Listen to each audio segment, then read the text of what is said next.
How are you feeling? How long have you been here? 3 months, May 17th. And what brought you? That's difficult to answer.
Eventually resulted in your being here in the hospital.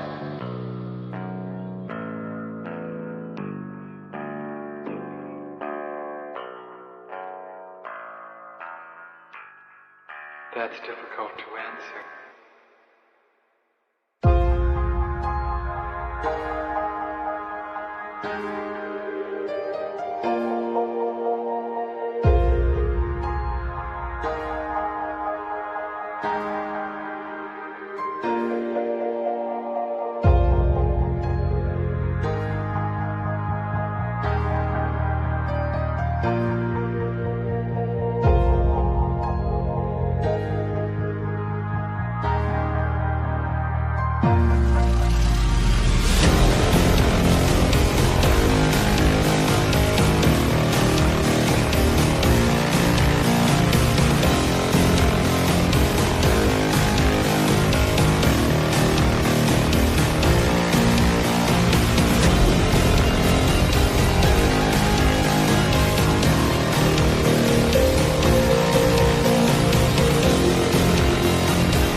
inside my head of crying people facing death.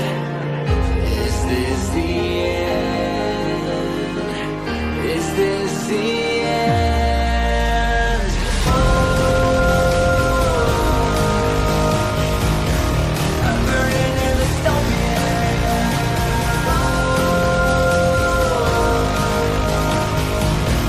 There's no place to hide.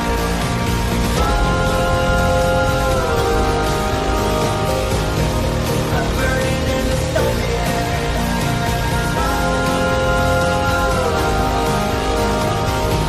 This is the final fight. What have we done to the world?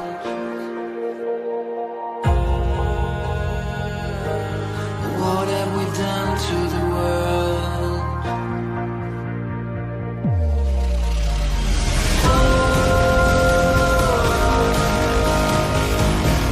I'm burning in the stone pit.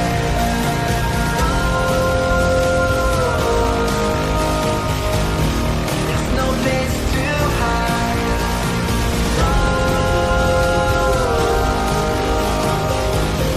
I'm burning in the stone pit. This is the final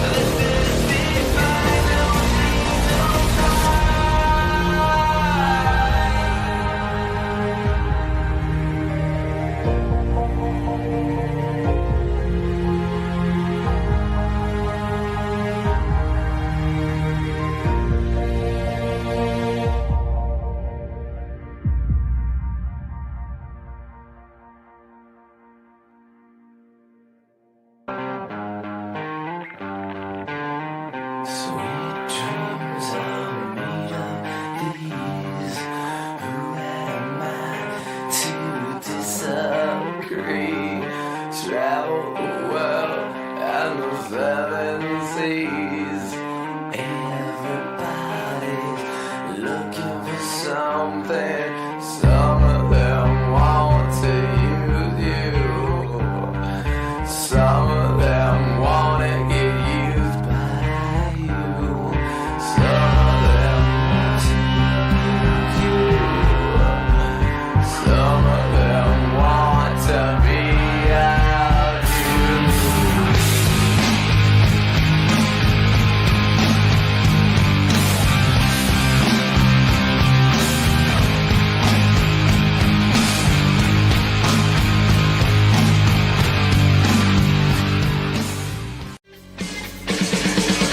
Won't anybody help us? What are we running for? When there's nowhere we can run to anymore. We can't afford to be innocent. Stand up and face the enemy. It's a do or die situation. We will be invincible. And with the power of conviction, there is no sacrifice. It's a do or die situation. We will be invincible. Who the fuck is Karlyn? She's just some sweet lady. She's like in a knitting. She does like a knitting stream. She's like a knitting YouTuber. She does knitting. Can we grow up a little bit and Alt not Girl be sent retarded? $200. Have you Please. seen the work of Karlyn Borysenko? Anti-commie cult leader and is obsessed with looking at what actual far-left communists are talking about and organizing today, infiltrating them. They infiltrated the universities, schools, media. She has the receipts to back it up. Primary source evidence. Infestation is dire and she calls Republicans idiots eating slop. Agree. Thank you for the big super chat. Yeah, oh, I know Karlyn B. She's solid. She's funny. I The like great her. noticer sent 200. Literally, So not it's, Ian. it's not because I haven't dangled my junk into the combat zone on purpose to get some camera footage, but that's the big part of what's the Is problem. that what you call reporting? Go and live under if streaming? you're going to do it. Yeah, go seriously. undercover. Otherwise, you're wearing a hunk of meat in a lion's den. Nick Shirley, I love you. Take care of yourself, man. Karlyn Borysenko went undercover. Do stuff like that. Like if you want to expose this thing, don't pariah. But Please. Ian, here's and I agree with you to an extent.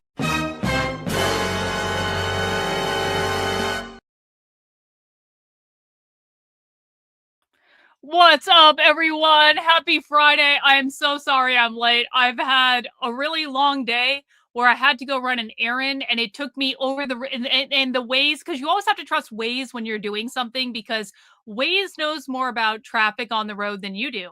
And today, Waze decided that on the way to my errand, it wanted to take me over the river, through the woods, on all sorts of back roads, which were actually kind of fun to drive in my new car, if I'm being honest about it.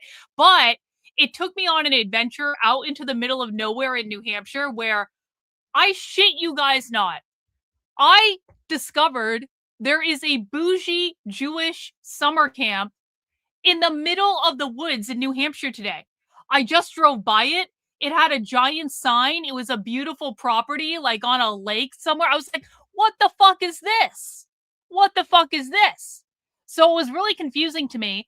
And then I got home late and I was really sweaty and I had to take a shower. It's just the way it's just the way it goes. But then what really made me late, what really made me late is Cam Higby is having a little cry meltdown about me on Twitter. Cam Higby is like, like, it's really kind of pathetic. I really thought that Cam was better than the cry meltdowns that I've seen him engage in. Perhaps it's because he's young. Perhaps it's because he is desperate for approval. Perhaps it's because he's inexperienced. Perhaps it's because he obviously has the tiny penis. Perhaps it could be any of those things at all. But Cam Higby is having a little cry meltdown on Twitter. And we're not going to go through the whole thing right now because Need More Amalek is in the house and we want to get right into the Candace Owens Hunter Biden interview. And I don't want to, prolong the drama for too long, but I do need your guys' help with something. Can you guys help me out with something? Because Cam Higby has made the brilliant discovery that Antifa is exporting the strategies from Minneapolis to other cities to do anti-ICE organizing. Guys, aren't you shocked and amazed to discover that Antifa is exporting the strategies from Minneapolis into other cities? Yeah, I feel like we've known that for months. How did we know that for months? Crime Think started publishing about this back at the beginning of March. Here's an article where Antifa is publishing about exporting their strategies. There's another article. Here's how they're using, look at this, breaking the ice, lessons learned from the resistance in Minnesota. Antifa literally held a nationwide speaking tour that they announced on March 23rd, 2026, where they literally did a nationwide speaking tour that we covered on this channel that apparently Cam Higby didn't even know about. They were publishing all this on their website months ago. I mean, they've been talking about this shit like literally constantly. The ice melts in the spring, 10 principles for the movement against anti-policing. They were at the May Day protest promoting this shit. Like they even, and we will probably review this maybe even tomorrow for Socialism Saturday. They've even just released the Fuck ICE handbook against Trump's immigration policy. But guys, crack journalist who knows more about the far left than anyone, Cam Higby has just discovered that ICE that Antifa. Let me get the DM group from my fucking community off of the screen. Not that there's anything secret in the Decode the Left DM group, but you guys don't actually need to see that shit unless you're in the Decode the Left DM group, okay? Cam Higby has made the shocking discovery that Antifa is exporting the strategies in Minneapolis nationwide. And so I responded to him and I said, oh, wow, you discovered what I told you months ago, huh, Cam? You discovered what I told you months ago. Congratulations, Cam. Well done. Excellent journalisming, Cam. Excellent Zionist-funded journalisming. You're literally, you are literally 2 months behind me on this issue. I covered this fucking months ago, bro, based on publicly available documents. Cam, you didn't even need to get into their signal groups to know this. You literally didn't even need to get into their signal groups to know this. But the fact of the matter is Cam Higby should have known about this in January. Cam Higby should have known about this in January. Do you know how I know Cam Higbee should have known about this in January? Because when Cam Higbee, like a petulant child, responded to me saying, and here's Karlyn once again taking credit for my work, despite that I've hardly ever talked to her and never about Texas. Oh, you've never talked to me about Texas, Cam? Okay. I responded by saying, wow, Cam, here is a DM that I sent you in fucking January with a link to the Sunrise Movement organizing group in Texas. Guys, the Sunrise Movement is one of the largest and most well-funded, because they are actually funded. They are one of the largest and most well-funded revolutionary movements in the United States. They have been intimately involved with anti-ICE organizing since the very beginning. They're the ones doing the hotel protests. They are the ones doing the stuff outside the ICE facilities. There are many groups doing stuff outside the ICE facilities, but the Sunrise Movement and their leadership group, which is what I sent Cam, by the way, I literally sent him, here is the secret leadership signal group for Antifa in Texas that's organizing right now. This was back in January. Karlyn, why did you send this to him? Because I was doing many things back in January and I didn't have the time to look into it. And back in January, I actually said, and I said this publicly, Cam, if you need me to show the receipts again, I actually thought Cam Higbee's reporting on the signal groups in Minneapolis was good. And so I was like, Cam, here you go. You want to follow up on this journalism I don't have time to follow up with? Here you go, bro. So he has known about these groups since January, if he had been paying attention, as a proper journalist should have been. And he still hasn't done anything about it. And now Cam Higbee is having a little cry meltdown on Twitter. And guys, don't worry. Don't worry. Cam Higbee thinks I'm irrelevant. Where did he post that I was irrelevant? Where did he post? I know I retweeted it. Hang on. Where the fuck is it? I know I retweeted it just so I could find it easy for later. Okay, maybe I can't find it. Where the fuck is it? I thought for sure I retweeted this. Maybe it's in my replies. Oh, no, this is what I retweeted. He called me a bottom feeder. I'll put the link in the chat if you guys want to go to respond to him. But I really want people responding to him saying I'm irrelevant. Okay, that's what I really want people responding to. Let me find that shit in my replies. There have been so many cry tweets of Cam Higbee on the timeline. It's just like almost impossible to keep them all straight. It's almost impossible to keep up with the level of cry tweeting that can't. Oh, here it is. Found it. I would love for you guys to help me out here. Tell Cam Higbee just how irrelevant I am when it comes to the far left. I haven't even caught up on all the posts you guys are making yet because I literally just got out of the shower. There you go. Link in the chat right now. You guys can go reply guy to Cam Higbee and tell him just how irrelevant I am when it comes to covering the far left. As a reminder, I've been covering the far left since before Cam Higbee was even active doing anything. I teach dozens of hours of classes every single week about the far left. I have taught literally millions of people about the far left. Shit that Cam Higbee has no idea is happening. And I was here before him, and I will be here after him. I've seen a lot of people come and go in my time. And it is the Zionist-funded shills like Cam Higbee that always get lifted up and are the super. Cam, I've been the superstar too, bro. I got trotted around the conservative media circuit too, bro. That was years ago. And I learned my lesson from it, and I got the fuck out of there because it's all inauthentic fucking grifting. And maybe that is a lesson that Cam Higbee will learn, and maybe that is not a lesson that Cam Higbee will learn.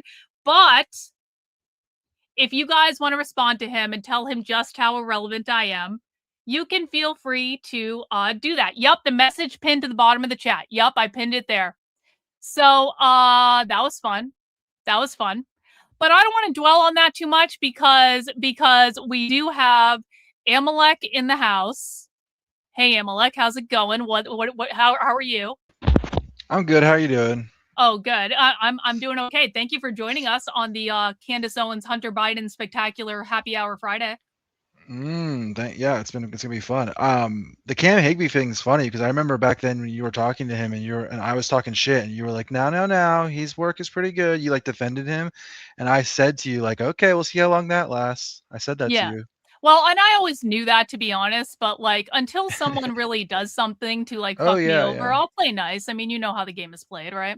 yeah. Did you see him kind of freaking out about the HT clip? Oh, I did. I almost That's responded an to him, and old clip. Oh I my know. god. Well, I mean, everyone was freaking out about that today, and I almost responded to him, but then, and I say this with all due respect to HT, I don't actually want to be in the business of defending HT on the timeline because I think that that gets a little absurd after a while. But so I Oh held yeah. back on that one. I understand that position. But yeah, the whole thing has been pretty interesting watching these guys freak out about the Chud thing and then that and now the Antifa stuff. It's pretty interesting. They're like freaking out about everyone in politics. Basically, like you know, Zionists are like Chicken Little right now. Everyone's a Nazi. Everyone's trying to kill them. Everyone's trying to overthrow the government. Everyone's trying to do everything at once. So nobody believes them about anything, whether it's Antifa they're talking about or it's HT they're talking about or anything else. You know what I mean? And What do no you mean no one's one wait, what do you mean by that? No one believes them about anything? like they just think that everything they say is like being paid propagandized to them, and just because they say it, that they're the ones saying it, they don't believe them. Like if you look at Higby's replies, it's just people saying like, "No, you're Zionist, fuck you," and things like that. Really? I don't even really look at his replies, so I didn't know he was getting that kind of blowback, but that's actually hilarious, honestly. Like, I fuck mean, these people. Fuck these people. They do lie all the time. yeah, yeah. Anyway. So you decided to join us. Oh, wait, hang on. I got a super chats from Oh chat. wait. Hang on. Oh, go Okay, do ahead. the super chat, but you said something that blew my mind. I always forget how well Go ahead. you guys are all new. Trendling can wait. Go ahead. You guys What are all noobs. The fact that you didn't know that there would be Jewish summer camps in New Hampshire is fucking hilarious to me. The I just concept that you never wouldn't even see know about them. that, that is like a part of the world. That's like a fish in water. That's just like, that's the world we've lived in since I was like a teenager. I've known about this. They literally go to summer camp every summer and they literally like, okay, so have you saw the Cars for Camps thing or Yeah. the Cars for Cars Kids for thing? kids. Yeah. So part of the money is going towards matchmaking organizations. Okay. And what that is there's What? organizations that are linked to these summer camps and matchmaking organizations and Aaliyah and people making basically what, you know how you do your senior project when you're in high school? A lot of Jewish people who are like ethnically or religiously Jewish, they will do a version of that around the time they're in, in high school or shortly after they're graduating, maybe before they go to college sometimes, where they basically go. And the whole goal is to like match make them with another like Jewish person, basically. Okay. And they are using this with 501c3s and things like this. Okay. They tax deductible things. This is going on. I mean, if you could literally start an investigation on this type of thing and you would never lose content. Like, what's his name? What's the guy who went to Lakewood and did that investigation things? Like, if he like this stuff is 100% going on, and it's like a direct link from these summer camps to the matchmaking services to like just in general Zionist social networks, right? And it's totally above board. I'm not saying it's not. You know what I mean? I'm just saying like this is how they operate. This is how Jewish power actually operates. Is Wait. it So solidifies their identity when they're young and things like this. So So they there's send their kids to summer camps that feed the kids into a matchmaking service so they can get married off and have a good absolutely, Jewish marriage. That's what they're doing. absolutely, 100%. That's like I gave a very fair description of what that is. I didn't like there's no anti-Semitism in what I said. It's just like reality. Yeah. Of course Absolutely, there's that's no how it works. anti-Semitism. There's no anti-Semitism allowed on this channel. We love Jews here, as Well, you it's know. just so funny that so like obviously, okay, so like New Hampshire, Massachusetts, basically like the whole New York and New Jersey metro area is like you have some of these summer camps, but you have to like go outside of them to do these type of summer camps. So there's hundreds of these all over the place. It's They're just all so wild. if you It was just just like Google it, look on the Google Maps. Oh, maybe not, but just you know what I mean. It's crazy. it was just so wild. Like I was like literally just driving through the woods and all of a sudden there's a giant fuck off sign in Hebrew. And I was Oh like, yeah. what? What is this?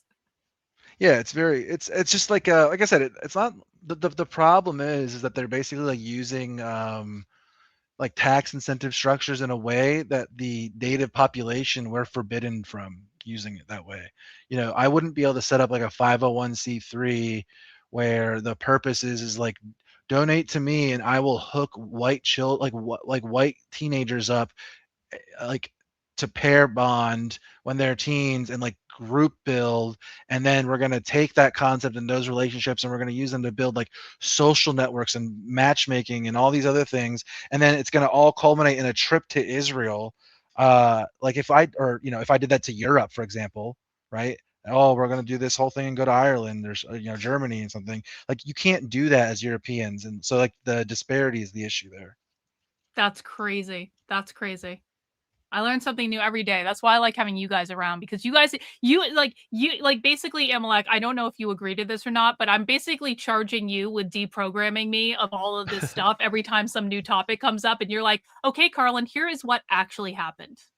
I don't know if you're Yeah. okay with that, but that's I'm No, I basically am. making that your It's job. just This is crazy because Mansour. I used to fall for everything, so that's why I've been able to do this, is because I fell for everything for a long time. So Cool. Well, I appreciate you taking that particular bullet. Well, we are going to be watching the Candace Owens Hunter Biden interview. Amalek, why are you interested in watching this? I hate her so much now. I hate her more every day. She Why? Because I hate people now that say 9 true things and 1 false thing. Because of the way things are nowadays, like everyone already has these ideas, so it's just fucking everything up when you do that, man. Like I don't it drives me insane now. Like it used to not bother me. I used to get it. But it's a real problem now, and she's got one of the biggest audiences and she's doing it, and I hate it. And she just constantly does every episode I watch, it's her doing something like that.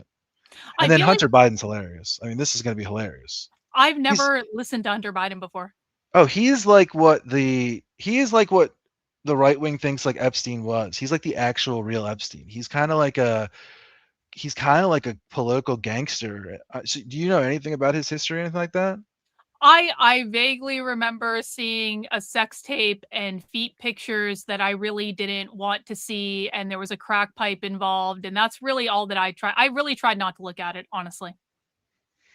It would take me too long to go into too much, but I'll just say like he's directly linked to the whole Ukraine war. He had like a job at a place called I think it's called Burisma. There's like a whole linking to the Donbass war and the Russia-Ukraine conflict and the laptop and all these like drama going on with Hunter Biden. The fact that he's giving an interview like this to Candace, like I think it's a candid interview just from the clips I've seen, is pretty wild. So I'm sure he's gonna break some lore things. I haven't watched it yet, so I don't know. But like I'm if you're not familiar with some of that lore, I'll explain it as we go then, because Okay. I'm sure he'll reference some of it.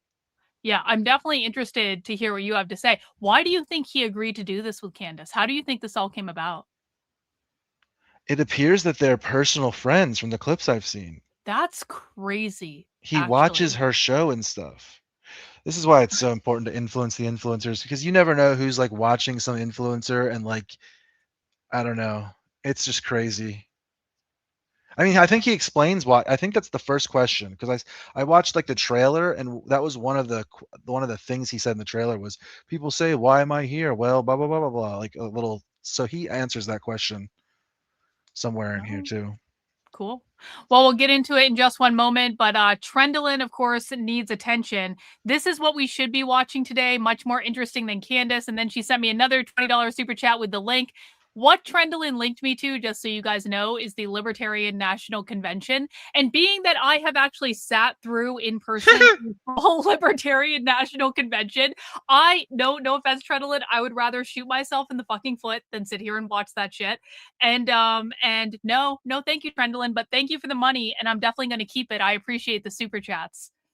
Um, all right, guys. Well, we're just gonna jump right into it. The interview is pretty long, and I know that Amalek's gonna have a lot of stuff to say about it, which is gonna be awesome. So mount the like button for me if you would be so kind. We're having a chill Friday here. And again, like if you feel like going and trolling Cam Hibby on Twitter to make him cry more, the tweet is pinned to the bottom of the screen. Go reply to it. Tell him just how irrelevant I am.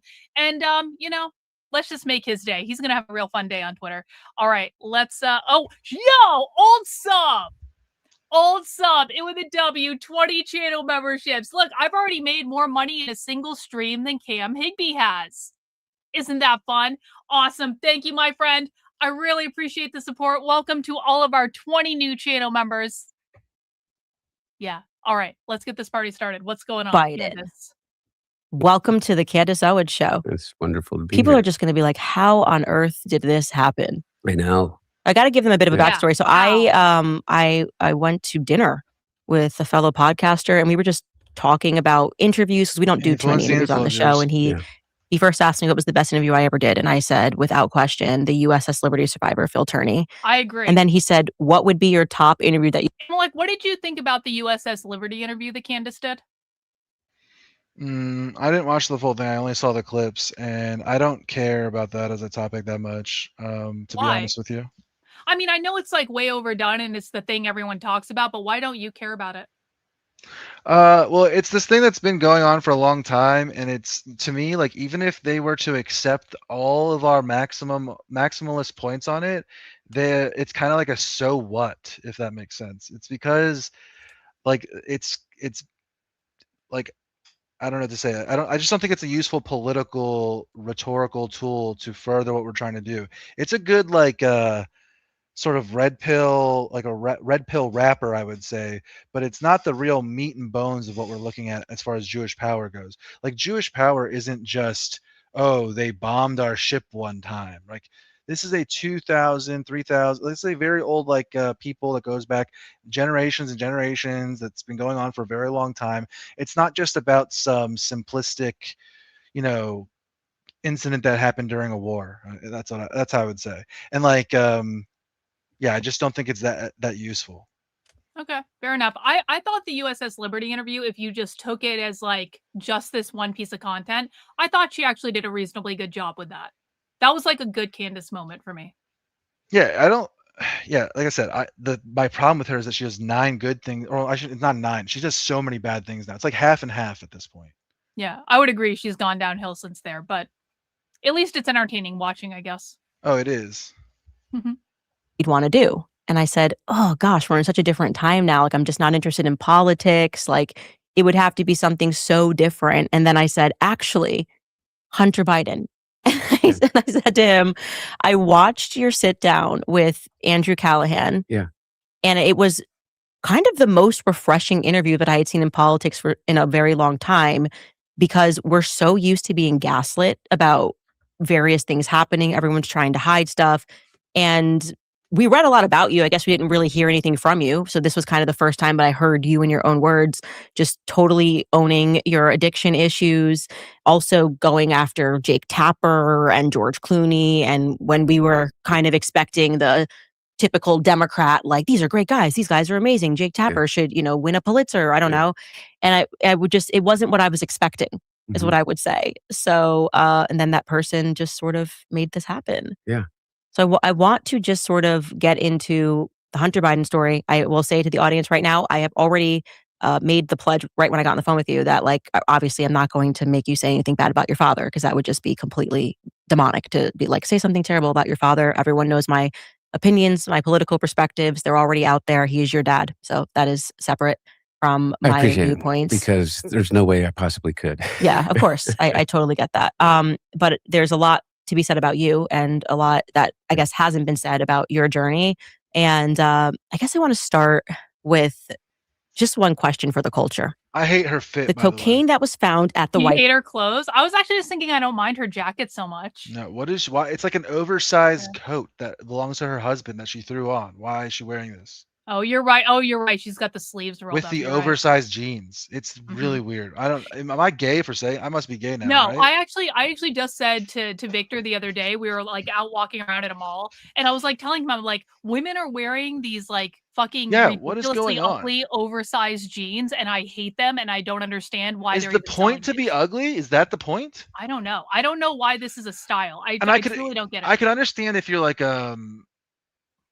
larger, but if you're a skinny twig girl like her, I don't understand what's going on. Is it like basically to rub it in? I don't get it. No, I don't if understand the you're whole thing. if you're bigger, and I can say this because I just lost 65 fucking pounds. When you're bigger, if you wear baggy clothes, it's going to make you look bigger than you are. You have to wear like skinny Yeah, jeans when you're bigger, and that actually does it's more flattering. the whole thing makes no sense. Yeah, I totally agree. It's a Looks like completely ridiculous trash. look. Yeah. With Glad we got that out of the way. It just would've one bothered me the question whole for the time. I didn't cult. say I'm glad anything. I'm glad we're in agreement on women's fashion. Like, I'm glad this is on your This priority is- list. I hate her. I hate her. You're like, I hate everything she says, and she has stupid hair. Dude, someone used to call them frumpy jeans, dude. Holy shit in your chat. That's so funny. Frumpy jeans. Hey, we got another W in the chat from Hans. Hans gifting 20 gifted channel memberships. Again, already making more money on a single stream than Cam Higbee makes on his streams. Thank you guys for showing up for me. I really appreciate it. Welcome to all of the now 40 new channel members. Awesome way to start a Friday. Culture. The cocaine that was found at the White House. Was it yours? No, not only was it not mine. No, Okay, number one okay. is thank you for having me here. And one of the reasons is to be able to answer these questions. You know, the one thing I am, after 6 years of this, I've been sober since June 1st of 2019, clean and sober. Verifiably so, by the way, and verifiably so by the. I gotta pause. the- You gotta pause the, already. I'm Bureau- already mad. I'm already Go mad. ahead. Go. I love hearing you rant. Go. Okay, everyone, I'm going to take you back time to the, oh my God, Hunter Biden's cocaine in the White House story. Whenever that was, I guess 2023, or whenever that story happened, okay? Mhm.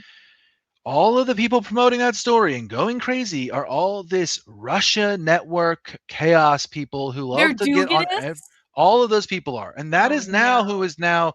And that's who Candace is now. That's who these people are. That's who she is. That is what she is now. She is part of this whole fucking Dugan bullshit. She is basically like repeating his talking points, him and Zhang and all these other people. And if she's not directly reading him, like whoever's influencing her is. So whatever. And basically, so the Russia network drums up the fake Hunter Biden cocaine story because it literally could have been anybody that had cocaine in the White House. Yeah, right? like Hunter Biden is not the only Yeah, person in the as White if, House. doing yeah, that. exactly, right? Like Hunter Biden is the only person in the White House who's ever had cocaine. News, like what the fuck? But the reason it was for political reasons. It was for the Russia chaos. Look, people have to understand the purpose is the chaos. It's not to like, oh, we hate Republicans or hey, we love Democrats or anything like that or any ideology or anything like that. They want to induce the West into self-destruction because they think that Russia will come out on top of that. That's the purpose. That's the shortest way I can explain it. So and that's from Dugan, right? yeah. That's for And people who don't know. yeah. So that whole pro-Russia network was, you know who I'm talking about, right? Like Yeah. the MAGA Russia network that's all on Twitter, that's pushing the bullshit, that the ones who attack you and call you like a fake concern, all this. I see, you know who I'm talking about. I know And exactly what you're talking about. Yeah. that's who spread this Hunter Biden cocaine story. So now that same network years later is going to come and pretend like they had nothing. Oh, I'm going to ask you the question as if that completely like as if that context isn't there and pretend they didn't have anything to do with it, as if she doesn't know that that's how that was being spread. Maybe she doesn't. Maybe she honestly thinks that was like he actually was behind the cocaine, which actually shows why the Russian network is such a problem. Is that people who are falling for those memes don't even know they're being propagandized. It's like the worst form. They think it's real. They honestly in their mind when they went and voted for Trump was like, oh, I'm voting for Trump because Biden's son had cocaine in the White House. Like these people are retarded. Well, and that was the question I was going to ask you is like I'm not convinced that they even know that they're being useful idiots for this thing. I don't think Candace understands this. Yeah, that's what I don't think it matters at this point. If it's intentional or if it's whatever, I don't care. I do not care. It could be either or both, a combination, a hybrid. I don't care at this point. She is basically like a puppet for these ideas. Of probation in which I was drug tested randomly for over the course of 2 years while I went through my trials and things like that. But beyond that is that directly to your question, I wasn't even there. Not only there, but people have to understand is where that cocaine was found was, the visitors entrance underneath that is where visitors come in and they come over from the old executive office building staff to go to the Oval or go to the chief of staff's office or to the offices in the West Wing. And it was found in a cubby in right outside of the Situation Room. Mhm. And it's like no possibility, not even remotely, beyond the fact that I wasn't even there. I Right. mean, I spent probably, over the course of 4 years, maybe, Amalek, they're saying you're sweeping for Hunter Biden. Amalek is the great Hunter Biden defender now. Dude, I'm a centrist Democrat. You guys better get used to it in chat. You guys better all start get used to it now. This is the Hunter Biden show. This is the Hunter Biden hour. I told you I was interested in this interview from the Candace perspective, but it's actually because I want Hunter Biden from the Hunter Biden perspective. I want him to run for office. I want him to be the president of the American empire that replaces Trump, guys. Yeah. Hunter Biden 2028. Yeah, you guys didn't go with me with the Kamala thing, and now look look what happened. You could have had Kamala. We could have had Brett Summer. We could have had no Iran war. We could have had normal gas prices. We could have had just normal people running the empire while we all cooked up our political agendas. And the left, basically, the far left would be doing what? Attacking liberal government all day and making the liberals have to deal with that. What would the far left be doing with the Palestinian? All of the Palestinian protests would be all over college campuses. They wouldn't be able to deal with it. And what would the far right be able to do? What would be us be able to do? We'd be in a primordial soup of chaos, fighting over the scraps of the post-Trump era. That's what we would all be doing. But you guys didn't want to do it. You guys wanted to do Mr. Orange Man. Hey, So- I didn't vote for Trump. I voted for Nick Fuentes. Don't fucking blame me on this. I wasn't involved. They run the country better. The liberals just run the country better. I don't know what to tell you guys. Like, I hate all the things they do as far as immigration and all these other things, but the economy is fucked, and they would not be doing this Iran thing. I do not think they would be closing. No, I don't think they would be the either. Hormuz and all this stuff. We would not be going to the $6 a gallon gas into the summer. Okay. Man. But you're Shaboskoy now, Amalek. It's Yeah, over. dude. That's me. Yeah. 25 days at the White House, like 25 nights, 30, if I'm being fair. And so, Yeah, no, both sides are just shit, a- dude. I know. it was an easy, I'm an easy target, and understandably so. Right. I mean, I've been, I think, probably the most famous addict and famous person, through the grace of God, in recovery for 7 years, or close to 7 years, June 1st. So, Yeah, I definitely thought you were on drugs while your Yeah. father was in the White House. I don't know. Yeah. But I think it might have just also been the timing of the laptop coming out and then people just assuming that you were still on drugs. I don't know. That might have been why in our heads we thought that. I think that it was that they purposely conflated. I wrote a book, which came out in April of 2021, in which I did something that very few people, I think, ever in that are kind of like similarly situated to me do. In which I was 100% frank about the fact that not only was I an addict, not only was I alcoholic. I don't really see the distinction between the two when they're both drugs, but I was a crack addict. Like, I was a degenerate crack addict. I mean, I've heard you call me a crackhead many times, and the truth of the matter is, I was a crackhead. Peace. and Let's go. And Yep. I say that not to shock people because it's really shocking. I'm gonna Crack make Hunter cocaine Biden carries such a edits for stigma. president. What was that? Go ahead. Say again. I'm gonna make Hunter Biden edits for president. You guys, that's coming up while we're doing after this stream. That's what's happening.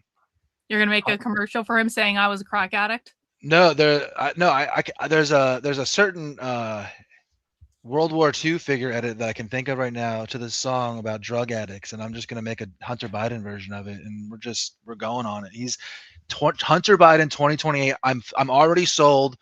How early are we into the interview? I'm already sold. It's the funniest possible outcome, honestly. It's 6 minutes in, and all you had to do is say, I am a crack addict. I'm not lying. I'm sold, dude. To begin with. 5 But I minutes say in. it because Yep. I think that there are so many people. I know there are so many people. I think that there's, at any given time, 30 million Americans that are either in active addiction or in recovery.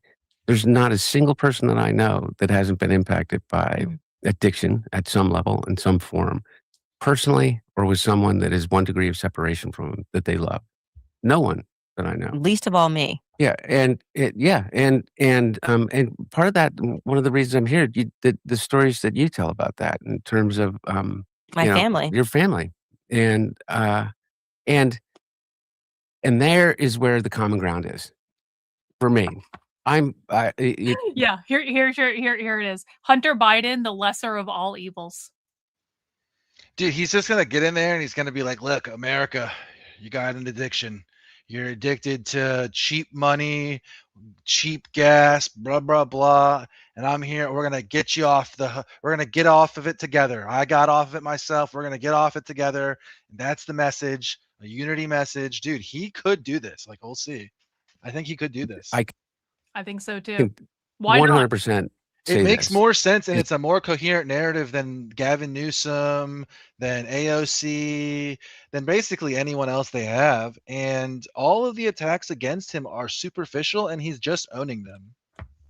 And I mean, that's exactly how you have to do it, right? Be like, you just have to own your shit. Say, yeah, I was a crackhead. Yep, I was. Yeah. The Burisma stuff, the Ukraine war stuff, he will have to explain that. And maybe people could slam him for some of the stuff. And obviously, there's the whole laptop and all these other things. But I mean, from my understanding, he did give an accurate interpretation of his book. It is like the most candid political biography like that of a current person that's still involved. Like, so I mean, I don't know. It could work. I mean, but like, oh shit, I just had a thought and it slipped right out of my head. So never mind. I'll come back to it if it's important. Is that a friend of mine gave me this quote about 2 years ago, and it's become my mantra. It's Mother Teresa. It was attributed to Mother Teresa. Is if you want to change the world, go home and love your family. Oh, I remember what I was going to say. I don't think most people will be smart enough to understand the stuff with Burisma and the Ukraine war. I agree. Yeah. So it doesn't really matter. 100% agree. 100%. And you'll see. You'll see. This religion thing he just did, that is the perfect move. Good job, dude. Yeah, Jesus saved me. Machiavellian. He's a Machiavellian crackhead, dude. Get him in there. That's my everything now, and part of that is not just the family that you have by blood and birth, but also the community that you're inextricably tied to, and that community for me is the recovery community, and it's people that are still sick and suffering from addiction, and so. The biggest reason that I wanted to come talk to you, beyond the fact, and this is not me blowing smoke, I think that regardless of whether I agree with you, that you're probably the most effective communicator I've ever heard. Thank you. Behind a microphone. And it's really driven me crazy at times. It really made me mad. Yeah. But is that I wanted to talk to you about those things and anything else you want to talk about. Yeah. I'm most interested in the addiction story. And I was saying to you before we started rolling that this was sort of something that I noticed when I would cover various topics, whether it was pornography, drugs on my show, drinking, how many men would write and say they were suffering with various things. And yet they don't often speak about, like how they're quietly suffering whether it's with addiction to pornography, addiction to drugs. And I don't think there are enough conversations about it. And so when I watched that interview of you just laying it out there, something that most people try to hide or they're shameful of, I was like, there actually just needs to be more dialogue about it. I grew up with tons of addicts in my family. I have people in my family who are still addicted. And I think there is a natural anger that people have when they, for some reason, believe, and I think this was part of the anger that even that I had it toward you before I heard you speak about your addiction, is that you sort of think when somebody has money and political connections that somehow removes them from going through these sorts of barriers in life. So when I grew up, it's like, oh, okay, like you have uncles, whatever, that are addicted to crack. You have cousins that are doing crack, whatever it is, or experimenting with meth and drugs and those things. And then you see someone that has a life of privilege, and for some reason in your mind, you wrongly go, okay, that can't happen. And it did happen. And I'd like to hear like how you got addicted. Like what was actually the story, your path toward addiction? Yeah. So thank you for letting me talk about that or asking me about it. And I really mean it. It's one of the things that traps people.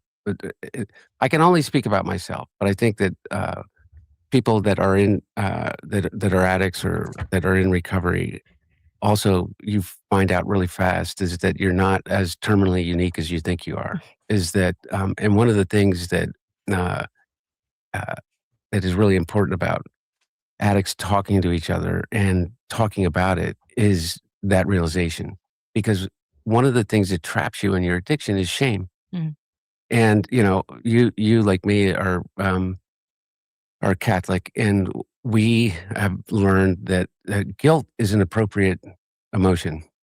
Guilt is an appropriate response to something when you've done something wrong, and you're supposed to atone for it.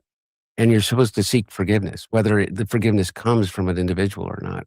You're that that is that's the lesson, is that it is in only through seeking that forgiveness can you release yourself from that guilt. That's appropriate. Shame is not. Shame is just absolutely corrosive. Shame is you telling yourself that you're not worthy, that you're never going to be worthy, that the things that you've done you can never be redeemed from. And I've done horrible things in my addiction in terms of what I did in terms of my relationships and decisions that I made. And more than anything is just removing myself from being present for the people that love me. And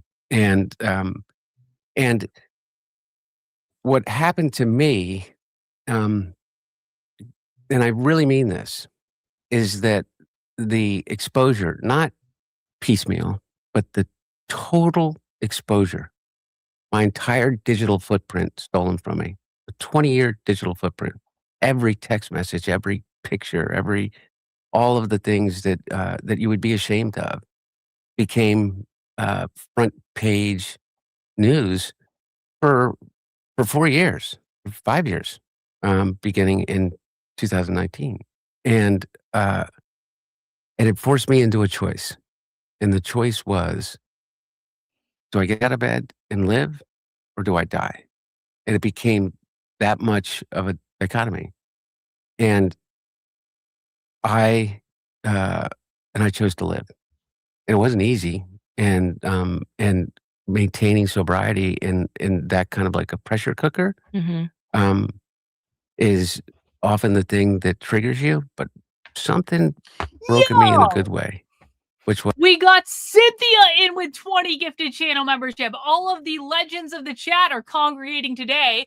Really appreciated, Cynthia. Massive W's to you in the chat, guys. When anytime someone gives channel memberships, we give them W's in the chat. They're not only funding my work, they're also giving gifts to you guys, like little channel membership fairies. Thank you, Cynthia, my darling, my queen, my liege. No, I'm your liege, Cynthia. That's strike that, reverse it.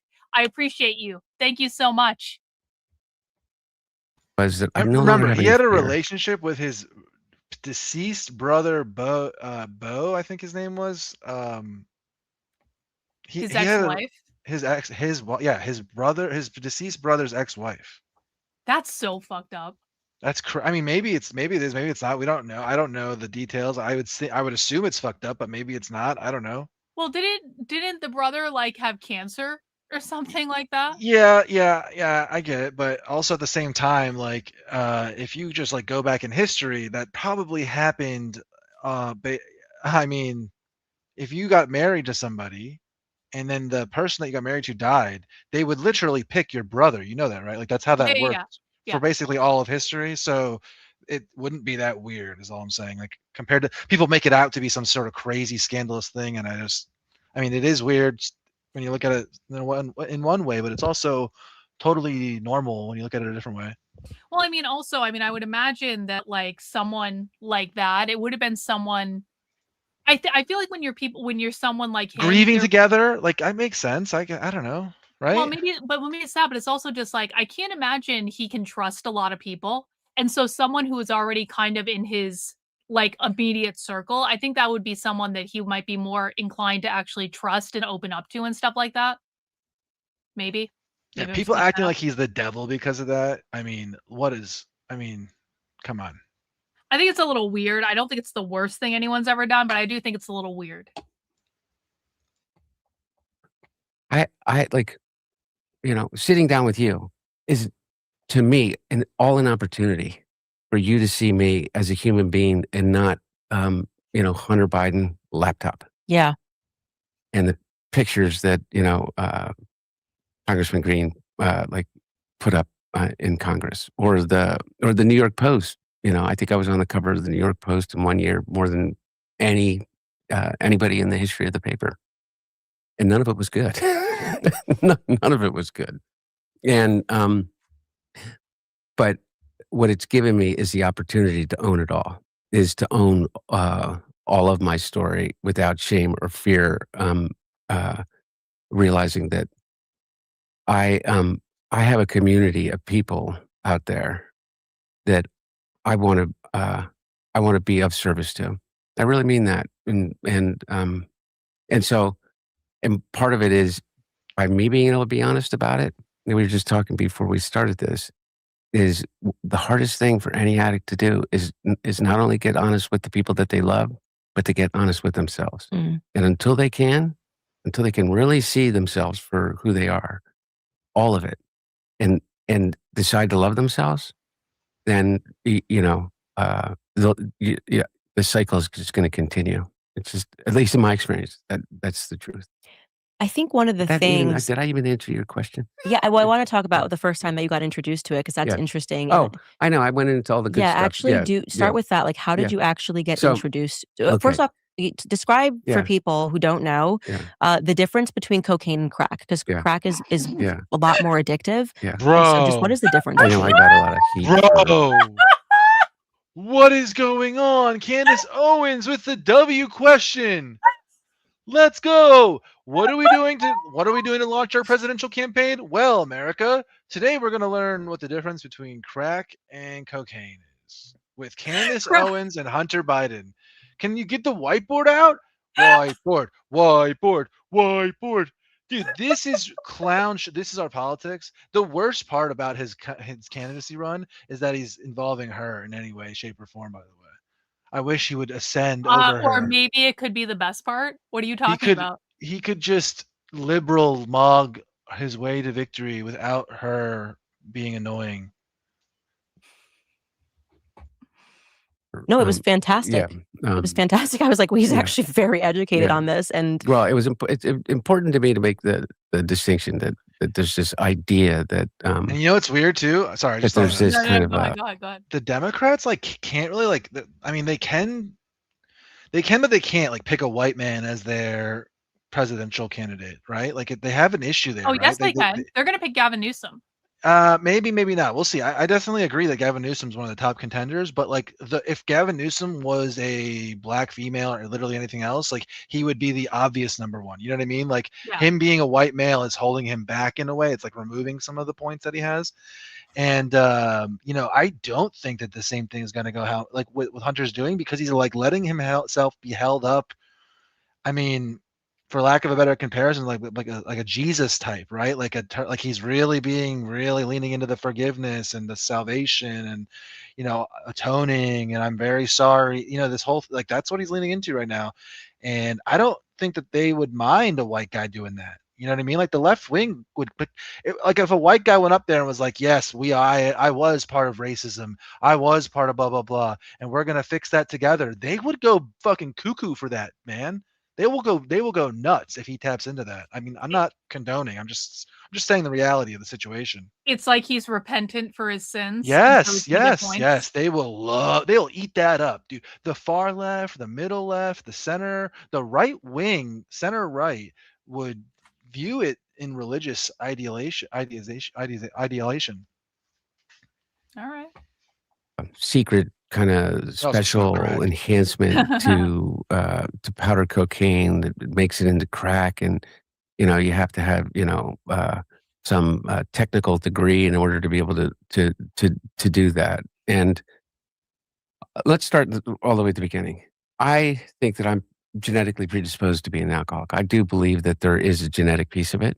I do believe that my brain works differently as an addict in terms of the way in which my synapses fire once they're introduced to the dopamine hit and the serotonin increase that occurs because of an introduction of a substance. I believe that that I became acclimated and physiologically dependent upon that when I started to drink in earnest when I was in college, in which you can Obviously, all control. that's And true. I made it Yeah. through Georgetown, and I went to Jesuit Volunteer Corps for a year, and Jesuit and Volunteer was kind of like Corps? domestic peace. Well, the Yeah. JVC. I was JVC for a year after college. What the fuck is that? No, Amalek? you don't know what that is? No.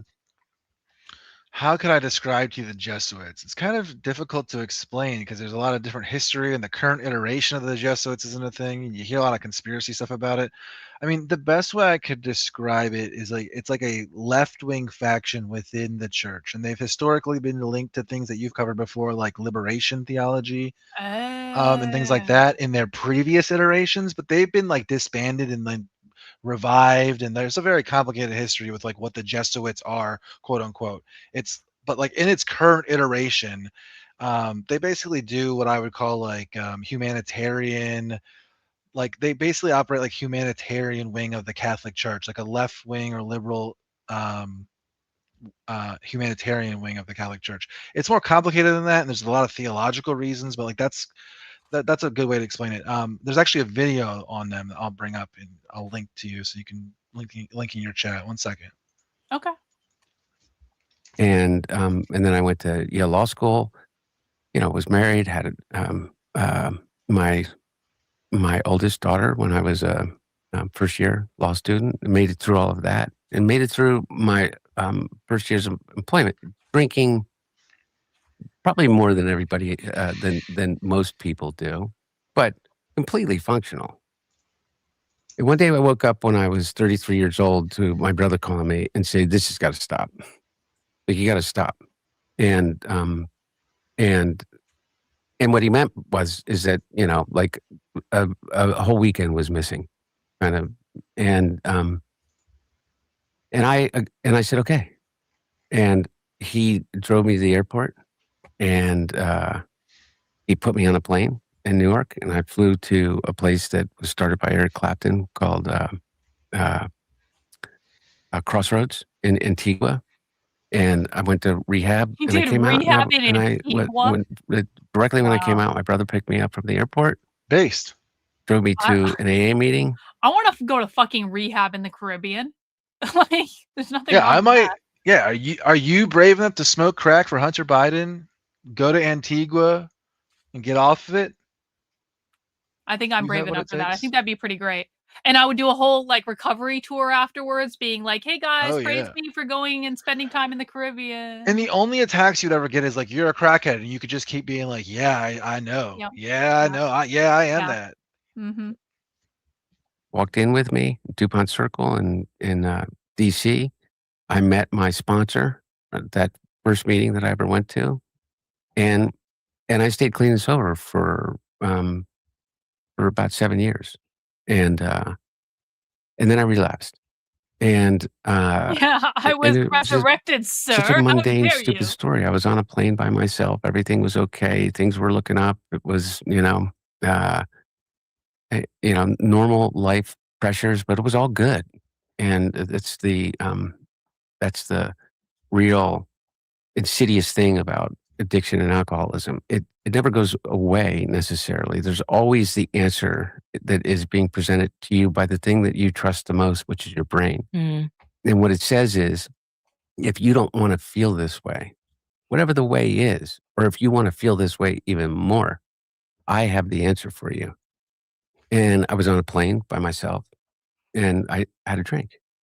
And that drink in 2010, 7 years almost of sobriety, started a cycle of relapse and recovery and relapse and recovery, in which it was really hard for me to be honest with the people that love me because I just wanted to hide it. I just wanted it to go away. And I thought, okay, I'll get through this cycle and, I'll sleep it off this weekend. And that's it. I'm done. And that would last a week, and then it would last 3 months. And then I went back to rehab, and then it became then I came back and I started, I mean, you talk about this all the time, which I love that you do, is big pharma. You know what I mean? I had shingles, and so somebody prescribed me like 52 oxycodone, ridiculous. And I started that, and then I started drinking again, and the prescription ran out, and then the cycle just started to happen. And, but when my brother died, it all fell apart. Bo and I were, and I don't purport that our relationship was unique or that his loss was greater than my loss of him was greater than anybody else's loss of their brother or someone that they deeply loved. But when my mom and sister and my Bo and I were in that car accident in 1972, and we survived, it was the two of us every day. We're a year and a day apart. We talked every day. I mean, except when he was in Iraq, I literally probably talked to my brother every day. And when Bo died, my marriage fell apart after 22 years. By the way, for reasons that marriages fall apart, but I take a lot of responsibility for. And it just started a really, really dark cycle. In the past, when I would have these relapses, there was always someone in such proximity to me that they would I couldn't escape. In this instance, Bo was gone. Right after Bo died, I ended up separated from my wife within the month. And my dad, for the first time in my life, who was my rock, was stuck in his own grief, deep, deep grief. Mm. And I just went down into a hole. And I checked myself into a rehab that year and came out and stayed sober for a while and then relapsed and then went into an outpatient program in DC where I went 4 hours every day for, from 8 to 2 or 6 hours every day, stay sober. And then I relapsed and I came back and they said, well, you have to, I admitted to them that I relapsed and that in this instance, I also used cocaine. And they said, well, you have to take a drug test. And I said, I'm not going to take a drug test. I'm not going to put something on, it's because it's not protected by HIPAA in a rehab scenario, which is crazy, right? Really? Yeah. I didn't know that. Anyway, long story short, Crazy.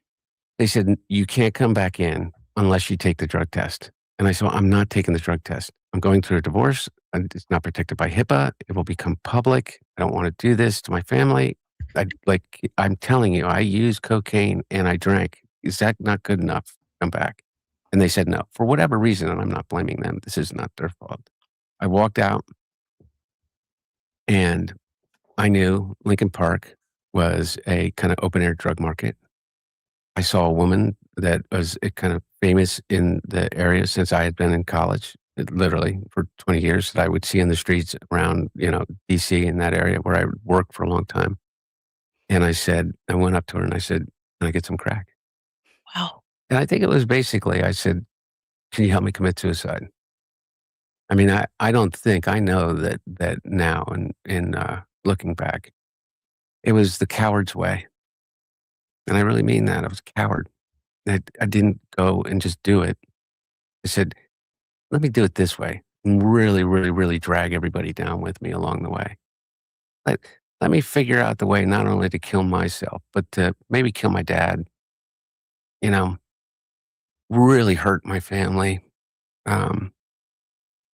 particularly my 3 daughters who adore me and I adore.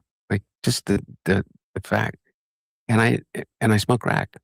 And the difference between crack cocaine and powder cocaine is this. And I really, truly do not want to give a roadmap for people to be able to do this, because I swear to God, it'll kill you. But it's sodium bicarbonate, which is baking soda, water, heat. That's it. That's all. That is the entire difference of it, which allows it to be ingested through a smoking. And the combination of those things makes it so that it affects your physiology much faster than it would be if you just use powder cocaine through your nose or in any other form other than intravenously. And it also allows you to ingest more faster than you could possibly ever ingest by sniffing cocaine up your nose. The combination of that, the combination of combustion, ritual, and the ritual meaning the way in which you have to, I mean, I can still feel my hands doing it, Mm-hmm.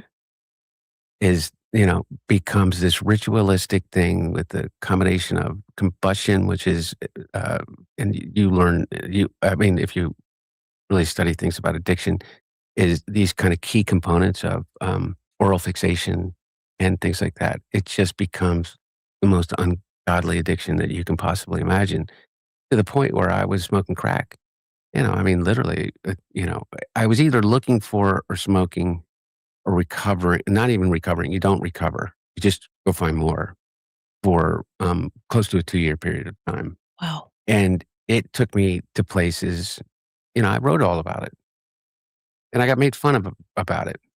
And, people think that, when I wrote my book, like, clawing through the carpet to find crack cocaine and, Parmesan cheese and I know it's a real laugh line, but anybody that's ever been an addict like that, they don't laugh about it. It's devastating. Think that you were that person. Mhm. You can see yourself doing it.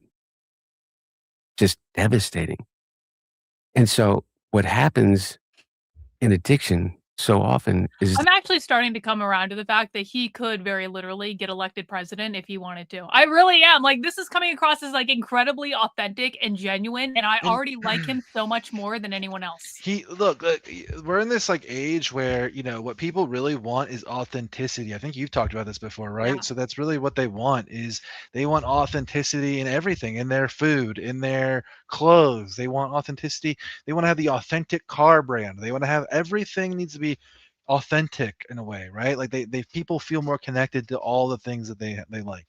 And I mean, none of the Democratic candidates come anywhere close to this level of authenticity.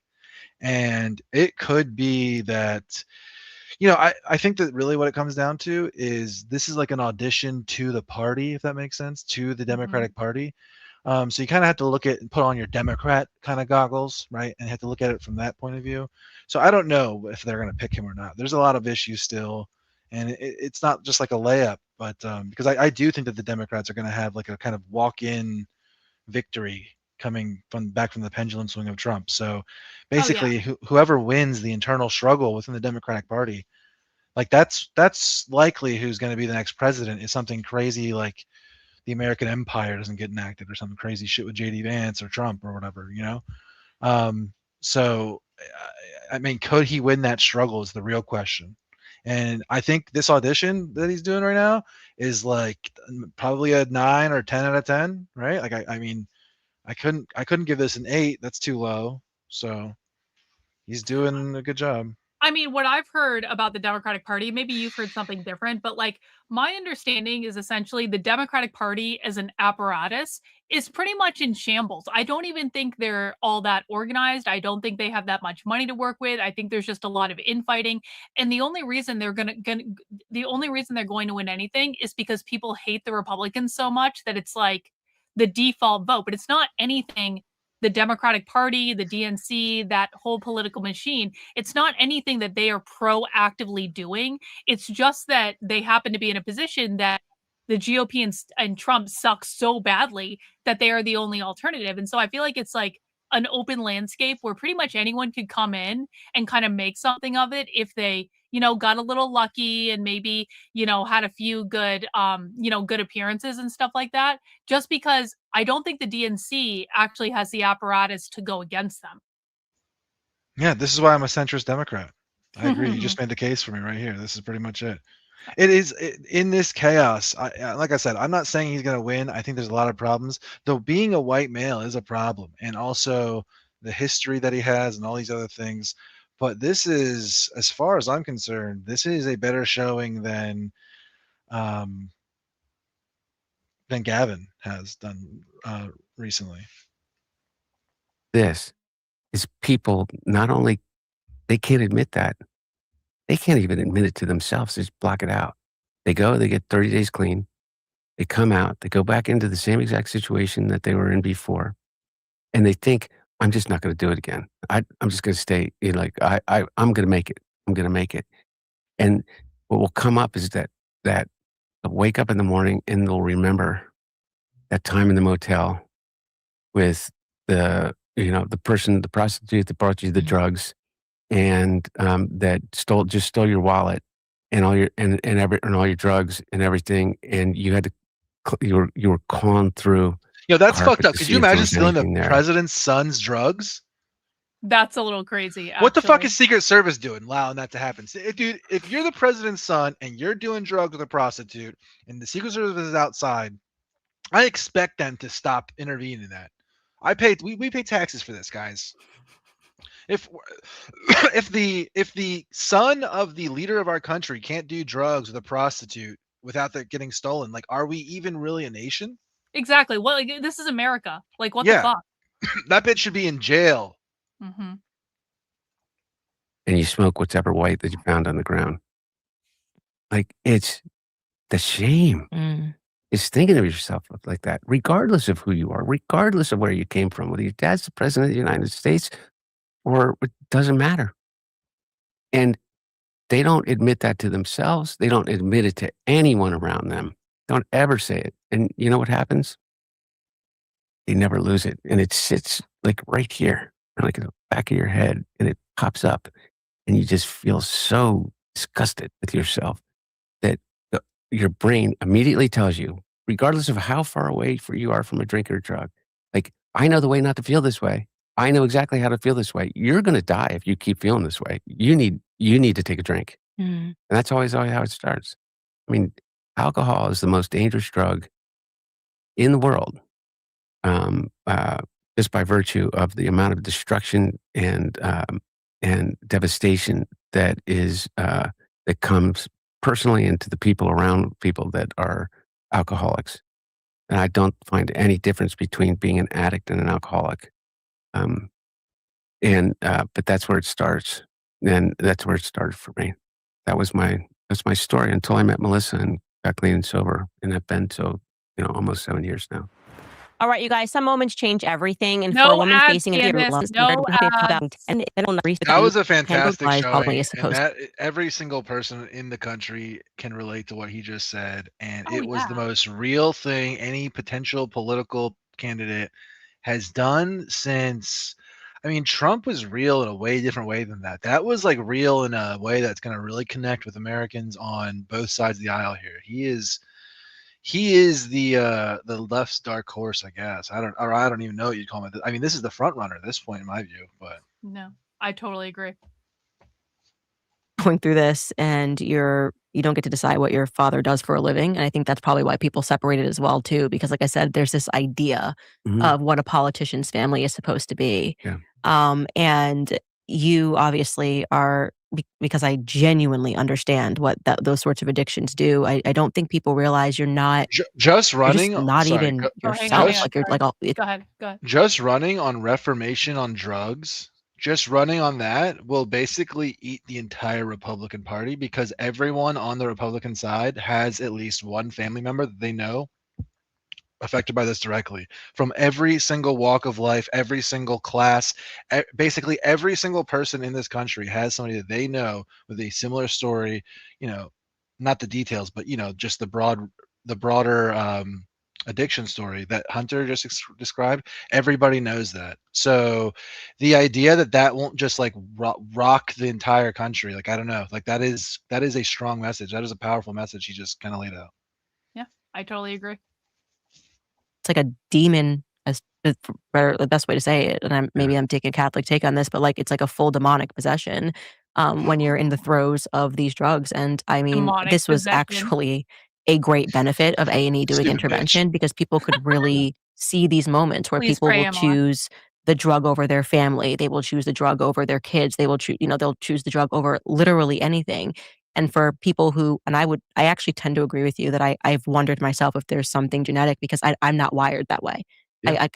Or maybe I haven't found the drug that would do that to me, but like I would say that like I've just never been, never had something and was like, oh, I just need to have that again or want it again. And I've seen friends that they have something once and they're like, want to do this every second. And I go, that's very interesting. Like it's almost like you're I totally made of something different. I'm certain of that, and the science is certain of that. And anyways, I mean, we all can.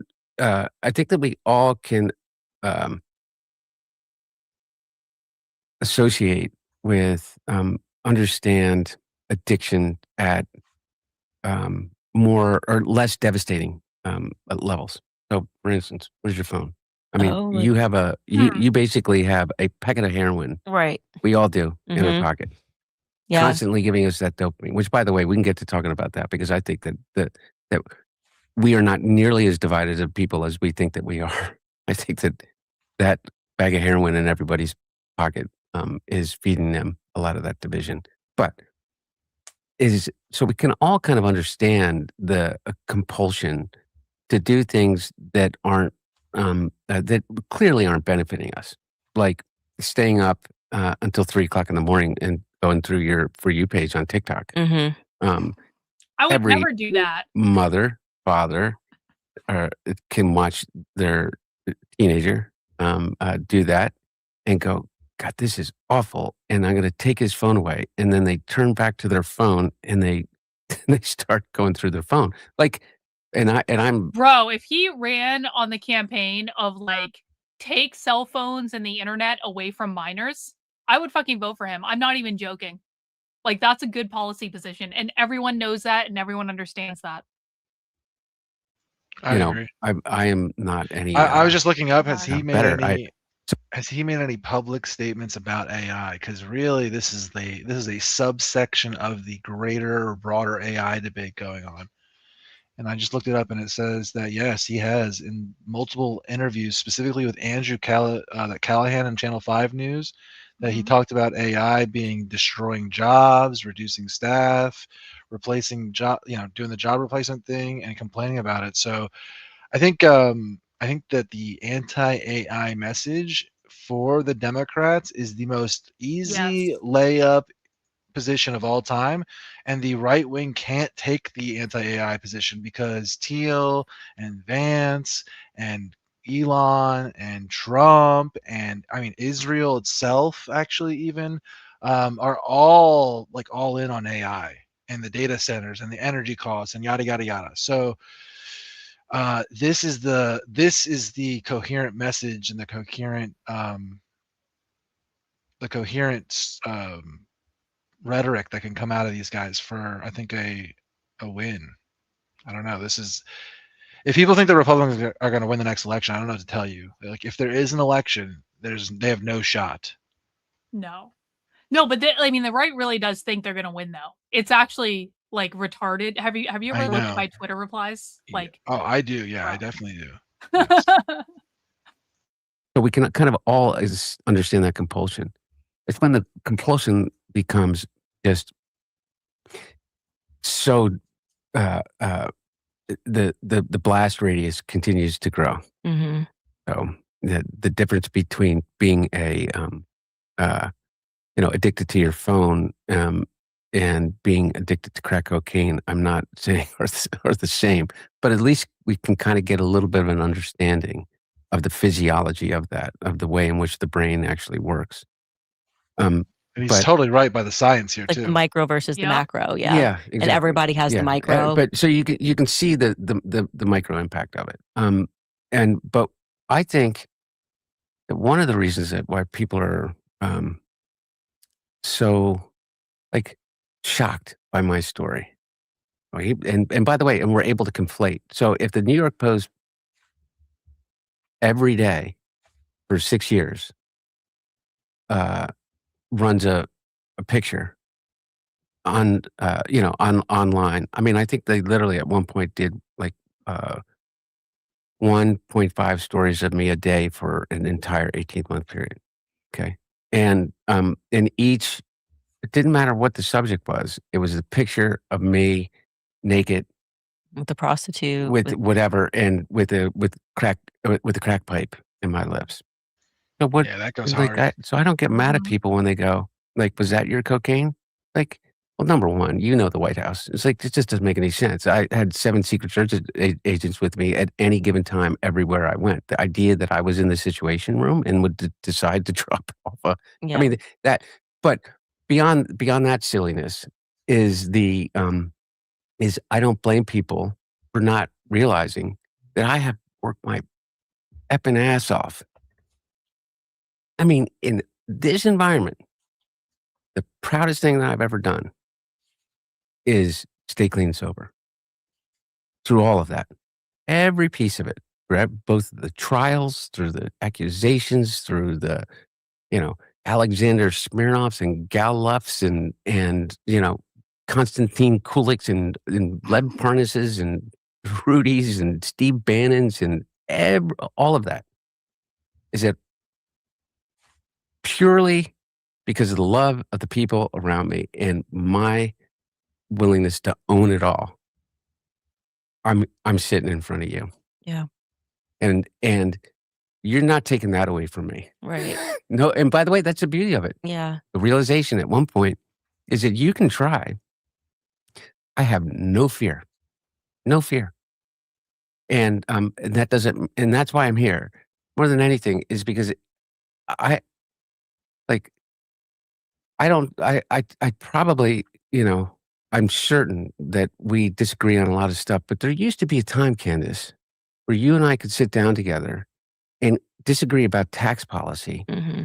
and disagree about, the Catholic Church's view on abortion, or disagree with, whatever the subject may be, and still be able to go have a meal together. Right. I talk about that often on my show. Like back when I was left leaning in college, my best friend was Republican conservative. Like it wasn't so at each other's throats and hating each other and wanting to destroy one another. And, you could kind of see the good and the bad and go, well, this is why I have this perspective, and perspectives could change. And that was allowed too. I think about what it was that, just revisiting what made a lot of people, including myself, so angry about you. Or I guess it wasn't really about you. It was the gaslighting. It was the letter that came from people saying it was Russian propaganda. That is what is driving us crazy about the Epstein files right now. It's It what's literally actually was, by the leading, way. ironically, to the collapse Damn, of the MAGA. What'd you say? The liberals were right about this story, guys. Like, I hate to break it, and I was the whole way that basically till the very end, until I kind of figured this whole thing out. The liberals were right about that story. There was a Russia connection to the people promoting that story and all this other stuff. It was still a true story. I don't discount that, but there were the people pushing it, and they all have links to all of the big influencers who pushed it and did the daily attacks on him and all these other things. It was a coordinated attack by Russian-linked intelligence and Russian-linked ideologues, and that's just a fact. So, yeah, I don't know what to tell people. It's just why does the right have this penchant to idolize Russia? I don't understand this. There's so much to this. Look, the best way I could describe it is that Russia wants to project itself an image of being this traditional based Abrahamic kind of protector of the old world or the old ways, traditional values, against modernity, right? They're the ones who survive. Now, this propaganda is total bullshit. They are importing Muslims. They are aborting people just as fast as we are. They are importing literally non-white Central Asian Mongolian people into Donbass that they're currently occupying. They are a force for anti-white hatred. They hate European identity, and in a lot of ways, I understand it. Europe has been bad to Russia since the Crimean Wars, since Napoleon, World War II, World War I, all these. So I get it, like their perspective. However, their identity is now shaped in this way where they see themselves as like the enemies, the ultimate rivals of European civilization. They see themselves as a Eurasian civilization, right? A blending of the two, where they take up all of the best parts of the European and they discard the evil satanic parts. So part of that whole thing is that they're projecting out to the world as their PR that they're like this force for traditionalism, right? They have to do that for who they are. So the reason lots of right wingers fall for it is because they're literally falling for the PR campaign of the Russians. Does that make sense? Yeah, I it think I did does. a good job explaining that. Yeah, I think so. Thank you. Support is we don't want to be gaslit. Yeah. And to be fair, it wasn't you. That's why it was so refreshing when you were like, yes, I had a crack addiction. This is me. I did this. I was with hookers. Yeah. But you weren't speaking for you. And there were literally a bunch of people that were coming out and saying, this is not real. Yeah. And that is the most infuriating thing because everyone's average. Everyone can connect with addiction. Everyone could have this conversation. Actually, if you would come out and I probably in that environment, obviously, maybe there would have been a different result because we were at each other's throats. No, exactly. But that is I what get your made point. people so angry. Yeah. It was like, nope, he never smoked crack. It wasn't real. Yeah. The laptop is Russian propaganda. We're like, guys, what is this? Yeah. By the way, here's the problem, is that Steve Bannon and Rudy Giuliani saved the quote unquote laptop, which by the way is bullshit. Like if we can agree on that gaslighting, I will agree on the gaslighting of this, is that it was never a quote unquote laptop. There was a hard drive of stolen and hacked material, wherever it came from, whether it came from a Delaware repair shop or whether it came, like Lev Parnas says, from Dmitry Firtash, who was trying to sell a hard drive, Hunter Biden's, in Ukraine, that they were looking for before the laptop repair shop guy was he's ever so the twinkle good in for the eye. doing Just this. go back and look at the record. Can you explain that? Dude, whoever is coaching him is a fucking G. I got to look up his advisors. They're killing it. This is the way to do it. Basically, this is what I was just saying to you before. Even if all the things that they were saying is true, he can grant you your maximalist argument and he's still okay. That's what I'm saying here. He's pointing this out, that even if the most crazy conspiracy that you guys have about the laptop and everything is true, all the other things that he's about to say are also true.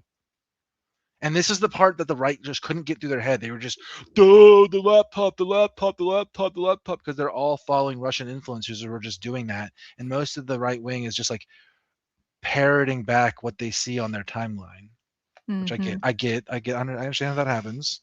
Not everyone's perfect on that.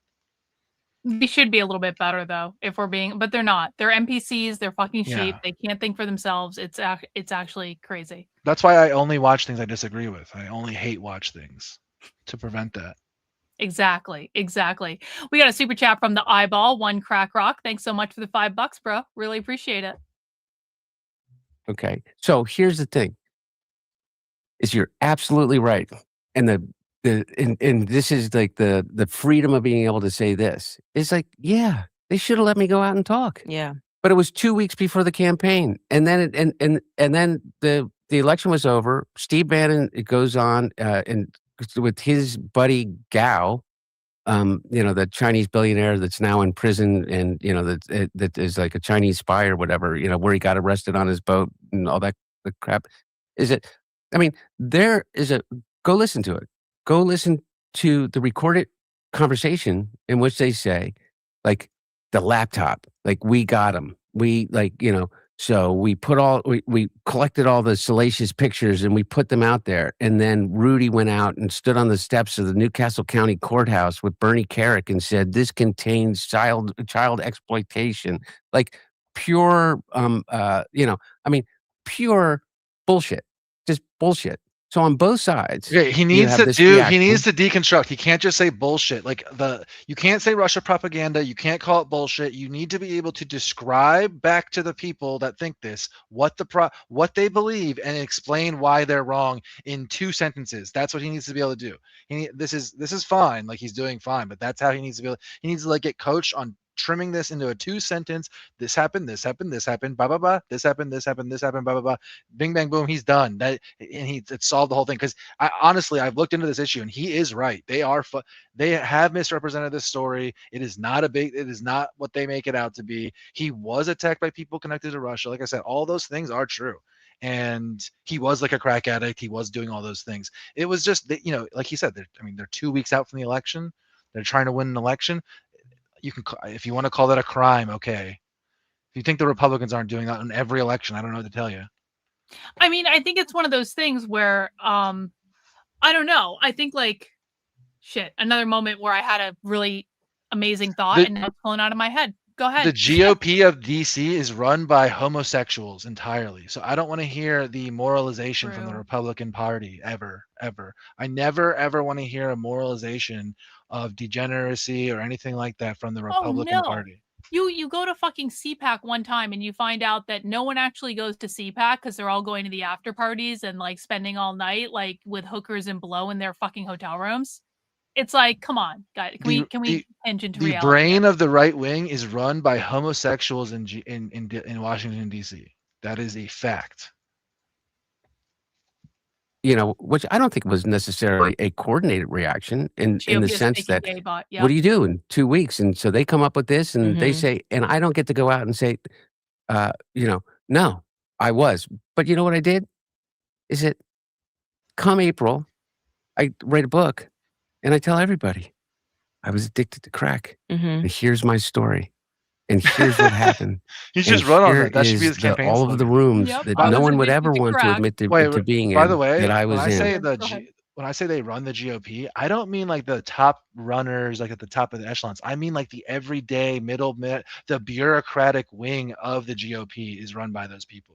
The middle people and all their assistants and the people who go to the bars and that whole scene of the middle management that runs the right wing in DC and all of their aides and all those lawyers and all those people involved in the different PACs and all those things, the lobbying groups, all the right wing people are all gay. It's the people that no one has ever heard of because they're not the prominent people on the news. Yes. They are all, I shouldn't say, they are a large portion of them are gay. And it was like a blip on the radar because everybody was now fighting about whether there was kind of a suppressed story on Twitter and whether there was this gaslighting from, and by the way, I am not here to defend. There was too. Any. Yeah. But then it's part of the political machine where they're we have 2 weeks to go to the election. We're going to do this denial, because we can't afford this right now, essentially. And then we're going to table this, make it past these 2 weeks. And then by that time, first and foremost, by your the way, father won, right? So, and so people are angry. They feel like the election's been stolen and that there was this entire collusion to cover a laptop, which if it was on the other side, they may have done too. This is what DC is. It's politics. But that is where I think the anger came from. And it was just I get it. How dare you gaslight us? And then people then start making you this focal point of it never had anything to do with me. Right. It was kind of bigger than you at that point. You know what the laptop proved? That you were a crackhead. There you go. That you were deep in the throes of crack addiction. Amazing answer, dude. Perfect. I mean, she answered it, but that's exactly how. That's what I said in the beginning. He's right. They tried to spin up this whole thing where he started the Ukraine war over this and stuff like that. During there is part of that, but they don't go into it enough, and they don't talk about it a lot, and they don't go into the connection there, and a lot of it's bullshit. But go ahead. Trump administration. With a Trump-appointed U.S. attorney, with the Trump-appointed U.S. attorney, the only U.S. attorney in the country to stay on and continue to prosecute me, who then became special counsel after I got a plea deal because I paid my taxes late, and I paid them with penalties and interest, and I owned a gun for 11 days. While they say I was addicted and check that box. That's it. Everybody has all the information. It's not like the Department of Justice has my digital footprint in every text message, every email. And there's not a single one in which you find that would in any way supports the really serious accusations of enriching my father, enriching himself somehow, or none of it. None of it's there. So people in the chat are getting so salty over what you're saying. Like everyone hates you, Amalek. It's over. No, I know. It's fine. The right wing is going to need to like come to terms with the fact that this is true. Like, I'm sorry, guys. I used to hold your position. All of the people that are saying this stuff, I get where all of you are coming from. Totally, 100, 1000%. This is the position that I used to hold. However, it is not the closer version of reality. What Hunter Biden is saying is the honest truth. Mostly, I would say, is like 90% of the way true. But I mean, everyone understands when someone themselves is telling a story like this, it's always going to be like that. So I do think that this is like an honest way of how he sees it. That's he's recalling and all that other. Yeah, I don't think that people really know what happened back then because they fell for this bullshit. I fell for this bullshit. I remember what I was going to say when you were talking about how like whoever has trained him has done a really, really good job.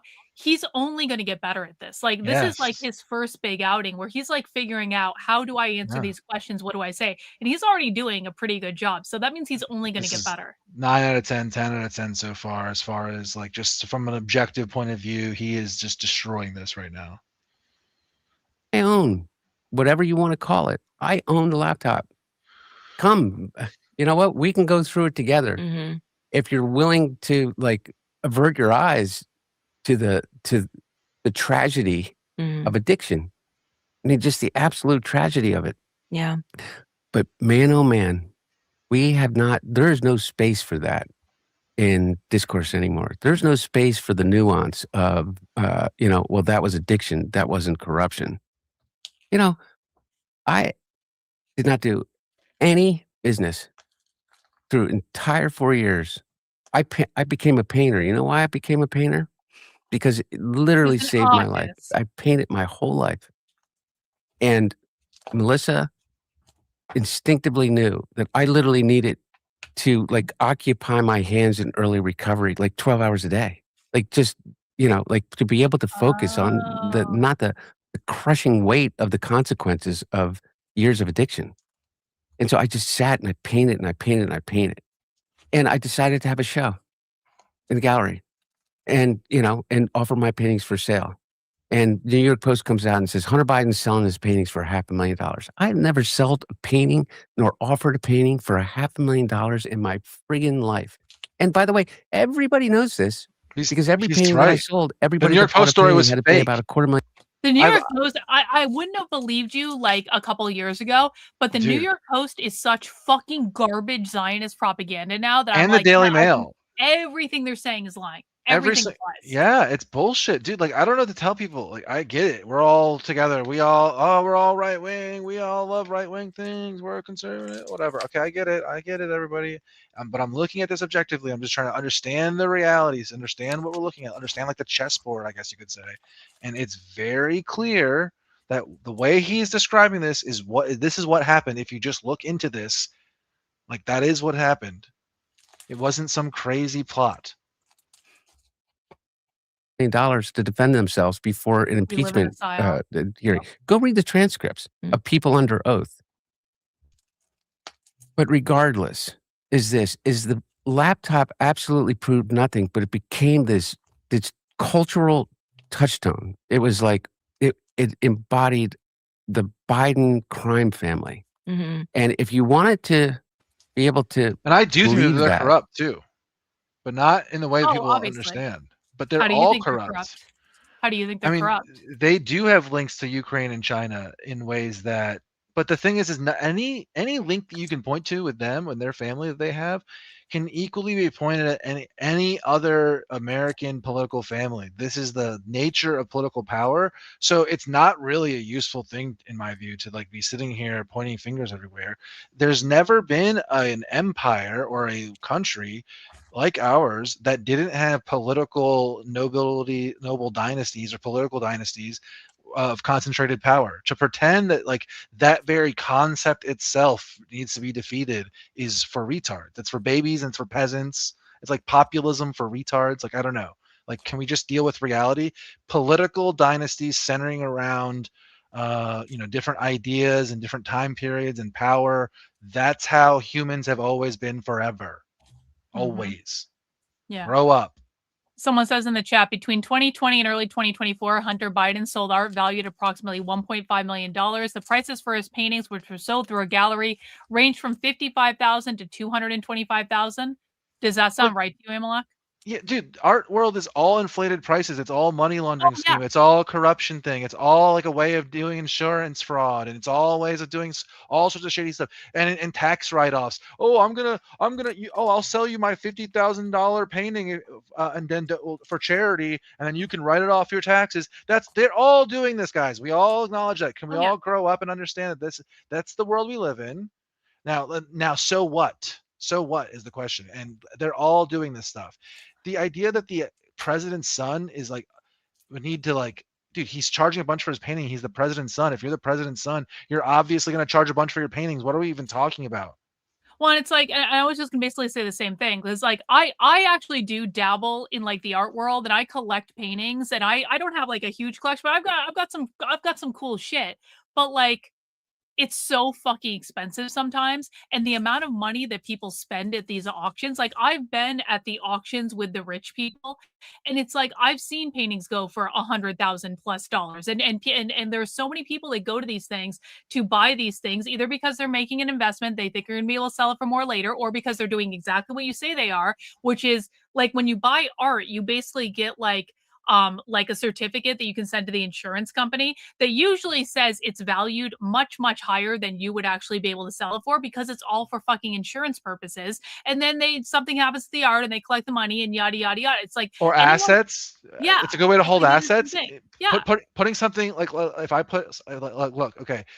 First of all, someone in the eyeball, you said speeches for 50K, dude. Like, I don't know what to tell you. For people like him. That's cheap. Like your show, like that's the cheapest thing ever. I don't know what to tell you guys. Like to make it worth his time, these types of people need to have that kind of money thrown around. That's just like the way things are, okay? And the idea that he would have to like do something offbeat to sell these paintings for a bunch is just total cope. Yeah, and for people who don't know, I'll even say this. I used to. Oh, he knows. Okay. I just misunderstood what you said then. I'm just gonna say this. I'm gonna say this for everyone else. Like back in the day when I was a respectable organizational psychologist, I had a speaking agent. I was making a lot of my money giving keynote talks at conferences. My rate was like anywhere between $8,000 for an hour long talk and like $15,000. And I was someone that people had never heard of that was talking about mindfulness in the workplace. If I can get $15,000 for a couple hours of my time, you think Hunter Biden can't get $50,000 as the president's son? Yeah. That's retarded. And the whole story, like people are like, you really think that he would just like stop doing everything and just become like a painter and paint? Like, did you just hear the story he gave about how it like kept him like busy from doing like addiction stuff? That checks out to me, guys. Like, I don't know that, I mean, does anyone really think that story he just told is inauthentic? I mean, I guess I could see a possibility of it not being authentic, but to me, it sounds like that was a sort of like art therapy for him or something like that. You know what I mean? Like, I don't know. Not wanted to be able to believe that. If you believe that because you're being told that by people that you trust that have told you that your election was stolen, that your democracy was thwarted, that the process was unfair, is that all you had to do, and I get this, is look at the pictures. It doesn't look like a good guy to me. Right. Because you weren't a good guy in the pictures. No. Yeah. Smoking crack in a motel room with a prostitute. Right. Like, you know what I mean? Like they come out and like they're saying, oh, like this, like I admit it all. Not only admit it all, I own it all. I will own everything, the worst of it, all of it. And then being like, I mean, now in retrospect, and things have changed. I mean, times have changed. Like I said, I was one of the chief people that was really angry about it. And it did, that was the exact reason why when I re-examine it, it was the gaslighting. It's the same reason why I'm angry with Trump over the Epstein thing. It's like, I can't come back from media gaslighting. The Trump thing is worse because it came from his own mouth, the gaslighting. So it wasn't like people trying to cover it up. It was like Trump being like, what Epstein files? Are we still talking about the Epstein files? And so, but then things kind of changed, I think, with time also, because I was very, definitely say I was close with Don Jr., traveled a lot with him through the Hunter Biden laptop scandal. We talked about it, this corruption, can't believe they denied it, all these photos coming out. And then we get whatever this Trump family is now. And it's like, man, I think it was a historian that wrote on X exactly how I feel, which is I wish I could go back to the days where I thought like Hunter Biden's art was the most corrupt deal that was done in politics. And now we're going, okay, we stood behind Trump, we fought, we shared the photos of Hunter Biden to the extent that we could. And now we have their family engaged in so many corrupt deals, the meme coins, the taking advantage of people. And you go, okay, well, what we actually have is. How the fuck do people keep falling for meme coins? I don't understand this at all. Trump's administration, I don't want to sound like a shit lib here or anything. I know I've already been doing that for like the last hour, but Okay, wait for Harris. Trump's family should be impeached and put in jail for what they did with their little shit coin. And what was the other thing they did? What the fuck was it? What were those stupid things called that were like fake pictures, art? Oh my God, I can't believe what the fuck? I know what you're talking. What the fuck are those things called? Wow, it's crazy that we forgot what they are already. I know exactly what you're talking about, though. What are those? What are the images of crypto images? NFTs. Yeah, they did those NFT scams, and then at the same time, like, look, I don't know if you've been paying attention. There's a bunch of things. Dude, did you see the thing that the Trump admin did with? Basically, they went and settled in court, or they got this thing where they basically said like, oh, the government owes us $100 billion or something like that, and you can never audit us again, ever. Any of us. No. Hold on. No. Trump. Wait, no, Trump's talking about a different thing. Yeah, different thing. And they said to the Trump admin, they settled with, I can't remember which organization is it with our government right now. They basically said like, oh, we owe Trump $100 million or $100 billion, and Trump comes back and says, oh, I'll just take 1.1 billion and we can just forget about it. And the whole case is based off of bullshit itself. He basically just like yoinked $1.1 billion through the court system and through his own thing.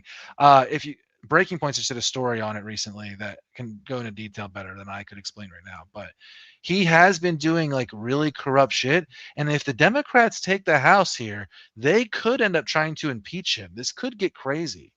I hope they do. Even with the redistricting drama going on, I think that there might be such a huge blue wave in the midterms that he might be fucking locked into dealing with this for the rest of his lame duck. You know what I mean?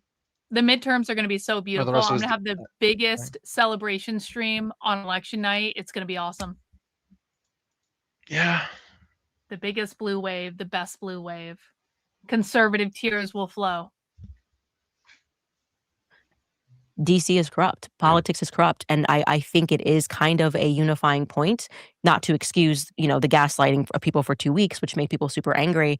But I do think it's just a different time where people are kind of going back and examining. And I feel actually terrible realizing that you were finally clean, and then it's just this humiliation ritual over and over and over again of people putting everything out there and not realizing also your kids are facing this consequence as well, which people do not think about a lot of times when they publish stories. Like I even was reticent and didn't cover the Kristi Noem thing because the first thing that came to my mind Do they have kids? was their kids. Like I'm like, these are kids that are about to go to college. Like, and so, and why are they doing this? Because she's in politics, right? And so this becomes, they don't think about the children. And yeah, I mean, I think now that I have kids too, I think there's just like, wow, they don't sign up for what I do for podcasting. Kids don't sign up for that kind of stuff. Yeah, number one though, kids are way more resilient than you think. They're so much tougher, and I know my girls have like got there, and they love me and deeply. And I can 100% accept that love now and return it with everything that I have to offer. But part of what you're describing is politics in memoriam, part of it. But something's changed, Candace. There is a meanness, a willingness to adopt very, very un-American tactics against our opponents because it become a zero-sum game. It's not just that I disagree with you. It's you need to be punished. Mm-hmm. You need to be punished for what you believe. You know, there's this incredible show. I really want to meet them one day. I don't know if you listened to it. It's called The Necessary Conversation. Have you listened to that? Mm-mm. Incredible. It's a brother and a sister who are progressives. One lives in LA and like one lives in Austin, okay, something like that. And she runs a bakery. His sister and a mom and dad. And they are ultra MAGA. And I think they were like in, Missouri somewhere. Okay. And I mean, like, don't take their caps off. Trump literally can do no wrong. He's playing 4D chess on the Epstein thing. I know he said no war in Iran, but, he must have a reason for it, and you can't convince, like, literally, but they have this conversation. And they have real issues with each other. Like, the daughter gets really mad at the dad. Like, Dad, you were a jerk to us when we were kids. You made me, but then she has this conversation with her mom who loves animals and, like, taught her about empathy. And they would adopt all, these animals, and they would, you find out, like, her dad taught, or coached all of their little league games, and she was a softball player. And if a kid couldn't, like, afford the uniform, dad would quietly go out and buy the uniform. And he's awful on this thing, by the way. he's and, like, in terms of the way that he speaks and speaks to them, and he's like tough, and I don't give a shit, and drop a bomb on them, kind of, Mm-hmm. But it's so informative. Is that before? That's a normal family. Mm-hmm. That's a thing. Before, you and I could meet at a restaurant in Georgetown, and your husband and my wife, and we could have dinner together. And like with Tucker, I knew Tucker. You know what I mean? And like you could have dinner together. And What do you think of Tucker Carlson right now? Him and Candace are a problem. I hate them. I hate their guts. They're part of a psyop. They're doing bullshit. I hate them so much. I could basically do a 6-hour rant about Tucker Carlson right now, and we could literally spend the rest of the time just reacting to his newest interview about aliens, and his newest interview about the demons, and his interview with the guy talking about the Shroud of Turin, and his interview with the Catholic what was it called? Exorcist. I hate him so much. He is such a trash, dumbass idiot. He makes every single person who criticizes Zionism look like they're retarded. He ruins the whole thing. He can't think straight. His brother's a retard. His kids are retarded. He doesn't know what the fuck he's doing. And he's blaming it on demons. And he's promoting the worst things that are possible to the right wingers' brains. He's giving out right wing crack when he does this. The aliens are demons and angels, and I'm just asking questions.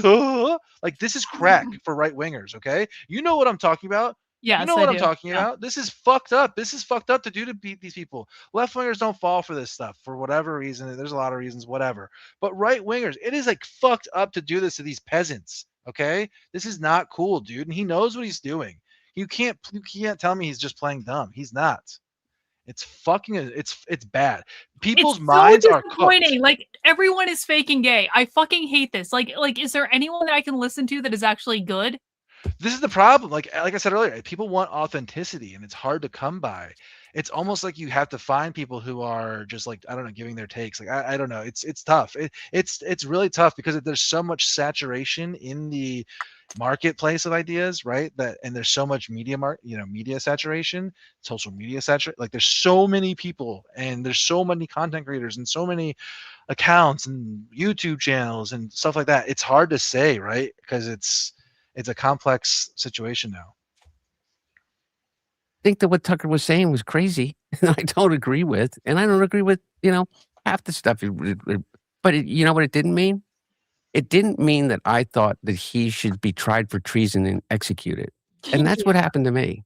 And I mean that not figuratively. I mean it literally. That's what people were saying. And that's what people of real importance were saying. Those were the words that were coming out of the mouth. And I'm paraphrasing, of people like Steve Bannon and people like Rudy Giuliani, people of authority. And it changes everything. Is how can you even have a discussion, for instance, how could I go out and talk about, uh, how could I respond, "Was that cocaine mine?"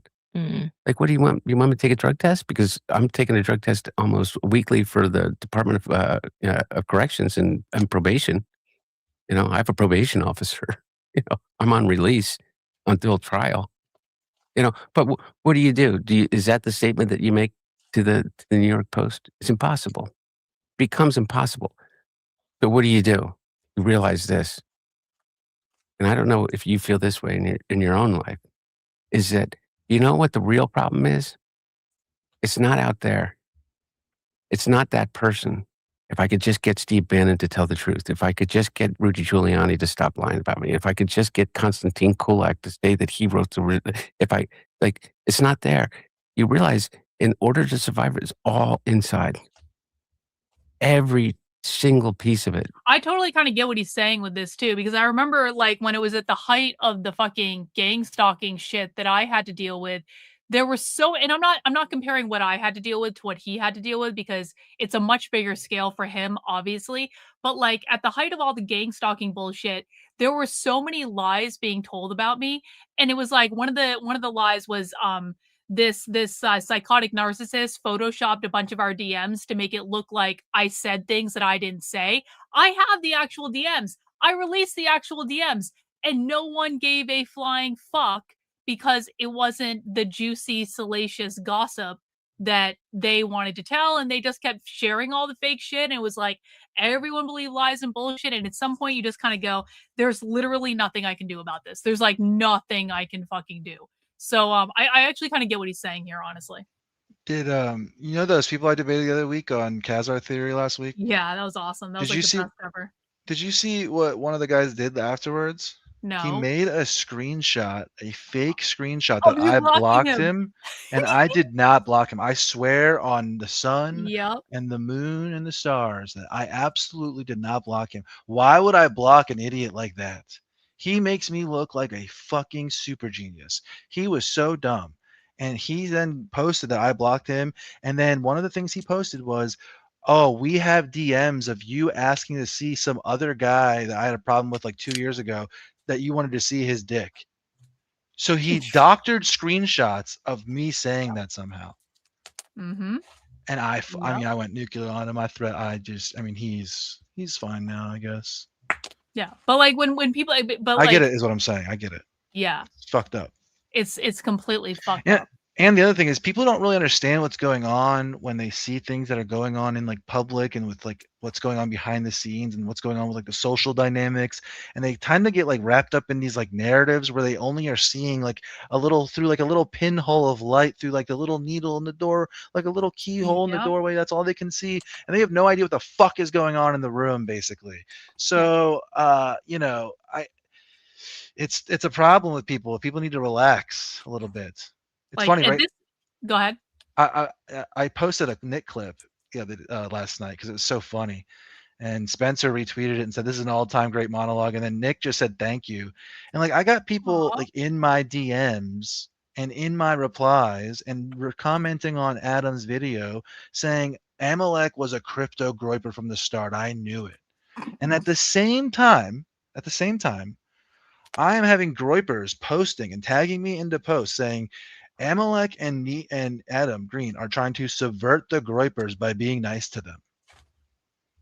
So the internet is full of crazy retards, is what I'm saying, who don't understand what the fuck is going on in the world. They don't understand this like anything that's happening at all.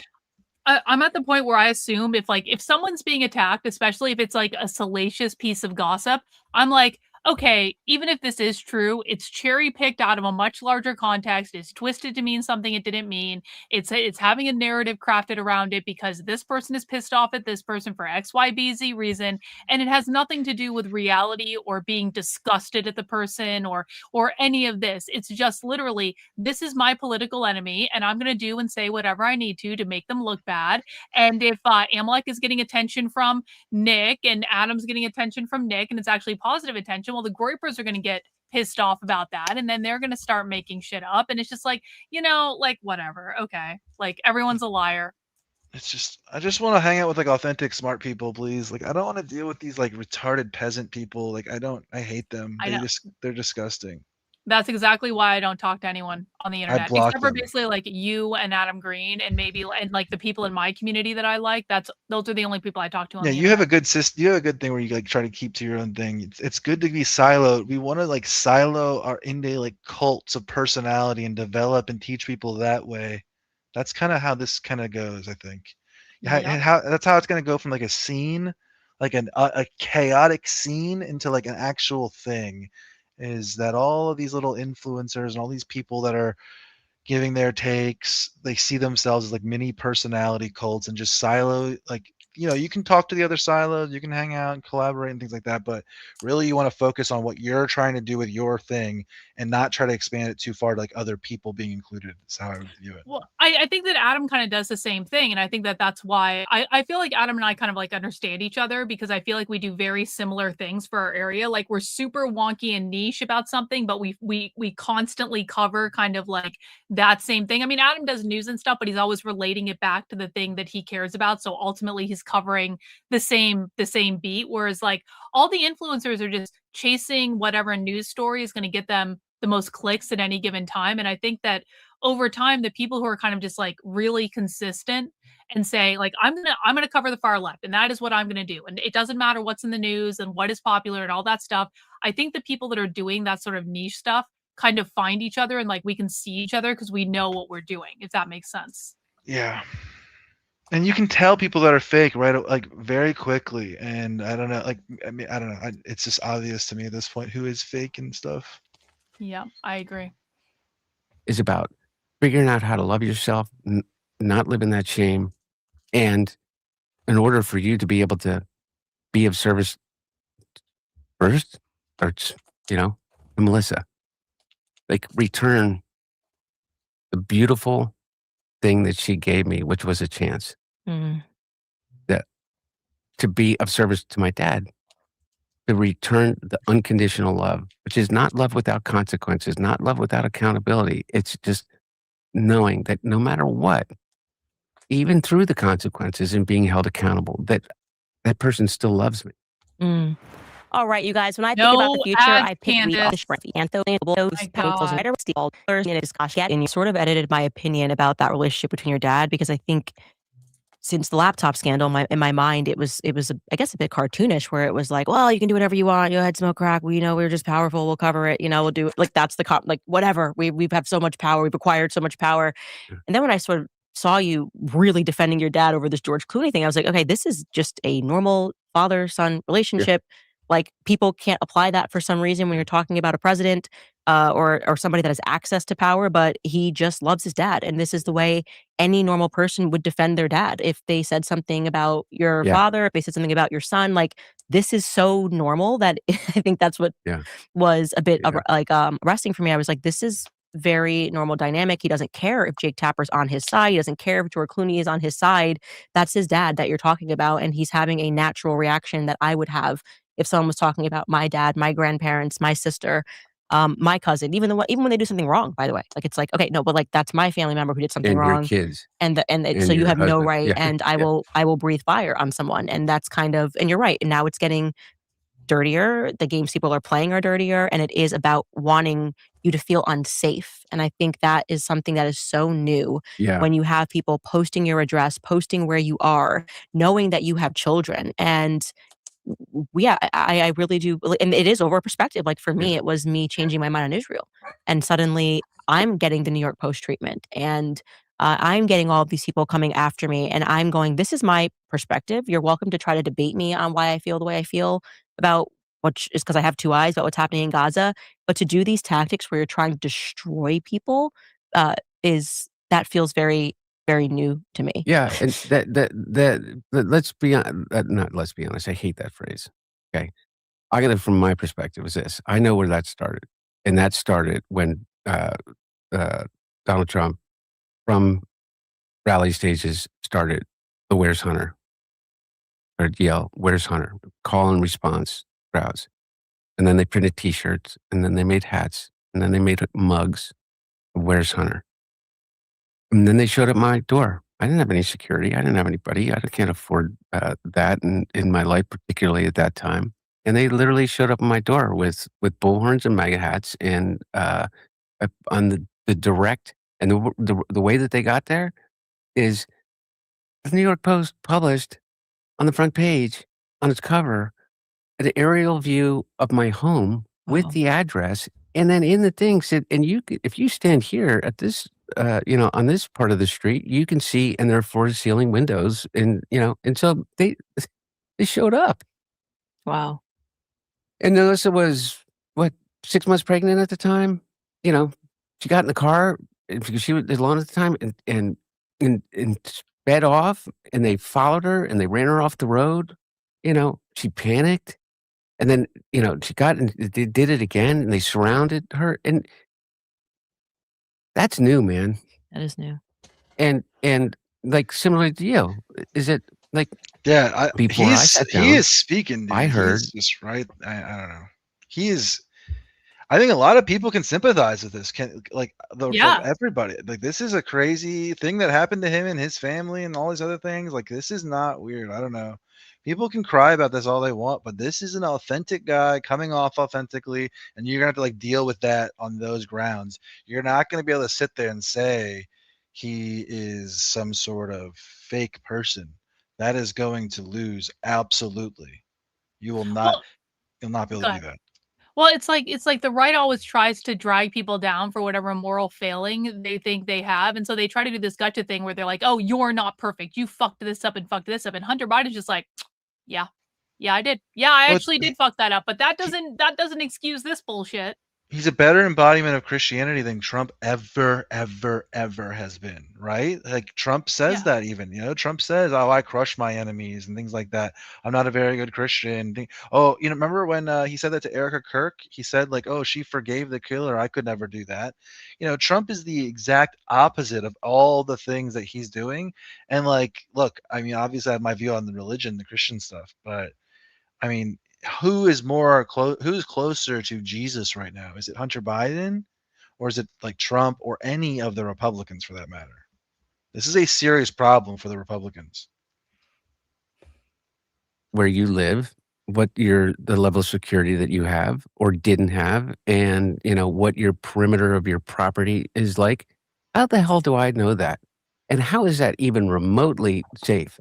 How, because you have people who now you basically spoke your truth, and they decided that you cannot exist, and so therefore, I don't know if it's going to happen, but for some reason I think it's appropriate for me to say, tell you what Candace's address is, Mhm. who lives there, and the level of security Yeah, she Tim has. Pool What the doing that was one of the fuck? most. Oh, It was excuse so me. obvious By what the he way, was my doing. dad said to me, "Is I have to stop saying the F word." But it was Did no, you it, listen it to was the? like Yeah, seriously, that yeah, to me was yeah, like it's a declaration of war. Like they yeah, know I homeschool my kids, they know, and he's describing the security apparatus, yeah. and he's doing it in this rant, trying to be impassioned about the fact that I don't support Israel or I don't support Eric, What is it? whatever his Yeah, motivation was.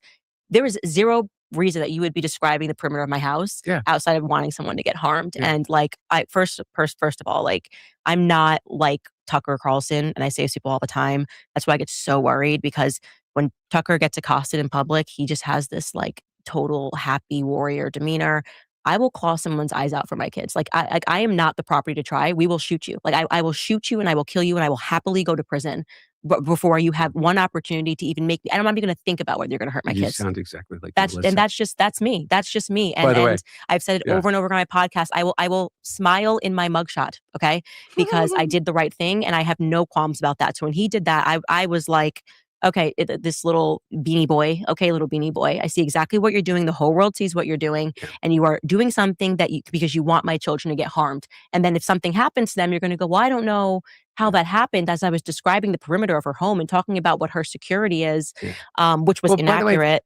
Candace, but that's like, what are we even talking about? That's exactly why they do it. Mhm. Is that even if the chance is this small, the reason that they do it is exactly that, is to make you really afraid, not for yourself, for your 4 kids, Mhm. for your family, for the people that work around you. It's like, and by the way, I'll tell you, is that I have the same approach that I think Tucker has to it, which is then I don't know. It is, which is basically like, I can handle, like, I can diffuse a situation. I can do it. Melissa, people kill you. Yeah, I'll kill you, and I'll ask questions later. And she did exactly the same. And you know what really worries me? Is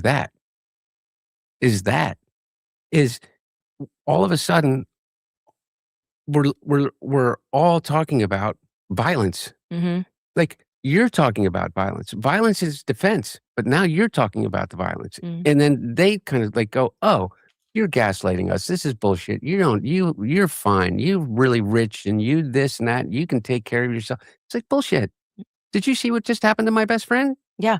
Look, I mean, we Like, just what are watched you talking Charlie about? get, and he had a Yeah. full security apparatus. Yeah. We still don't know what happened to Charlie Kirk. Yeah. There's zero interest. That's another thing that just completely, no, for I- me, I- was Pause like, the fucking dumb. video. Go ahead.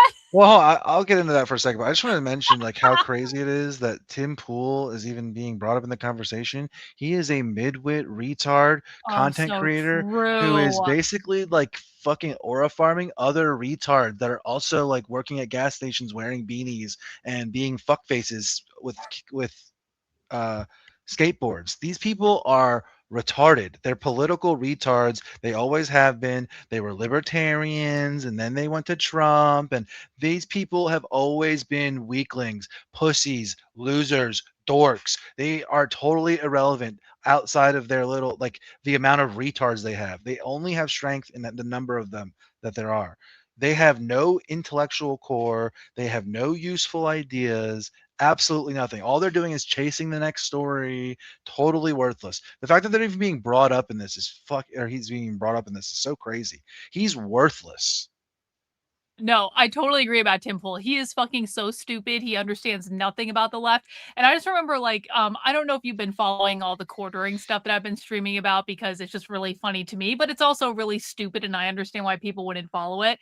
But like, someone asked Tim Pool about the quartering stuff and he kind of looked around at all the retards that were sat around his little table and he was like, we are all covering important geopolitical issues and we can't possibly lower ourselves. And Josie, the redheaded MAGA grifter, the redheaded like libertarian was there. And I just remember like she's one of my favorite fucking grifters because her and all of the like the Dave Smith people and like the Clint Russell people all made this big like fucking show of like denouncing the libertarians when they lost the libertarian presidential nomination and all that stuff and made it seem like everyone was just going to follow them because everyone loved them because they were influencers on the internet.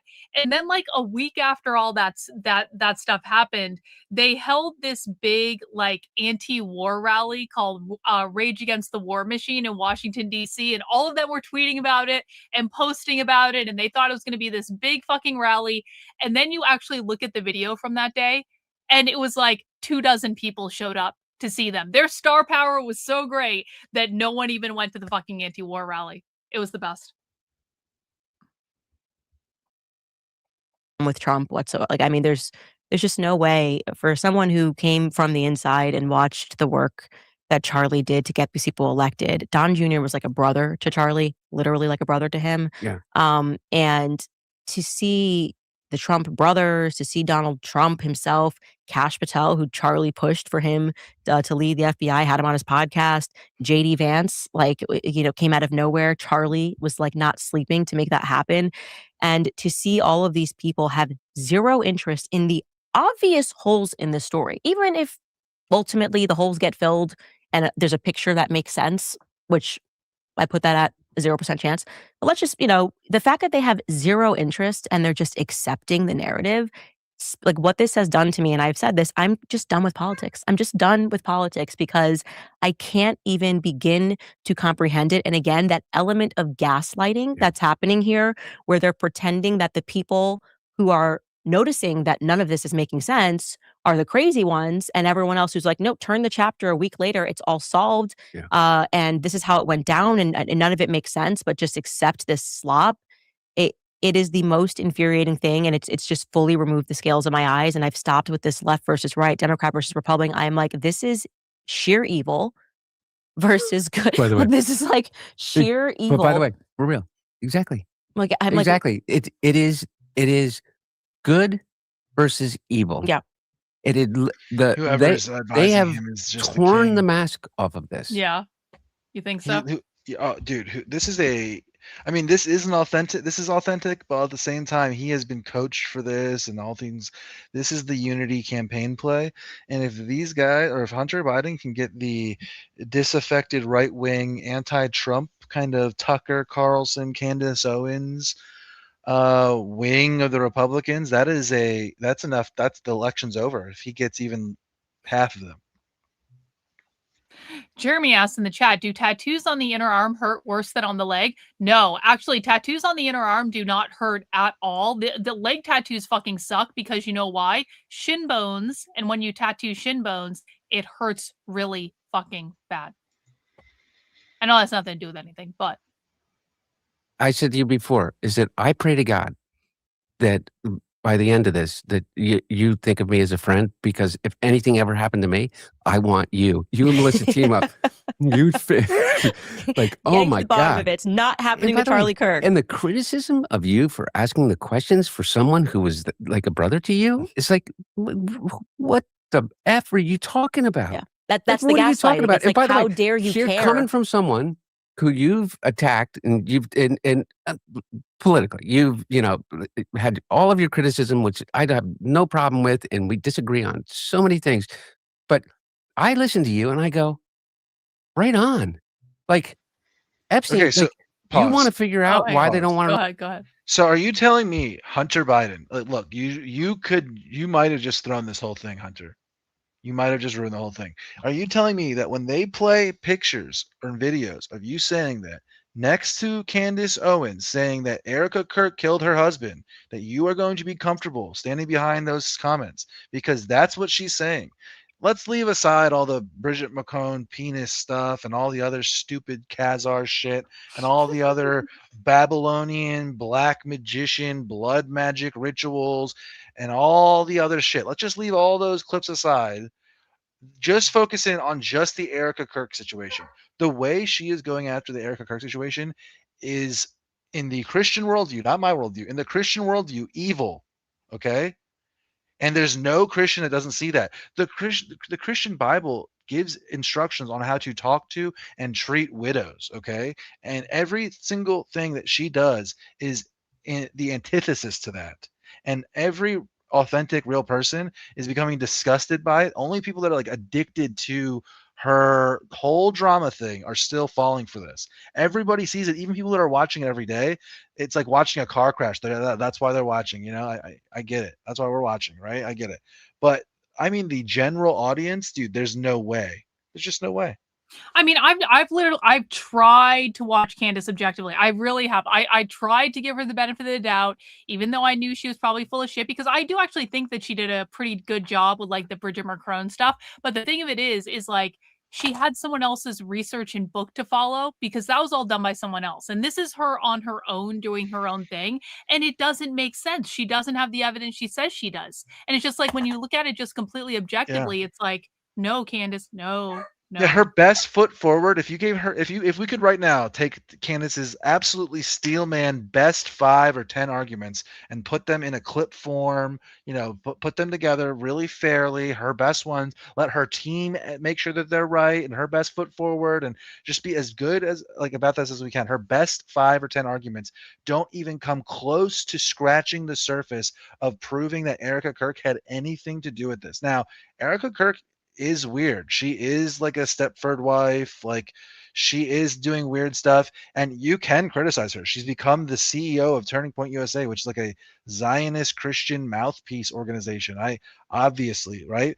But to do what Candace is doing and to conflate those two things, like legitimate criticism of what she's doing and the way she's behaving and her taking over of that role and all those things, and to conflate that with like she actually was in on and killed her husband, the father of her children, those are two completely totally separate things, and nobody should be able to defend the other one. And I don't think Hunter Biden is going to be able to. This is a bad move. I almost feel like he hasn't seen these clips of her saying this type of stuff. Well, let's just see where he goes with it. Like, maybe give him the benefit of the doubt for like a moment. let the release all the Epstein files. All you got to do is literally look at a picture of Trump standing on his stage at his inauguration and look behind him. Yeah. I mean, it's like every single person. He's protecting his donors without question. I mean, it's crazy. Like Paolo Zampoli and this and that and the other thing and all of these things. It's like, okay. And by the way, anyway, my point is it's like, when are people He should going to have said kind of Lutnick. wake He up? should have called Lutnick out right there. He should have called Lutnick out. What do you make of the Nick Shirley thing? Like him yelling in the court case and everything like that. No, Nick Shirley, like Oh, the other basically, guy, yeah. like the fraud guy. So basically, like I like a lot of Nick Shirley's journalism. I don't really have a criticism to make of it. And then all of a sudden, he shows up at the White House and takes a picture with Howard Lutnick. It's like, what the fuck is actually going on?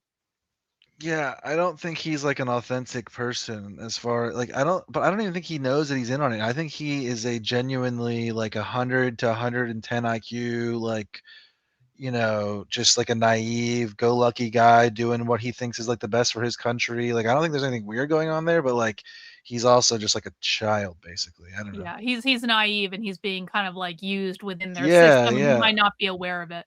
Yeah, I don't think there's a whole lot of nefarious things going on there. Like by him, I don't think he's smart enough to even. Sorry.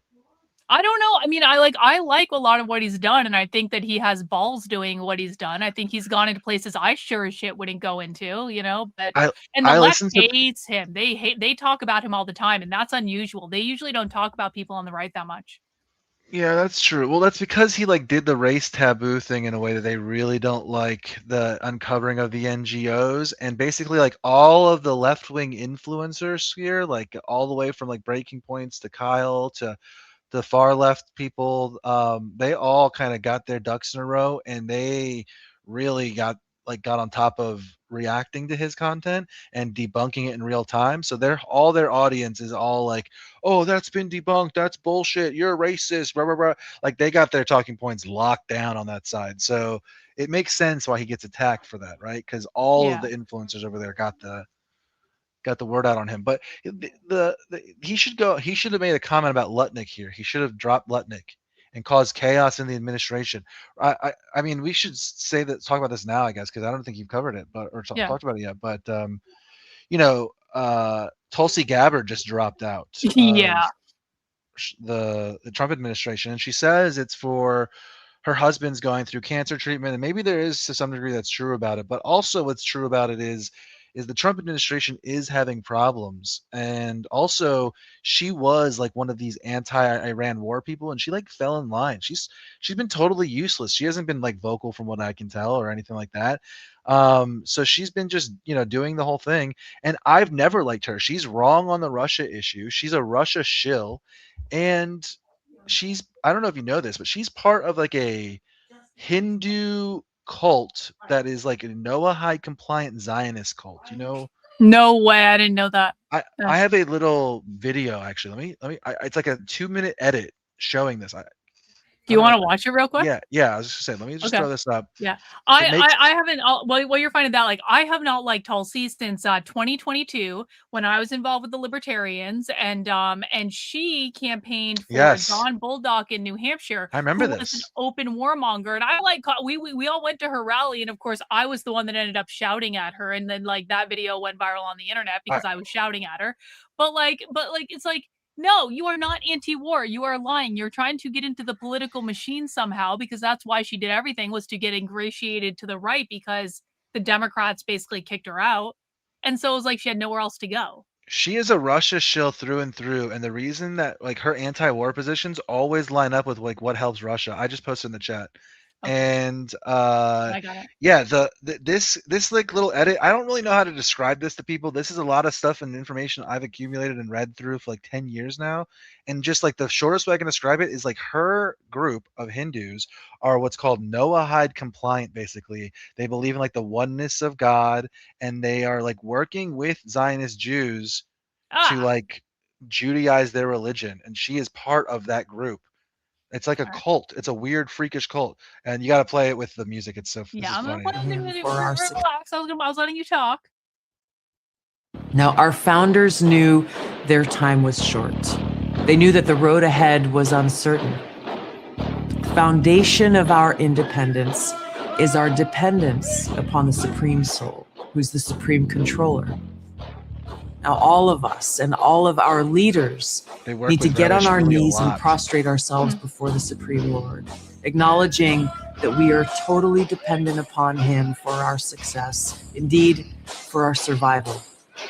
She's talking Too about often the one leaders God. in this world have our... Yeah, go ahead. What were you saying? She's talking about the one God. Do you understand? She just said the one God. We must prostrate ourselves before him and bow down to the one God. She is a Hindu cultist, in a Zionist Hindu freak cult that thinks that Vishnu was an avatar of the Messiah consciousness, and that the coming Messiah and Messianic age is compatible with Hinduism, guys. Wait, did the Jews create this too?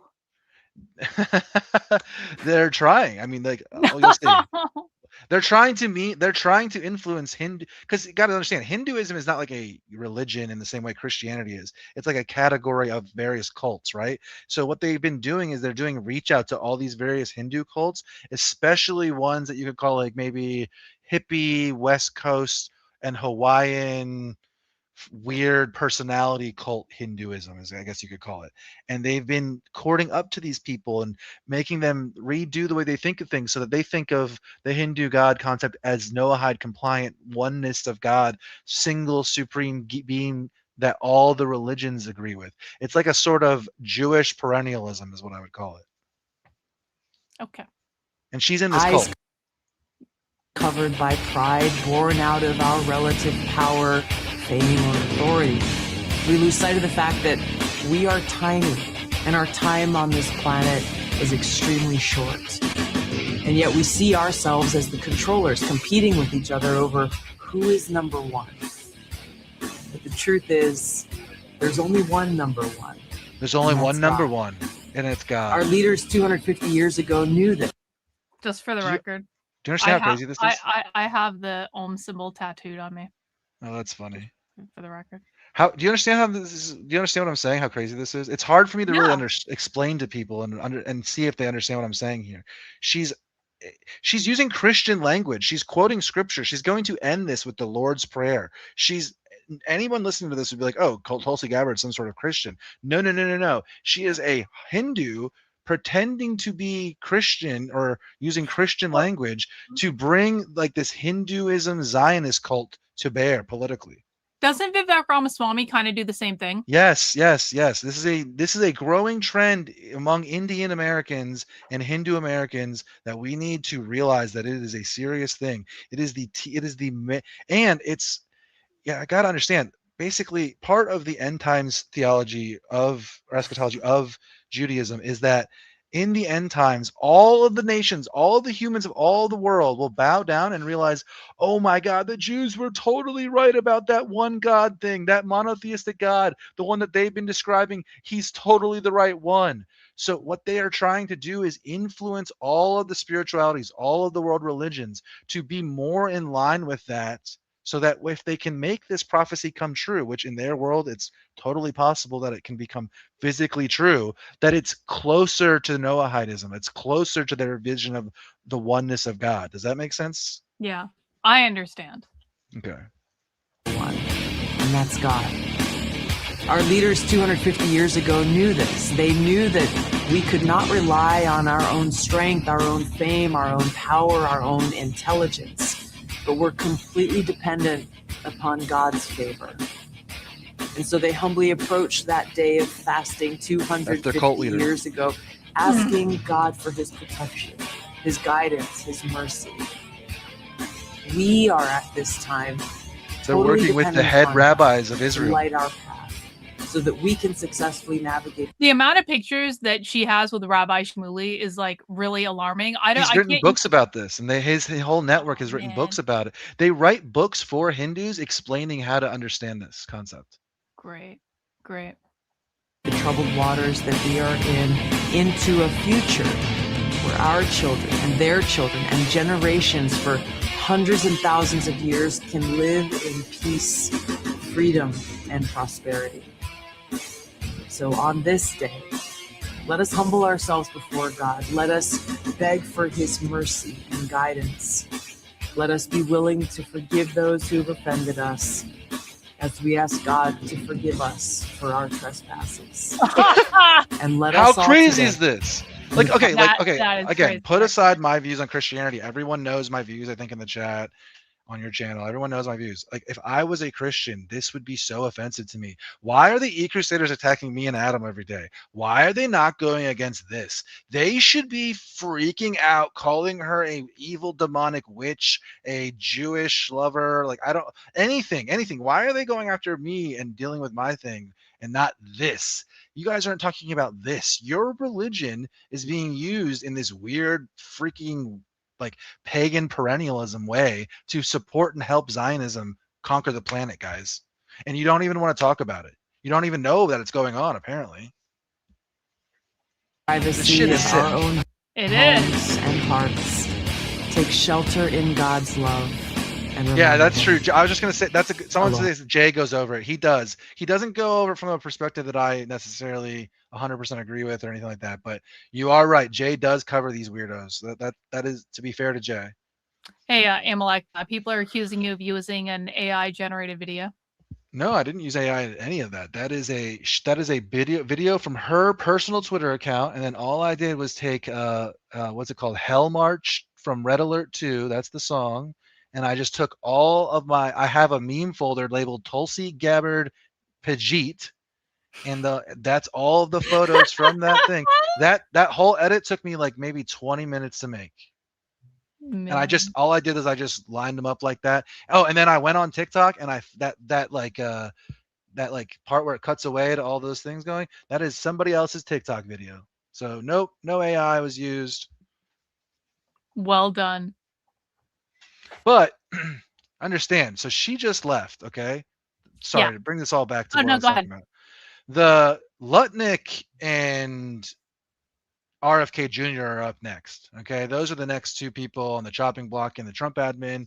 And I would say that like RFK Jr. is probably the most likely, but Yeah, I agree. Lutnick is extremely, Lutnick has fucked up multiple times, but he's being protected because he's part of the Chabad stuff. Okay. He's friends with Kushner. He's tied up with these guys. So he And is a that's little bit. wait. That's the cult that thinks that Jared Kushner is the Messiah, right? No. They don't think Jared No? Kushner's the Messiah. I think that they are trying to like meme Jared Kushner into the Messiah. It's a little different. It's a little more nuanced than that. Okay. I don't think that they are like, I don't think that. No, they think the Rebbe was the Messiah. Is basically what a lot of these guys think. It's complicated. Oh, okay, that's right. Okay, I remember now. Yeah. I just personally think that like who the physical embodiment of the Messiah could be, like the minimum requirements they have for that person, like Kushner fits the bill for all of those things. But anyway, Lutnick has fucked up a bunch of times. First of all, Epstein files. I mean, right? You already know about that. He said he wasn't in them. He said he didn't fuck around. They come out, he was fucking around. Got it. So that sucked. Huge PR loss. And then a couple weeks ago, he was on a show where they're sitting there arguing about Israel, and he says, like, he confirmed that Israel had nukes on the show. And like everyone knows Israel has nukes. Like that's obvious to anyone paying attention. But an official in the US government has not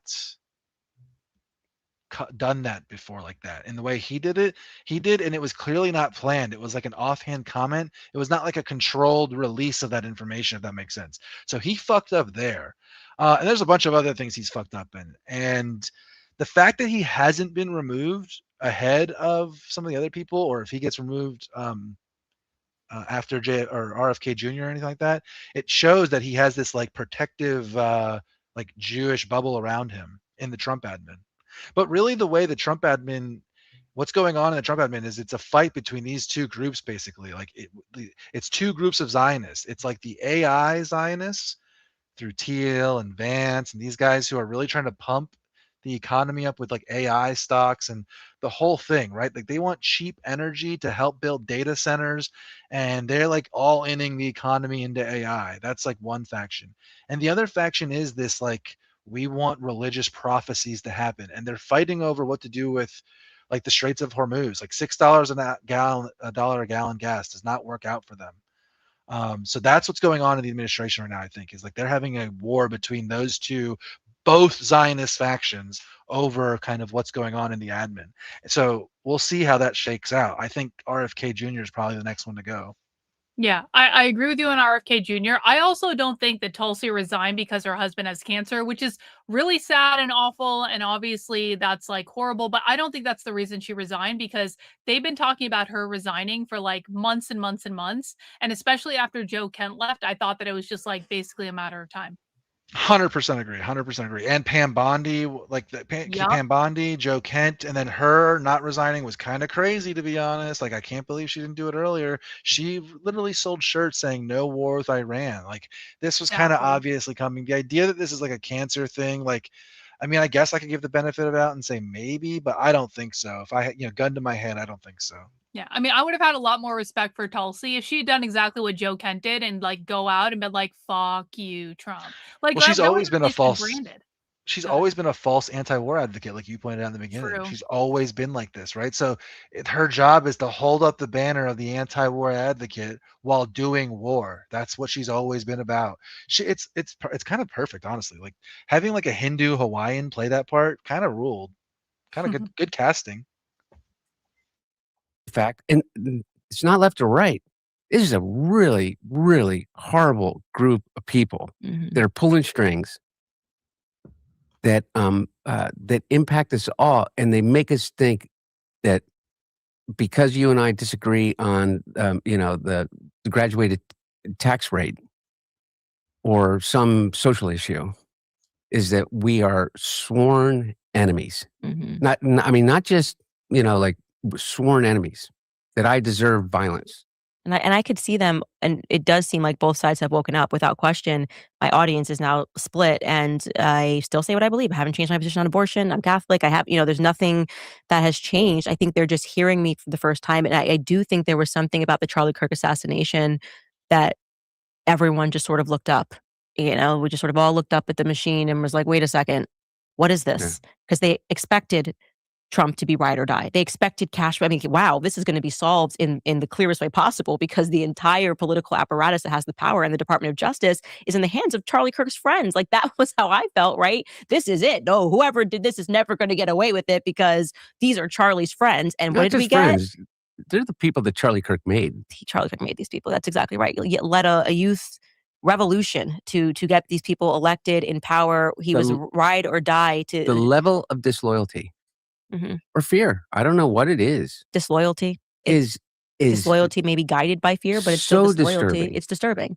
And I cannot forgive Trump, the Trump You know what I family, think part of it is that nobody talks about? what they have Yeah, done, go ahead. or what they have. Go ahead. Part of what TPUSA was like it was basically like the establishment conservatives' way of attempting to deal with like the energy of 2016 and 2017 with Milo and Ben Shapiro and these college tours. You guys remember these things back then? Yes. And these big, like the Battle of Berkeley, all this stuff. It was kind of like their way of really kind of like from an outside, like can we do that if we invest a bunch of money in some way and propping that up? That's what TPUSA was a way of trying to do that. Let me just repeat back to you just so I make sure I understand. Your position is like all of this kind of like organic crazy stuff was happening in 2016 with these college tours, and Antifa was showing up, and it was a big old shit show and was getting a lot of attention. And then TPUSA comes in as like an official funded organization, and they're like, can we essentially replicate this to be able to use it for our narrative?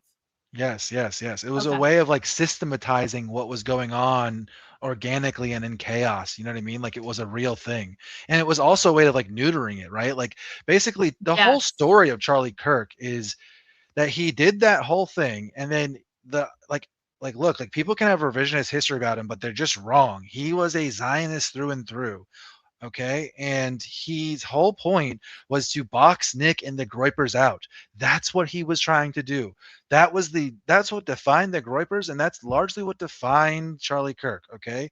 So the whole purpose was to keep Groypers out of their organization and to box Groypers out of, and just these ideas in general, out of like mainstream political activism, you could say, in the right wing. And the problem is, and this is just true, they've become hyper paranoid about this. Okay, they think there's a groiper under every desk at their fucking place. They Well, think they're like there is doing that poll that inquisitions. yeah, I but know. there is that poll that just came out that said like 8% Mm, of the country is groiper. I mean, look, I don't mean to like burst the groiper's bubble, but I looked at the methodology, and that is a very poorly done study that doesn't reflect reality. I'm sorry. That's a really it was. It's Why you real. gotta ruin everything? I know. You and Adam Hey, I gotta ruined call. you two ruined fucking aliens, and now you're ruining the groiper poll. I'm What's wrong just. with you? I'm just trying to be honest. I looked at it. Oh. I looked at the numbers, and I just got to call it how I see it. I don't think that that's an authentic poll. I mean, I don't disagree that they have about how much that poll says they have. I would say they have probably 75% of that, maybe 2/3 of that, if I was going to be fair. So I'm not saying it's like totally bullshit. I do think that what they are tapping into is authentic, but I don't think that that poll was done well. Anyway, Yeah. what was I saying right before that though? Oh, it was about TPUSA like boxing out the groipers. Yeah, so like that was their whole thing was like basically like moderating this whole thing. And they are hyper paranoid about groipers. They are doing like inquisitions internally, like, oh, how do you feel about Israel and things like this, right? Like they are doing that internally, and they are basically hyper paranoid in the chaos of Charlie Kirk's death. And because of that paranoia caused by the groipers and Nick, they have basically made the worst decision at every single point.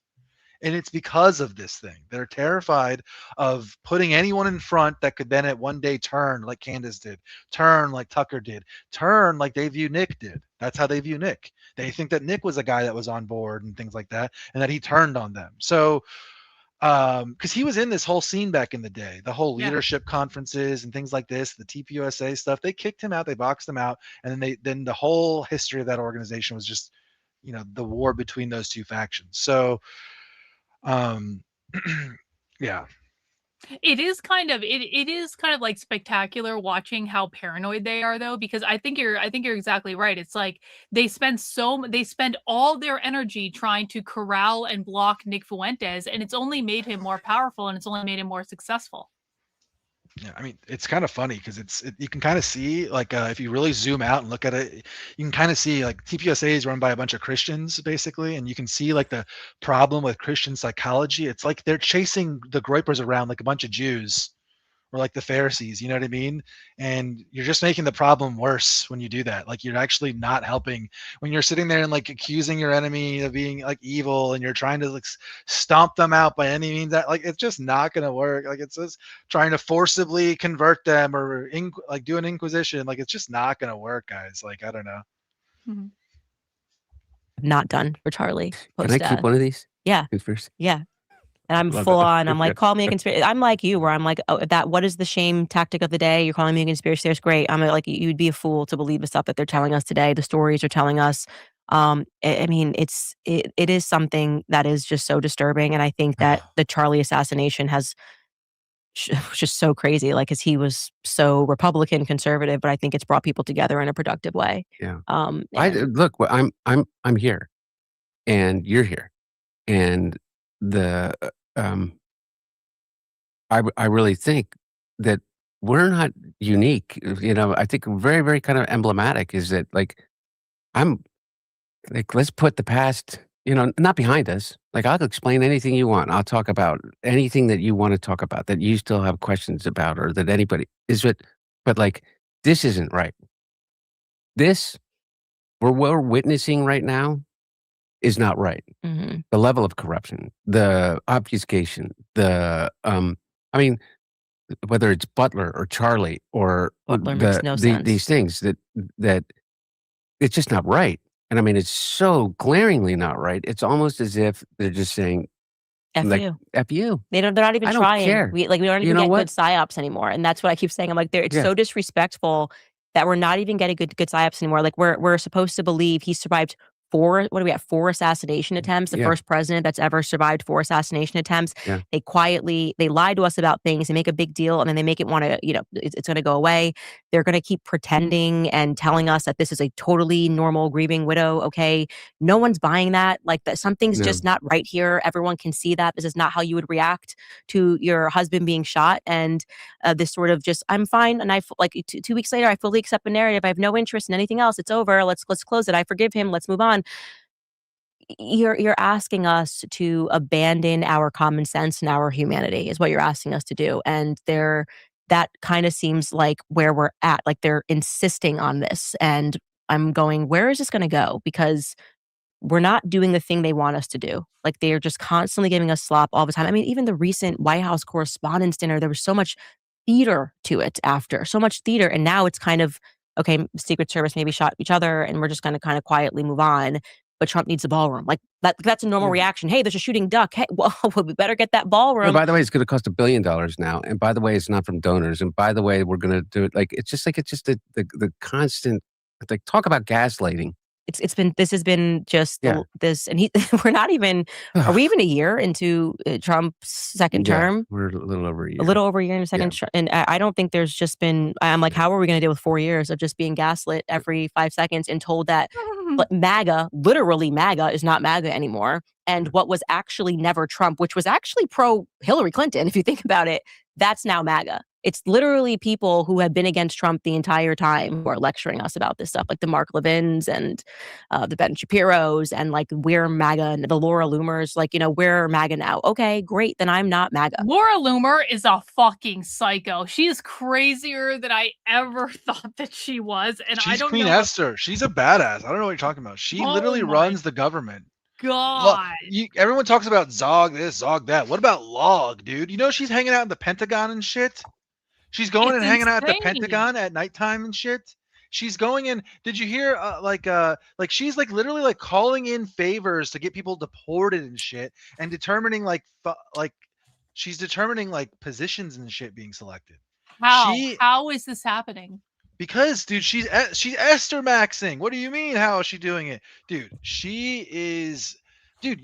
People just don't understand what it's like to just like focus in all of your energy and time into your own little like political project, your own little thing, and like making it happen. And like people just think it's not magic. That's just what she does, and that's like what they do. And like we need to start doing that. We need 1,000 Goyim Laura Loomer types who are willing to cozy up to some fucking rich billionaire to the point that they listen to you when they become president. Like she was like a nobody, and she's just been like his diehard crazy person psycho forever. I am really resentful of the fact that like so many of these MAGA retards, they spend all like anytime they're replying to me, I'm called crazy, or anytime someone's tweeting about me, they call me crazy and stuff like that. And then they're kissing Laura Loomer's ass all day, and I'm like, you guys have no like you guys should not be held responsible for defining what is and is not insane, because Laura Loomer is certifiable, and anyone looking at her Twitter account can see that. And the fact that this woman has any influence at all is just like, it's one of the most blackpilling things. She is a, I mean, I don't know. Like, I'm not trying to glaze her. Like, I don't like her at all. I hate her views. I think she needs to go away. Fuck off. Everything about her I hate. Her views on like religion itself are just totally fucked. I don't like her, obviously. With that being said, like, she's obviously just like the ultimate supervillain Jewess. Like, come on. She is just providing some of the best, like, she's just like putting on a show on how to do it. I don't know. The whole thing is crazy. Like I've never agreed with these people. I am opposed to these people's ideas.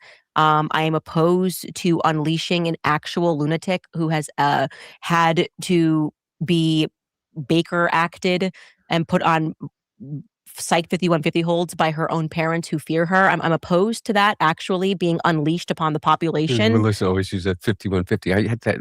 She goes, that person's going to get 5150. And I go, what are you talking about? What's 5150? It's like, and you're telling us this is MAGA now. Like, this is what we do. And so it's been a challenging time, because you do have to have like the humility to admit that I'm quite embarrassed Candace, about it. The president of the United States of America has posted images of himself as a king, I think, half a dozen times now. And as Jesus, and as when God. When are people going to wake up and go, okay, like, if that's what you want, and by the way, if that's what you want, then you know what? I know that there is the vast majority of Americans, but some that are really going to really have a problem. Yeah. Really have a problem. I am. Yeah, dude, they're so good. Forbid. Dude, the left is so good at being able to threaten violence without doing it.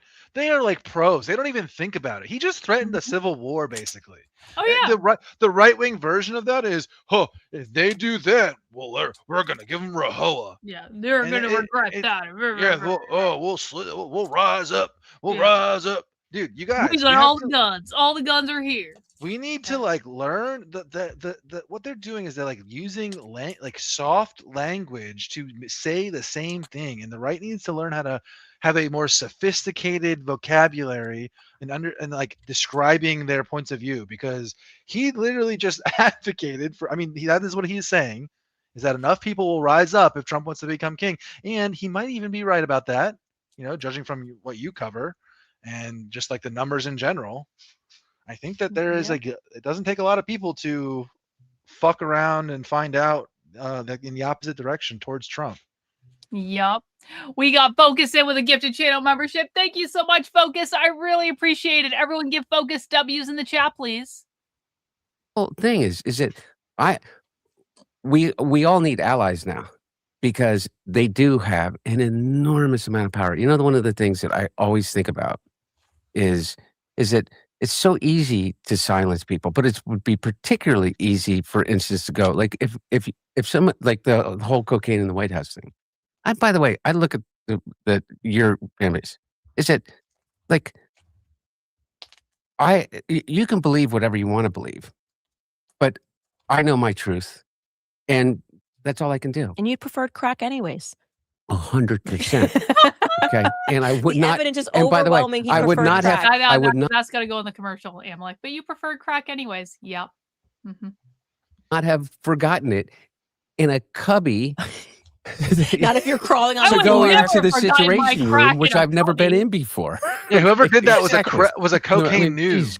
Yeah, exactly. Yeah. Yeah, Hunter Biden, he's an expert master crackhead, guys. You guys really think that he was leaving his cocaine around? Come on. Have some more respect for future President Hunter Biden. Christ. Anyway, but my point is that what if they what if I'm flying back to LA and and I go through security and they find drugs in my bag? Who would believe me that I'm so clean and sober? Who Real. would possibly believe me? Fucking real. No one. No one. No one.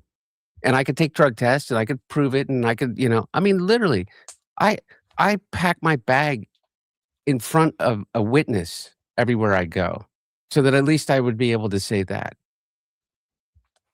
Here's the crazy part, is the idea that I would think that there is a government in power capable of doing that.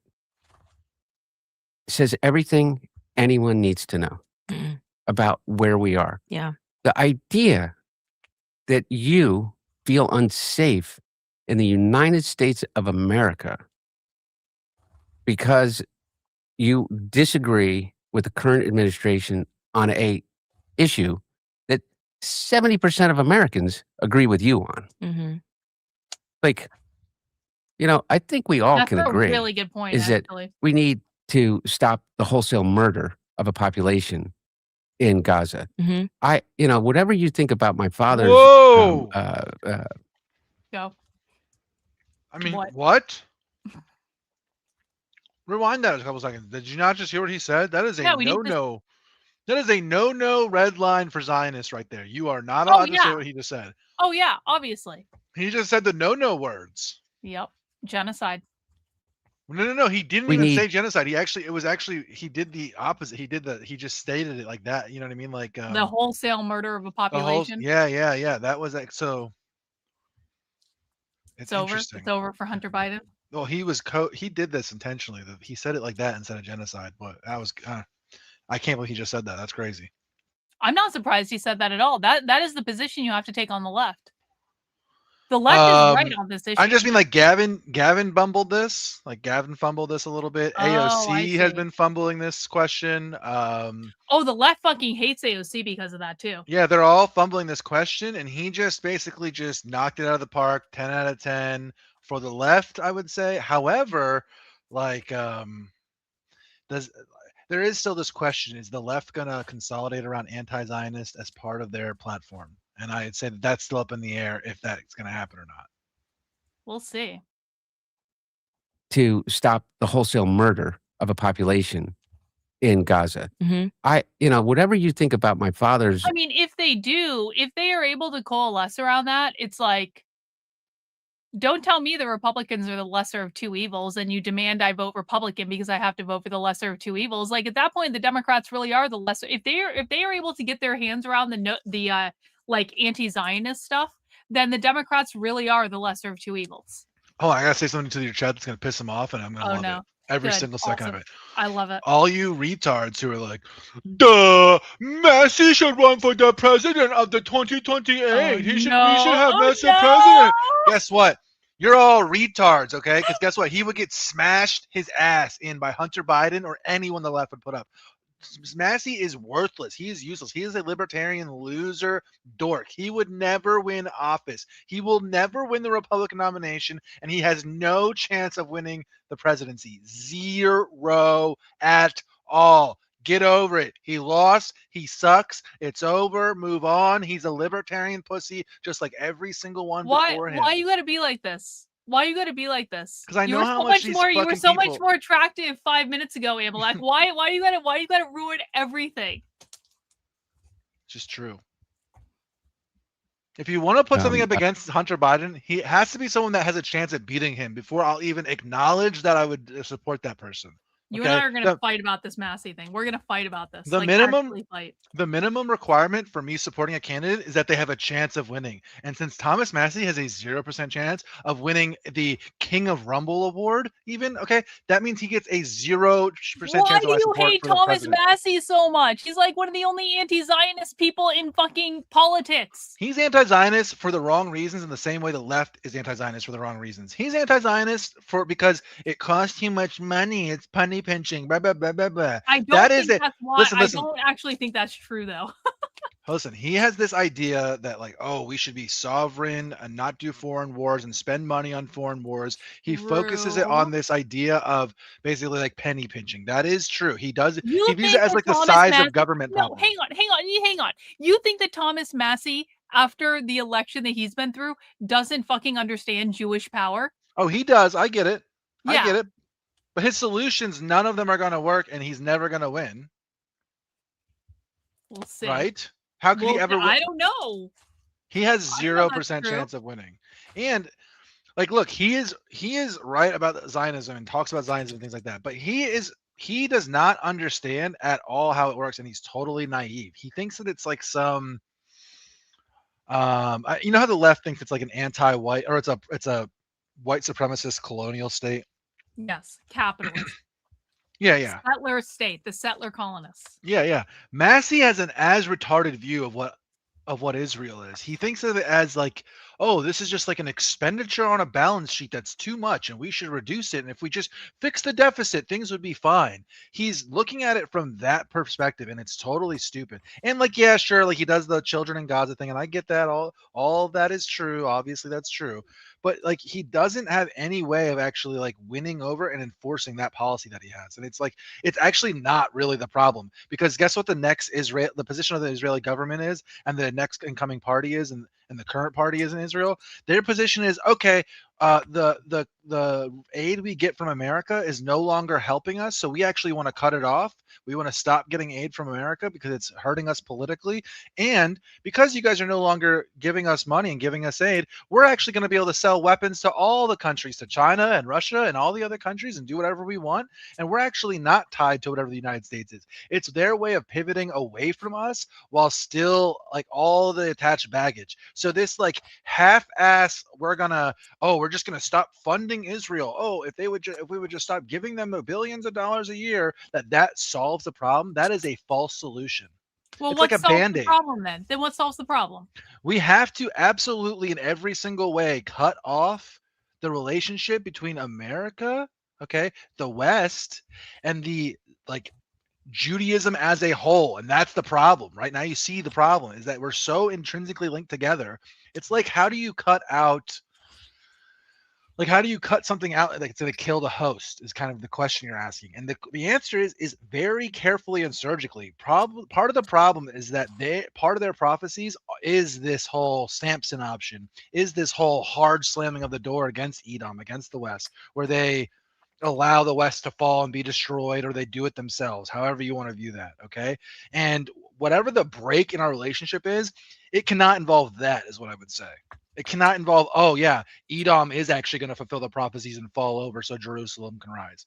That I am again, like that's how it has to go.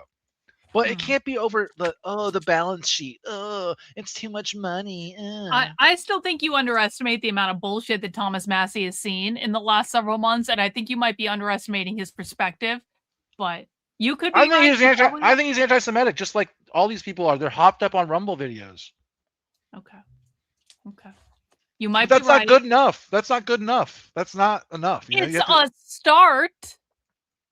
What do you Yeah, but- want? Not everyone can be hold you on. The reason that overnight. these people, hold on. The reason that people like him have these ideas that he has now is because people like me force this JQ issue down everyone's throats, and then 10/7 happened, and then all this stuff happened, and now he's woken up to it. Okay. Yes, you were there first, King Neo-Nazi. We Well, all get it. You were there first. No. I'm not saying it like that. What I'm trying to say is like if you don't have somebody pressing the issue and putting the real, true, authentic argument out with the real worldview and the authentic perspective, the correct perspective, then you're not going to have people like Massey even show up with those ideas. What But Massey is isn't doing it- is like a but then- repackaged version of 10 years ago.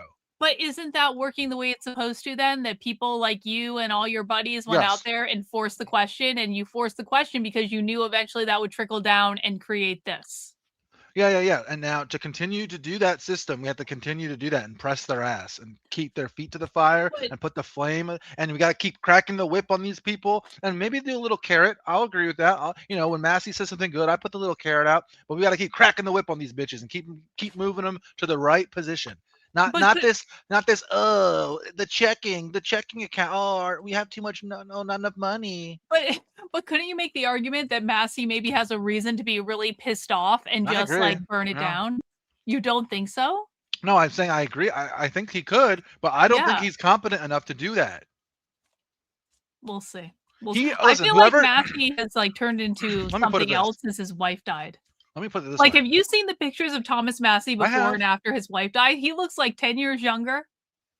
We need a Julius Caesar. We do not need a happy-go-lucky farmer, okay? We don't need like some podunk happy-go-lucky. I just showed up to protect the Shire. I'm just here. I just want to live in the Shire with my people and have my farm, and we're going to live in the Hobbit town, and we're going to drink our beer, and my kids are going to marry my neighbor's kids, and their kids are going to get married, and we're going to do that for thousands of generations. We actually don't need that. That's actually what we don't need. We need a Julius Caesar type figure. We need an evil king. Who's that?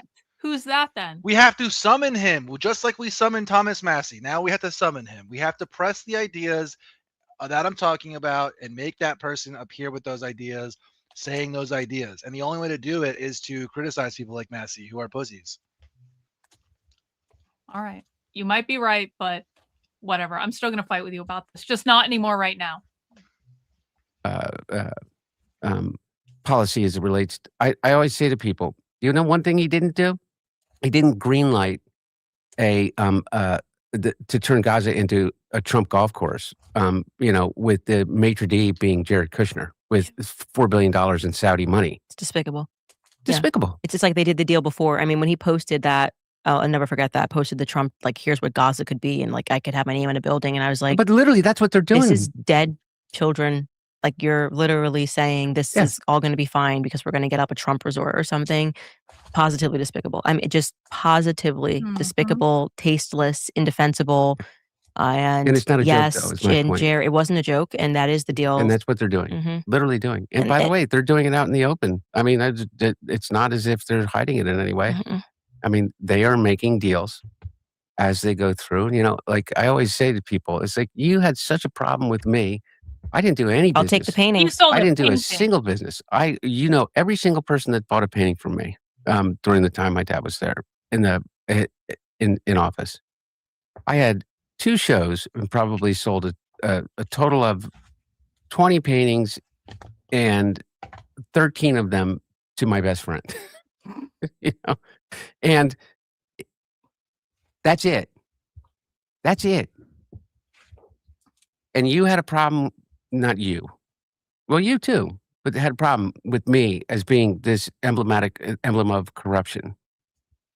These guys, okay, Don Jr. got the single largest loan guarantee from the Department of Defense ever handed out of over $600 million for an energy company, a fusion energy company, of which he has zero experience in.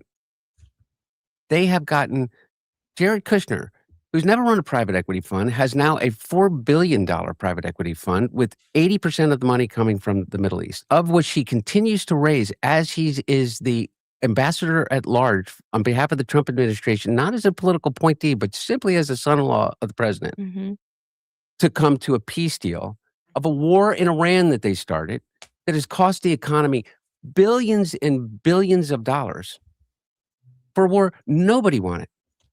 That every president before him,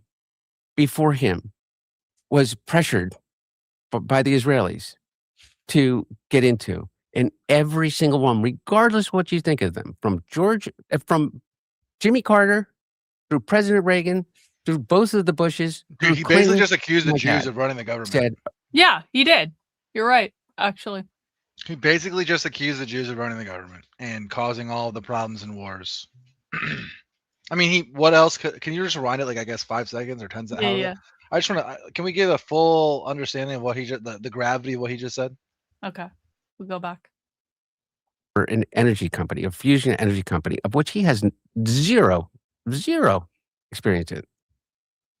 They have gotten Jared Kushner, who's never run a private equity fund, has now a $4 billion private equity fund with 80% of the money coming from the Middle East, of which he continues to raise as he is the ambassador at large on behalf of the Trump administration, not as a political appointee, but simply as a son-in-law of the president, to come to a peace deal of a war in Iran that they started that has cost the economy billions and billions of dollars. Yeah, dude.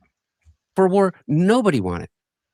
That every president before him, was pressured by the Israelis to get into. And every single one, regardless what you think of them, from Jimmy Carter through President Reagan, through both of the Bushes, through Clinton, through my dad, said, you're out of your damn minds. And here's the reason why. This is what's going to happen. This is true. You right know now. this, right? No benefits? Go ahead. There was the reporting that Biden was like moralizing Bibi over this, basically. Like, basically, he was doing what Hunter's kind of doing right now. And it kind of makes sense. You know, a lot of people said at the time, like, there's no way he did that are in our sphere, basically saying, like, oh, they're all controlled by Zionists. But I do think that there is I think that the Biden family are authentically Catholic. They're just left-wing Catholic people. Oh, I think so too. I think that goes way back. Yeah, I don't think I mean all the e-crusaders that want to seethe about that and say that they're not true Catholics, like, go ahead and say that all you want, you're just wrong. And I think that they are that he did see this as a Christian worldview problem. You know, they do see that, oh my God, Gaza's being bombed and this is a bad thing as a problem. So he did moralize Bibi over this. His father did. And that's almost why they replaced him with Kamala Harris. Well, I mean, he also had dementia too, for real. That was a real thing. Yeah, I mean, I obviously know that, but do you think that she did any better than he would have? I don't know, but like, I do think that they were kind of put between a rock and a hard. I think they wanted to get rid of him. I don't think they wanted him to run for a second term. And when he did that debate performance, it just they pounced. It was like, I don't know if you watched like no, you're right. That's what it was. The chaos of the debate department.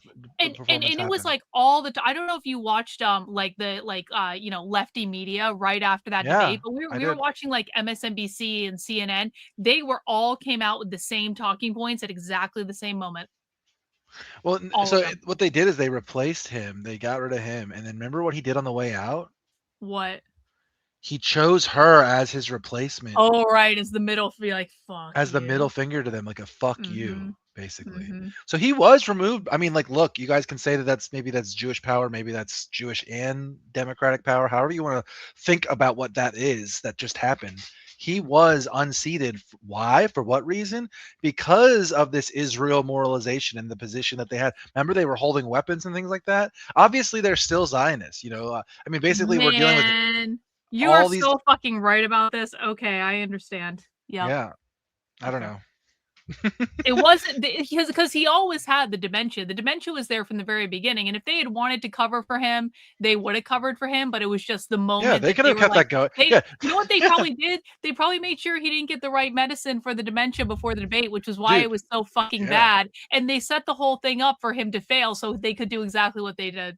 He was doing stuff right after that debate where he looked and sounded like 10 times better. Remember that? Mm-hmm. Yeah, you're not wrong. Yeah. So I don't know. I'm letting my dog out. I'm still listening. But if you hear my dog bark, All right. I think that's what's going on. Right on.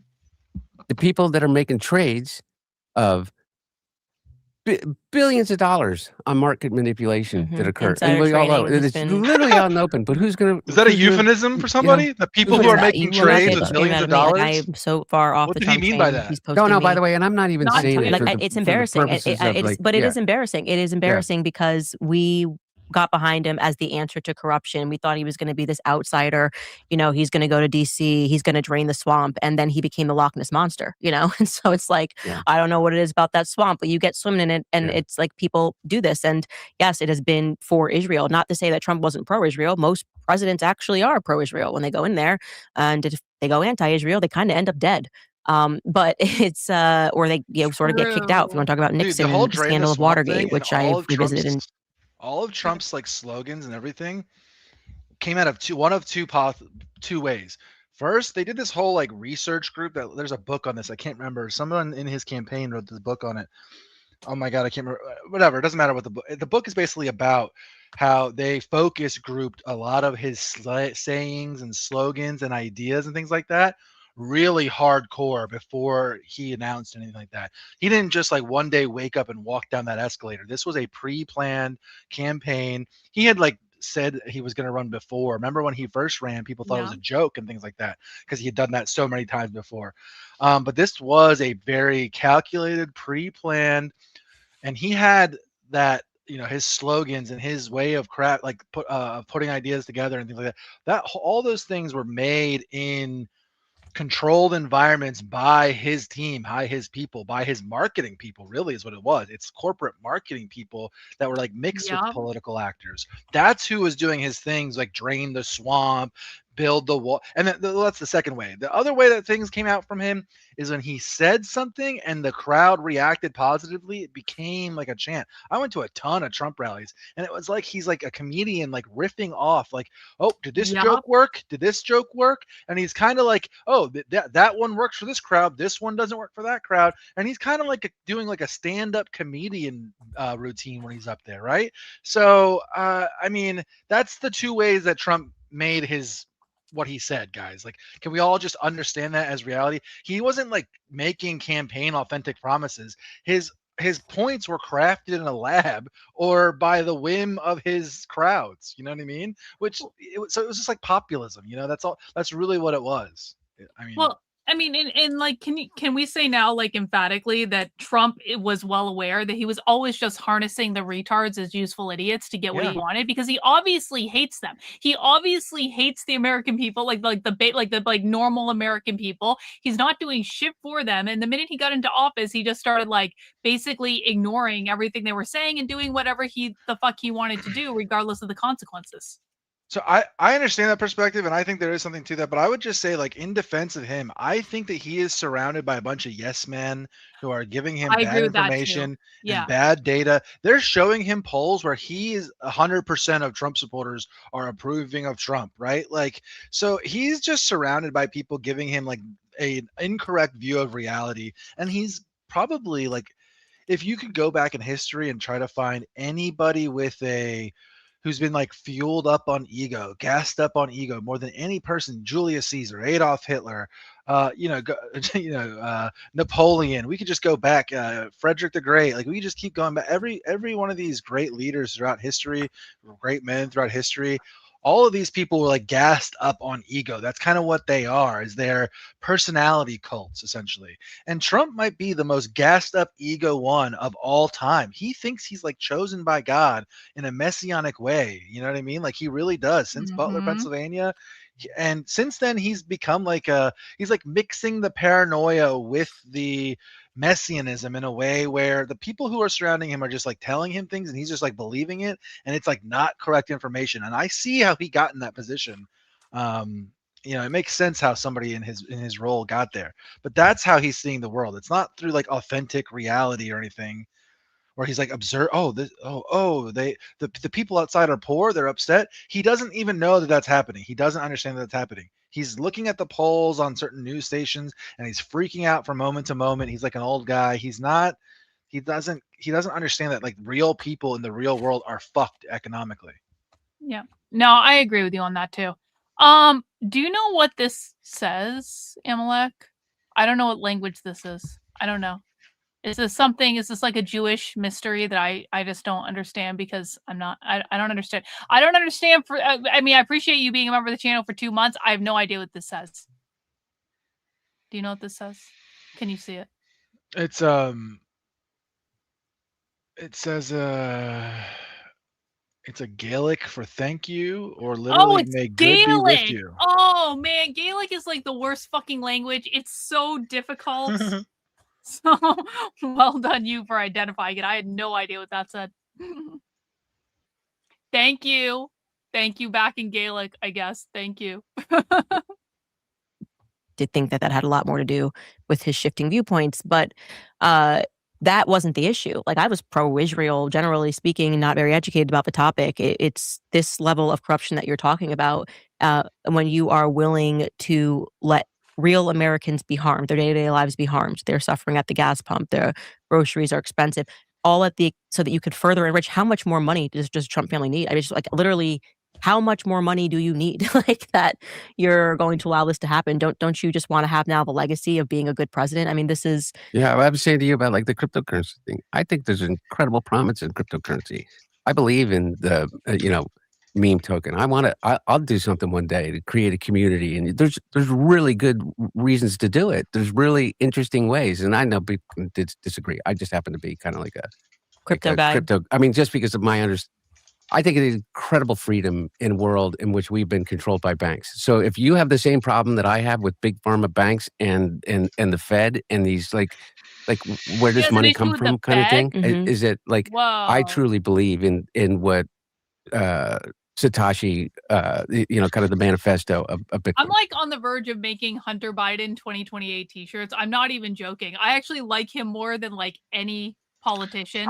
I mean, I have people who have held the position that I held now. I have traditionally like hated these people and made fun of them and not hated, actually, I should say. I just thought these people were like wrong and misguided and like I don't know. I think it's going to be hard to argue against this for the next couple of years. Give the far right a chance to breathe, where in a world without Trump kind of thing is how, let us do the thing.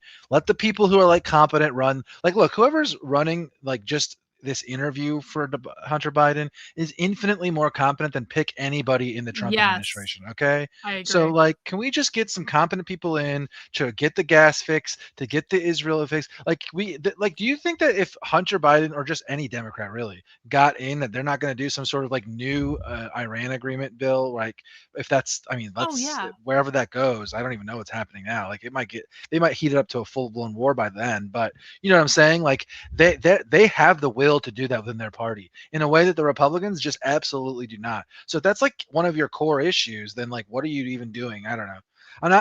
Like I said, I get why people who are, traditionally right wing think this is like a bad idea. Oh, they're going to import millions of people. They're going to do blah, blah, blah. Nothing that they possibly can or are willing to do is as bad as like more of this Trump chaos, you could call it a controlled demolition, but it's actually just like chaotic demolition. Like somebody's walking through our country with a sledgehammer, just fucking shit up randomly, and his name's Donald Trump, and it's like not good anymore. Like it was fun, we tried it, we all thought he was going to do something, and he did not do that. He's something else. Yeah, I totally agree. We got to grow up. I don't know. Hinge into reality. I was told that I was a leftist today because I was saying the word hinge. That's I was like, sick. okay. Well, I'm a That's just griper. me. You're a leftist. That's just the world we're in now. Yeah, you're like the most famous groiper now. You're like I- the most famous initiate. Somebody just replied to Nick being like, your groiper clippers glaze you in the clips and they cut off the parts that make you sound stupid, like insinuating that I'm like a groiper clipper. I You know, love it. that's I me. think this is you and Adam being groipers is the funniest possible outcome for me. I love it. I love that all you kids are getting along and I don't have to choose anymore. Just want to we just want to sit at the table, or at least like realize that we're authentic and like not fucking bullshitting Hey, and stuff. listen, this is what I was. I mean, listen, I kind of didn't have the religion conversation with the groipers because I was never gonna win that battle because I'm like witchy to them and do tarot cards and stuff, and they think it's all demonic. But it's just like it's exactly the right thing to do. They always should have been talking to you and Adam. Always. And it's like if they want to be Catholic and do this guy, okay, fine, I guess, and I understand your position on that. But it's like you and Adam are two of like the smartest people on these topics online, and it's not as though Adam is being crazy and like everything he's doing is grounded in original source text. So it's not like he's like being crazy. Like he's not like fucking Jake Shields. He's not like fucking Stu Peters. He's not like any of these like retards. And so it never made We're sense to me citing that he's Christian fighting sources. anyway. We're literally citing, like I could make our arguments almost entire, like if like when I talk to one of these people, like if you're a Catholic person, I can have all the conversations we have exclusively citing Catholic sources. I truly could. I could, and I'm very confident in that. So we're not being fake. We're not misusing those sources or anything like that. We're truly trying to explain to you guys like how this system works, how the religion works, and how it interacts with Jewish power. And it is a meaningful thing. And the way I view it is this, like it's almost like we do also need them in the same way. There is something to this like mass consciousness of Christian, sorry people, like Christian, like kind of retards. You guys are like like you guys are like a school of fish or something, okay? And you're in the ocean and you can fuck up a big shark. You can all run into them and fuck them up, and you can do that whole thing. And you guys, like, there is a use in what you guys are doing. But at the same time, right now, like there's a whole totally untapped market of like deconstructing Jewish power, and it involves going after the Bible and attacking the Bible using scholarship, using secularism, and using the ideas that Adam and I talk about. We're not talking about Odinism and paganism and all that. Like that is not what I am talking about. You guys okay? aren't even practicing pagans. I especially am not. Okay. And like I am just advocating for a secular view on this and allowing a tolerance for critiques against Christianity and against the Bible and against Judaism, because that's really what we're trying to go after. That's really what we're trying to critique. And the problem is that when we go after the Old Testament, that these guys provide cover for it and they attack us over it. When we are citing like scholars, we are not just pulling this out of our ass. Okay. So I would have like that's what I would say to these guys is like, you guys like let us cook. Right now we're like fighting with one hand tied behind our back by never interacting with the Bible stuff. You guys do your thing, do the Christ is King thing, do the Catholic thing, do groiperism. I don't want to interfere with that at all. That project of infiltrating the GOP and from within and that whole thing, that is not my cup of tea. I do not want to be involved in that project. I don't want to be doing anything. But somebody should do that. There should be many different ways of doing this. So they should just do that, do their thing. And I am not like, none of the arguments that we make, not a single one of them is in like bad faith or anything like that. These are our authentic beliefs. So can we stop with like the Fed and the Jew and the thing? Neither me nor Adam do that with Nick. I have never called Nick like a Jew, Fed, Mexican, whatever. And if I do, it's like in tongue in cheek, I engage all of Nick's ideas on the basis of what he's trying to say, and that is far more than can be said than any of these quote unquote America First United Conference people, right? And any that were supposed to be America First, or any of these like Muslim Christian Alliance people from the last 2 years, Sneeko and all these other things. So I don't know. That's how I view the whole thing. Like, yeah, it's been fun and all this other stuff, but we really are just trying to like, fucking live here and just try to explain our point of view. I think sometimes, and I say this with all due respect to Nick, I think sometimes he makes bad decisions about who he aligns with and who he engages with, because it's just been like, over the last several years that I've been involved, like retard after retard after retard. And it's like you watch this happen and you're like, oh, well, that person's going to stab him in the back. That person's going to turn on him. And it always ends up happening that way. And it's like, I don't know why. I get that, he wants to appeal to a certain audience that gets him something in return. And he's kind of like a mob boss in that respect, in that he will use people if they're able to serve him in some way. But it's also just like, at what point do you say, like, this is just not, it's not productive to associate with retards like Jake Shields. It's not productive. And it's like you and Adam. But it's a double-edged sword. Yeah. I get. So like people, this is what I hear from my side all the time. And I agree with this perspective. I totally, fully, 100% understand it. I hear it from many people all the time. Okay. However, like, he used the retard power to get to where he is. Where would Nick be now if he didn't get the chance from Sneeko and he didn't have all these people back him and Jake Shields have him on and all this other stuff? It's almost like what helped make him so relevant to people who, and get his foot in the door with certain powerful people who are relevant, who aren't these like peasant retard types that we're talking about here. Like, that did come from doing this. So as long as we can like acknowledge that that's how it is and not like pretend, and that's fine, then it is what it is. That's okay. And I don't think that there's anything wrong with that per se. That's kind of just how politics has always been. But like, let's not then also pretend that I'm some like existential threat to what you guys are doing. Like, I'm like, you know what I mean? Like, that's not true then. Like, no, go ahead. I don't know. It's just funny, like the idea that these guys, like I said earlier, that we're getting attacked by people like that all the time, and then there's like Christian Zionists like doing the most insane shit that we're clipping up and posting every day, and none of these guys share it or talk about it or anything, or go after these people or try to debate them or anything like that. They just like call them Jews all day, basically. Yeah. No, and I agree with that too. It's just like, how many times does someone like Sneeko have to stab you in the back before you say, okay, I'm not giving you any more fucking chances. This is bullshit. And it's like, again, with like you and Adam, I agree with you that I do think you guys argue in good faith. I do think you guys like hinge into like reality with primary source evidence. And it's like one of those things where, okay, maybe you disagree about some things, but I think we agree on like more than we disagree on. And can we focus our energy there instead of on trying to kill each other? Like, that would be pretty great. Well, they can learn a lot from us too. Like, I don't know what to tell you guys. Yeah, but, like, I agree.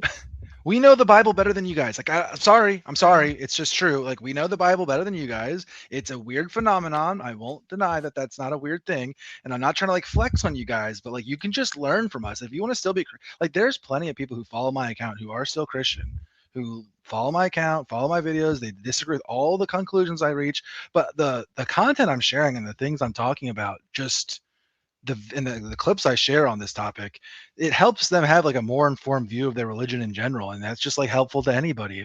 If you're going to be a Christian, like truly, I say this to you, like, I'm not trying to concern, troll, or fuck around the people, but like, if the point of it is the faith, like, you guys are kind of showing like unfaithfulness when you interact with us in this way, where you shut down and get upset and like freak out and kind of like chimp out. And like, I don't know, you guys need to relax a little bit. If you have faith that like Jesus is God and that he did resurrect and all the stories are true, then like, you can deal with a little bit of people trying to question that.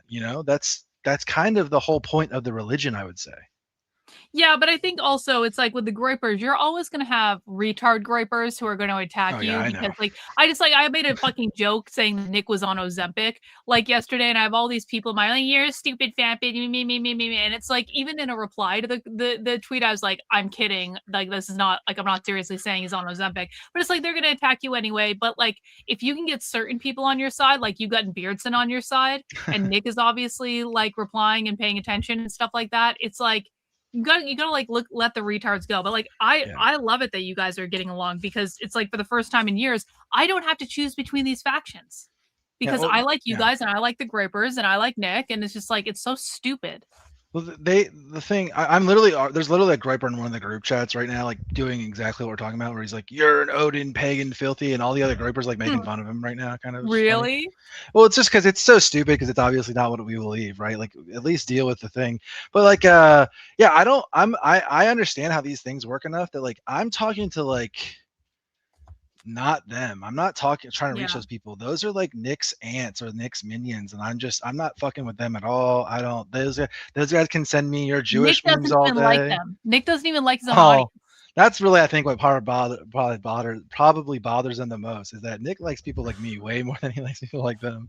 Yes. So I don't know. My point is that they had such an opportunity. Mhm. They had such an opportunity. I'll give you this. I want your little the conspiracy. theories. Go look up Gal Luft and Alexander Smirnov. They're the two principal individuals that made the only claim that people hung their hat in Congress and elsewhere as it relates to my dad and corruption, bribery and stuff like that. One of them is a fugitive from justice wanted by Interpol and the United States government, Gal Luft, who is a former IDF officer who is believed to be living in Israel. He's demonizing the IDF right now. Oh, and Israel. He's talking about a fugitive from the American law who's fled and living. He's a former IDF living in Israel right now. He is blowing up their spot. This is incredible. This is shattering. This is like is this hunters coming down the escalator? Is that what this is? I think so. Maybe. As a fugitive, which the Israelis will not help us locate. And the other one is Alexander Smirnov, who is a known Israeli intelligence agent. Those are the two people who was in a prison in the United States, so serving 6 years, and they can't find him. Bureau of Prison can't find him in his prison, in the prison. They can't He find is him in prison? on furlough, but no one knows where he's been furloughed to. Wow. The only passport that he has is an Israeli passport. I'm curious There what the Jews are would say about forces. this. They must be freaking out. Wait, hold on. I gotta check the Jews. You think so? They must be so mad. He just swatted the hornet's nest. He just basically went up and just dicked down the hornet's nest of Jews just now. Yeah. How do you think they're going to react? You got to go do a recon. Yeah, I gotta recon them. Hold on, I gotta log over to my. Is Hunter Biden about to have another massive sex scandal or drug Yeah, scandal? dude, for They're real. going to plant drugs on him somewhere? Mm-hmm. Probably. Yo, we got Bella Lagos in here with a super sticker. Thanks so much, bro. Really appreciate it. That I used to say, oh, this is bullshit. Have you ever read The Devil's Chessboard? Yes. Alan Dulles, looking into the CIA, I read this book, Chaos, that then led me to the Devil's Chessboard. It's actually on our list for books to read for the book club. Yeah. Yeah. Yeah. It'll knock you. Chaos, CIA, the Manson stuff. That was the one that knocked me. And I was like, what the heck is our government? What is going on? Chessboard, and you realize that anyway, what the CIA is capable of, and you think it's all a conspiracy. And I think that's what they're fearful of, is that people have awakened to that. Yeah. And so when they're kind of trying to throw red meat now, which you see them doing, the left, the right, it's just not landing the same anymore, because we just realize that there is a devil's chessboard. That's why I've, in terms of the left, like, you think I'm going to defend the DC elite of the left? They crushed my dad. Yo! Let's go, dude. Call them fags, and I will vote for you forever. Yeah. Please. To push him out. You know why? Because he was never part of that club. He was never part of the Epstein class. He lived in Delaware. Everybody that you can think whatever you want about my dad is that literally my dad never bought a stock or a bond because he made a commitment in 1972 when he was 30 years old after Watergate never to own a stock. This is a little pill. I mean, this is just okay. I mean, he's taking on some of the better ways. Like, this is basically adopted rhetoric from his dad, I would say. This is like this is right directly out of his dad's stump speech. Oh, yeah. Oh, whoever's advising him, I got to look into this. Just a man from Delaware. Yeah, whoever is advising him must be the competent people that were around his dad. That basically were like the loyalists or some kind. I wonder who it is. I want to look it up. We'll see. Or a bond. And he did. My dad was the poorest person ever to enter the presidency, and the poorest person, not poorest, I mean, he had money, he'd written a book, and he'd done well, but he had the least amount of wealth entering the presidency in modern years since 1900 than anybody. And when he was in the United States Senate, he was not only the the poorest man in the Senate, not poor again, he made over $170,000 in average over the course of 45 years. But not just the Senate, but 535 members of Congress. He was never a part of that club. And that's what I wish, like, you knew. That's what I wish they knew. And I am not here in any way to defend, the DC elites of my own party. I think that they're just as complicit in all this bullshit. No, without question, like the Nancy Pelosi's. What's your opinion on Kamala then? Did you like her? Look, like you didn't. You definitely no, didn't. you know what? I did, and I don't want to say anything. I didn't know the vice president that well. You fucking hated Okay. Kamala Harris. I mean, and she was always nice to me personally, and so that was my, but I didn't His father have. definitely sees that she took The other him thing that out. people think that I Oh, was like yeah. living at the White House. I literally didn't leave my home because it was really hard to leave. I stayed, in the hill that I lived on until the fires came. That's where I was. I was with Bo and Melissa, and trying to make it through, and not trying to make it through, thriving, making it through what would otherwise have seemed like a horrible, horrible life from any outsider's perspective. So I'm not dodging the question, but I don't want to shit on the vice president because I have no reason to necessarily. She did nothing personal to you. She was nice to you. Never did anything personal to me. Yeah. I think that she is, so Kind of I really don't know. machine stuff. Yeah, exactly. And I don't, in terms of all of that stuff, I think I'm tough enough to realize that, that's part of, like, when you get to politics at that level, people kind of, I think, have this misperception of me is that for 50 years I was a crack addict and I was that picture. I mean, I went to Yale Law School. I served in the Clinton administration. I was chairman of the board of the UN World Food Program, which is the largest humanitarian organization in the world. I served on 16 boards before I ever joined the board of Burisma. Go ahead. Okay, so he has until July 14th to declare his race for the Senate, or which would be a 2026 Delaware U.S. Senate seat, and he has until July 14th. Does he live in Delaware? He's been I don't- saying Los Angeles. Oh, maybe that's where he's living. I mean, I don't think that matters. I don't think that you can just. I don't think it matters for any of these people. His dad is from Delaware. He's from Delaware. That's where he's from. Anyway, if he does this, if he does announce between now and then for that, like, this is what's going on, is the play for the, oh, look, the freshman senator running for president. Like, it's like a running it back on the Obama type idea with a unity, hope and change type message. It's just like they're going to run it back, but instead of it being Obama with a Biden, Hunter Biden, is that what they're going to try to do? What a massive fucking middle finger that would be to Trump and the GOP. Like, you literally ran fucking Hunter Biden for the presidency. It would be the greatest. I don't think there's anyone honestly. that they could run that wouldn't just win at this point. That's people an are even better- pissed. It's an even better middle finger than Gavin Newsom. It's even better than AOC. It's like Hunter Biden of like it's like he is the villain that cost Trump the 2020 or all this stuff, like with the laptop bullshit. It's just he hasn't like had a public office, right? So we're sitting here talking Yeah. about like, oh, is he going to run for president? And you kind of have to hold like some sort of office. He should at least hold some sort of office. I think that would help his campaign and the whole thing. I mean, maybe he'll just go, right in. But we'll see how it goes. I don't know. I mean, Joe Biden was a senator from Delaware for how long? I mean, it makes sense that they would try to do that Yeah. because it's just like the best, like the path of least resistance. Or anything. I taught at Georgetown. I don't want to watch the Kino taught at the Casino master's tonight. program. I in don't want to school. watch the Kino Casino tonight. You want to know why? They've let me down the last two viewings. I thought about maybe doing a Brittany Venti stream. I don't know, maybe. But let's just finish. We're watching this. We're chilling, bro. We're chilling. We don't need the Kino Casino. for service for 4 I mean, years. I mean, Actually, Trump did. Hold on, Yeah, Trump never yeah. held office, so maybe it just doesn't matter. I'm just trying to think of like the calculus here, and like, okay, if I'm like internally thinking, like I'm like, put on your Democrat goggles on, put on your Democrat hat on, put on your pussy hats, everybody, put on your, get in your or your what's that car?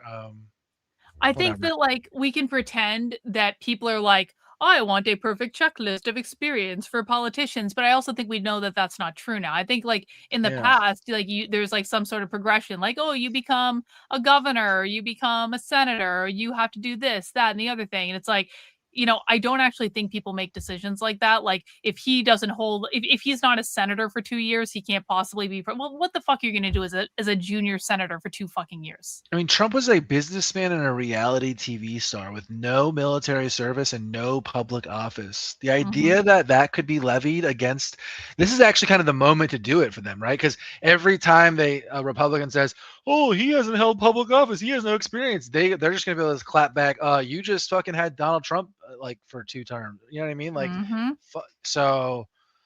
Yeah, I don't know. Maybe he can just do it right from the get-go without even running for Senate. That's interesting. Or And that was something that surprised You have something else? No, I just said Yeah. without running for office. Yeah. me too, not to be rude, but I thought you were dumb.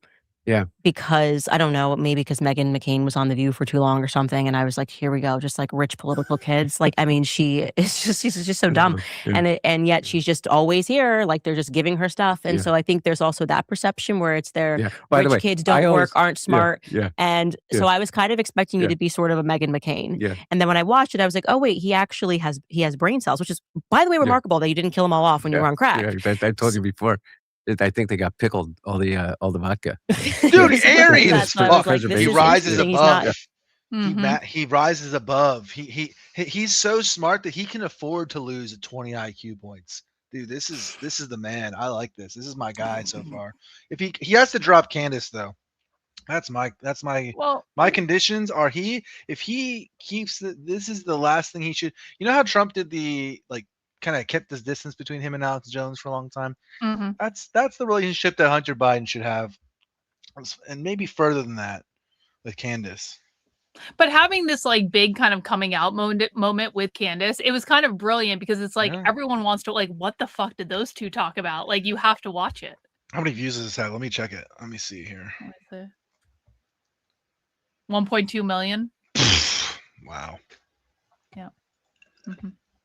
A total idiot. So there are the stereotypes of rich kids who just keep getting handed all of these awards in life. I say to everybody is that if there's anybody in the history of America that benefits Wait, when from did this come out? low expectations, This it's came me. out yesterday. I think. Yesterday. Damn. Okay. All right. I don't see any Jews talking about this. That's why I ask. I don't see them. Like it's not even on their radar. Is it one of those that it has to be on their radar? There's no way this isn't. I mean, I see it's a little bit, but not like I would expect right now. I'm just have any like I bet you that the clips that have gone viral from it aren't about the Jewish stuff. I almost feel like I need to clip that. Dude, isn't it crazy how much my clipping has like determined the discussion on Twitter? It is actually a little. You're getting a little too powerful, and it's freaking me out. Yeah, I'm doing crazy wizardry. Mm-hmm. Some white man Kabbalah shit. I had to clip this because I'm looking around and seriously, no one's talking about this. Like not very like, dude. Everyone sucks at clipping or something. I don't know what's going. Yeah, they're talking. Oh, there was an attempted assassination against Ivanka Trump, apparently of some type. Oh wow, whatever. I mean, I bet you that's probably. Oh, well, I don't know. I don't want to remark on something I haven't looked into. People are like, oh my god, like you aren't. You're not a dumb. Complete moron. You haven't pulled out your crack pipe yet, which is really crazy. But that gives you an idea, by the way. The level to which I was muted because they didn't want it. And you have to subvert yourself to a machine to a certain degree, and like it wasn't up to me if I wanted to go out and like rail at the machine or rail at go on and argue with Jake Tapper or because it would harm your dad. Yeah, because then I become even more of the story. But you give up your voice in that way. And it's incredibly emasculating, and particularly when the the portrait that is being painted of you as a ne'er-do-well that never did anything in their life. Like, you want to talk about experience? Go look at my goddamn resume. I have 10 times more experience in 10 times more things. And I know I am 10 times more well-read than either one of the Trump boys, regardless of what you think about them. True, Now, probably. you know what I can't actually. do? Yeah. Is that I'm not a great shot. You know? And I don't know anything about real estate. Mm-hmm. And I don't know anything about making money, and that's why I'm about, a few $1 million in debt. And I don't. I need to change that one around in some way at the age of 56. But the portrait that was painted on me has given me this incredible gift. That I can walk into your house, into your studio, and I guarantee that Mind people blown. afterwards are going to go, I still think he's but my God, he's not. You know what? Like, can you believe it? He didn't go do lines in the bathroom. No, that was my reaction when I watched the Andrew Callen interview. I was like, wow, he's actually thought through his addiction. I He's need talking to about make the ritual. an Like, edit. this guy's not an idiot. And Yeah, you have to do it. His aura. This is it. Oh man. You're gonna get Hunter Biden elected president. It's gonna happen, or at least get the Democratic nomination. That would be fucking great. Actually, I just gotta say, like, what I'm saying is almost assuredly what Nick is gonna be saying. Just so you know, almost or independent of anything we think here. I think Nick's gonna be saying this. I think that this is going to be Spencer's reaction to this, basically, and it's gonna be this divide, and it's gonna be basically between Vance and who is in the Democratic Party. And I mean, this is the best option so far that I've seen. I mean, I guess Gavin Newsom, but I don't know, dude. I think Gavin Newsom has a creepiness factor to him that I think people can sniff out. And I don't think I think that I understand why he might be the nominee, but it's just like, and he would probably win if he was, but I think Hunter Biden is a better option. You're right. I guess you do benefit from having exceedingly low expectations. Exactly. But it was sort of like you said the first time you spoke, and of course you did sort of have to be quiet because otherwise you would have definitely hurt your father. And there's a machine that's kind of bigger than you that you have to submit yourself to. The rage was there. You could tell that I even went back. My dad just said, "Honey, that was really beautiful parts of it. Do you have to use the F word that much?" I was like, coming from you. Yeah. Which the thing about my dad though is he at least from a different generation, he never talked to us that way ever. Like even around my mom, or But anyway, so I'm trying to curb the F word for my mom and dad. All right, you guys. Summertime expenses in 2020. Your suppressed new America. Mother died in the car accident. Just about 3. I was a month away from 3. Bo was a month away from 4. My sister Caspi was about 18 months, and who my oldest daughter's named after, Naomi. And dude, how is this? Yo, seriously, this is not the #1 news story of the day. Is Hunter Biden and Candace Owens just talking about Jews on a podcast for 2 hours? How is this not the clips going around all over my feed right now? Are they trying to just not cover Candace because she's become such a pain in the ass for them? Is that what's going on? It's like just media blackout of anything Candace says or does. Everyone is no, I don't think so. I think everyone is just.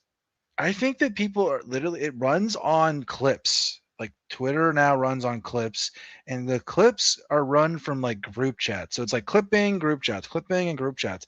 So if nobody initiates something in one of these artificial, you could say, ways, it doesn't get shared, it doesn't get traction, it doesn't go around outside of like a few like accounts like maybe lib news and a couple other ones that are like your general clip sharing, that like sets the content for the day. And I'm looking through, and there's definitely people talking about the Candace situation and this whole thing. It's just, this should be the #1 thing people are talking about. I know that everyone's kind of sick of Candace maybe, but this is just the fact that Hunter Biden is talking about Jews is kind of crazy. I mean, basically, let's be honest. I mean, he probably would say, "Oh, I'm not talking about Jews," but everyone understands what he's saying. Mm-hmm. Yeah. Do you have any memory of her? Yeah, it's a I don't know for certain whether the things that I have, which I believe are memories, are memory, because it would be very rare at that age. I have distinct memories of my mom carrying us around in picnic basket, and and I even have a distinct memory of the car, not the accident, but of the car. Um, uh, but I don't know if it's because I've been, you know, so steeped in stories. The beautiful part, like everything, there's a. Have you ever read any of the Gnostic Gospels? No. Holy You really shit! should, Stop! because I know you're. No! No! No, No! don't do it, Hunter. No! No, don't do it. Hunter Biden. It's over. Campaign over. Amalek clipping over. It's over. Dude. I can feel Amalek just got so deflated. Like, I mean, I don't know what memo went out in the left-wing Christian sphere where Talrico and Hunter Biden and all these Democrats are citing apocryphal Gnostic texts to justify their worldview. I don't know who put that out there in your little test bubble situation, like in your little focus groups in the Democratic Party. Whoever did that did not do you any favors. Okay, whichever mid-30s liberal white woman who told you that talking about the Gnostic Gospels was going to be a good idea, that was going to be a winning strategy, it did not do you any favors. It was James Lindsay, actually. It was James Lindsay and his advisors. Dude, this is a non-starter, retarded. The entire machine of the Orthodox or Catholic Church for 2,000 years has been chewing up and spitting out Gnostic and other heresies. The idea that you are going to be able to, in any way, shape, or form, mainstream ideas from those Gnostic Gospels, okay, and bring them into like public conversation in an authentic or real way that's like condoned by any of these churches authentically is a joke, okay? None of the arguments that these people are trying to make, that these leftists are trying to make using the Gnostic Gospels, cannot just be made using the regular Gospels and the epistles to Paul's epistles. All of your gay equality liberalism is all just in the regular New Testament. Why? Who told them to do this? This is a terrible. This is like when right wingers try to argue that like the Bible is like racist or Jesus isn't Jewish. This is so stupid. What a dumbass for making this point. Whoever told him this is not helping. Bad advisor. Minus 10 points from Gryffindor. Right there, minus 10 points. I've listened to you talk about your Catholicism and your faith, and And I'm like a toddler in the faith, and there's Yeah. so much. It's Yeah. like so rich. so it's really cool. There's A toddler. one of the things that I've always been a student of, because when I first went to Georgetown, the two closest people after I graduated Georgetown were two Jesuit priests. One was named Ted Desiak, and another one was Bill Watson. And both Father Watson and Father Desiak led me into this idea of service. I started a thing called the Jesuit International Volunteers with Father Watson. Father Desiak, and then I went to the JBC because of Father Hang on. Watson, which is Hang like on. Go ahead. Okay, new mission for all true Christian e-crusaders. New mission. No, leave me alone. I am not going to hurt your feelings. Leave me alone. Oh, Your new no. mission is this. Go onto YouTube. Go to the channel. Let's talk religion. Type in the YouTube video. Who are the Jesuits? I need you to just watch this very simple video. And then I need you to learn about what the Jesuits actually are in general. Go research and learn about them. And can you guys try fighting against this faction within your own fucking church? Because these guys are crazy globalist freaks, like morphing your theology And this is like the newest iteration of them. There's been so many iterations of the Jesuits, and like this newest version is doing like the similar things that the old versions did. And like, can you guys like go deal with this? Because if I'm just gonna sit here and just like rail against Jesuits all day, it doesn't really matter. It's not gonna really have an effect. Can you guys like do something about this, please? Yeah, Christians, go clean up your own house. Yeah, dude, this is crazy. Peace Corps. Talk about And I Gnostic did Jesuit that for a shit. year. And then when Yeah. I opened up my own law firm, all my clients were Jesuit universities, because I was friends with presidents of the universities that were just like 5 or 6 years older than me. You know, that were now becoming presidents of St. Joe's and Granton and Loyola and all these Jesuit universities, Detroit Mercy. And but anyway, the Gnostic Gospels. The Gnostic Gospels were I want to they were die. found in Naj. You were so happy for the first like several hours of this stream, and now it's over.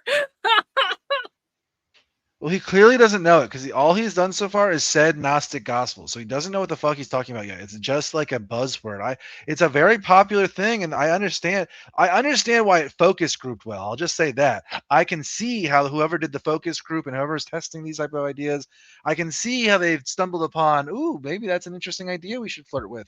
But I am telling you, as somebody who understands how like arguments interact with the churches, this is a non-starter. Stop. Halt. Do not do this. This would be a campaign killer if he did this, if he was on the campaign.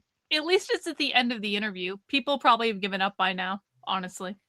I'm gonna clip it now. It's gonna be on the internet forever.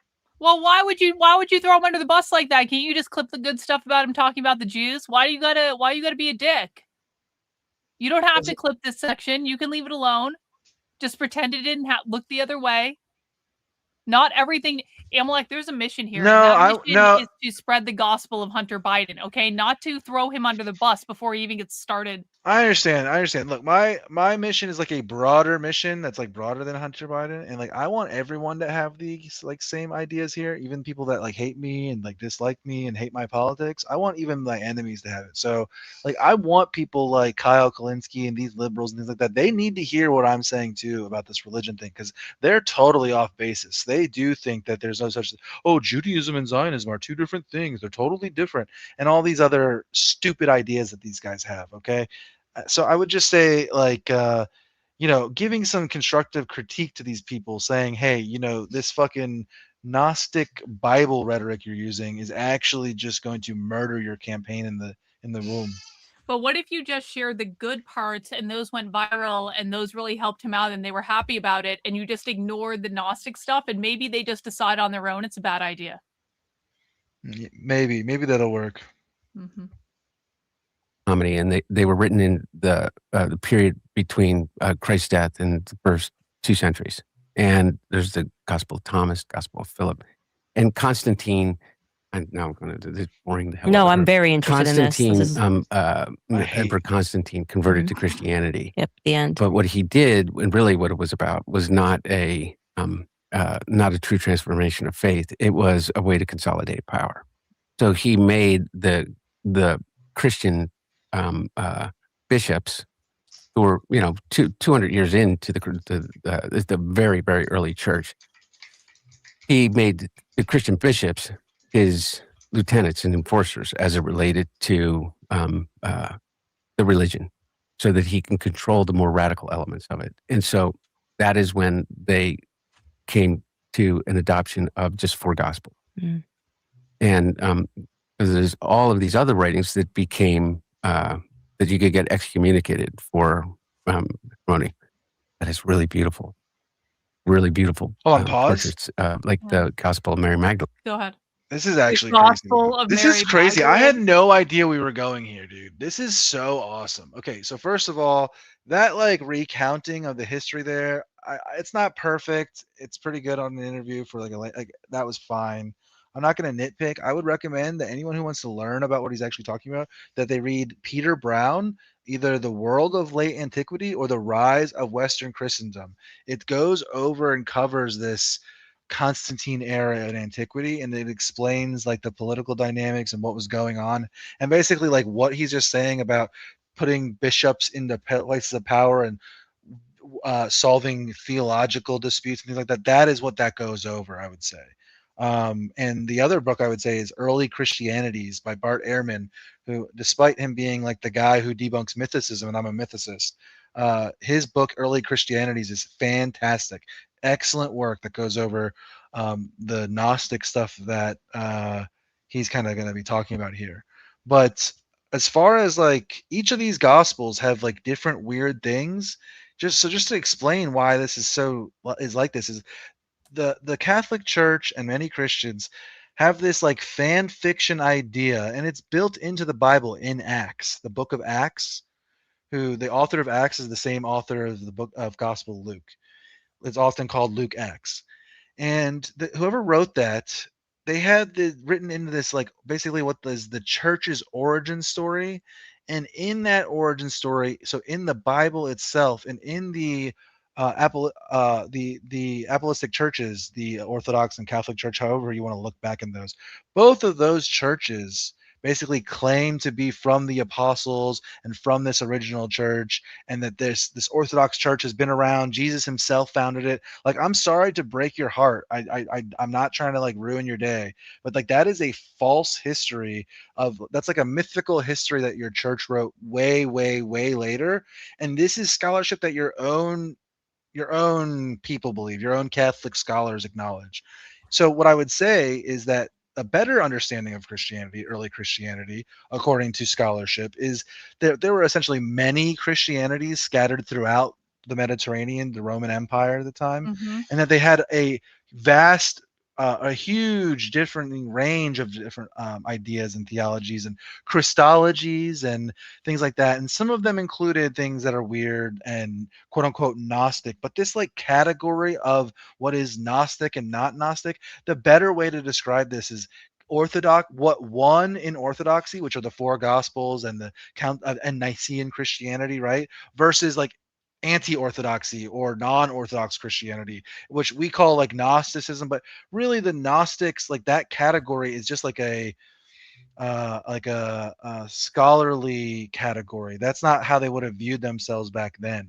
So to understand Christianity better, you have to understand that it was many versions of Christianity, and then we later came to the canon and the current and the Christology and things like that, like the Trinity and all these other things. Like there was competing modes of who Jesus was and his birth and all these other things. Sorry, I had to do all that. That's okay. I appreciate it. And Jesus's relationship with Mary Magdalene.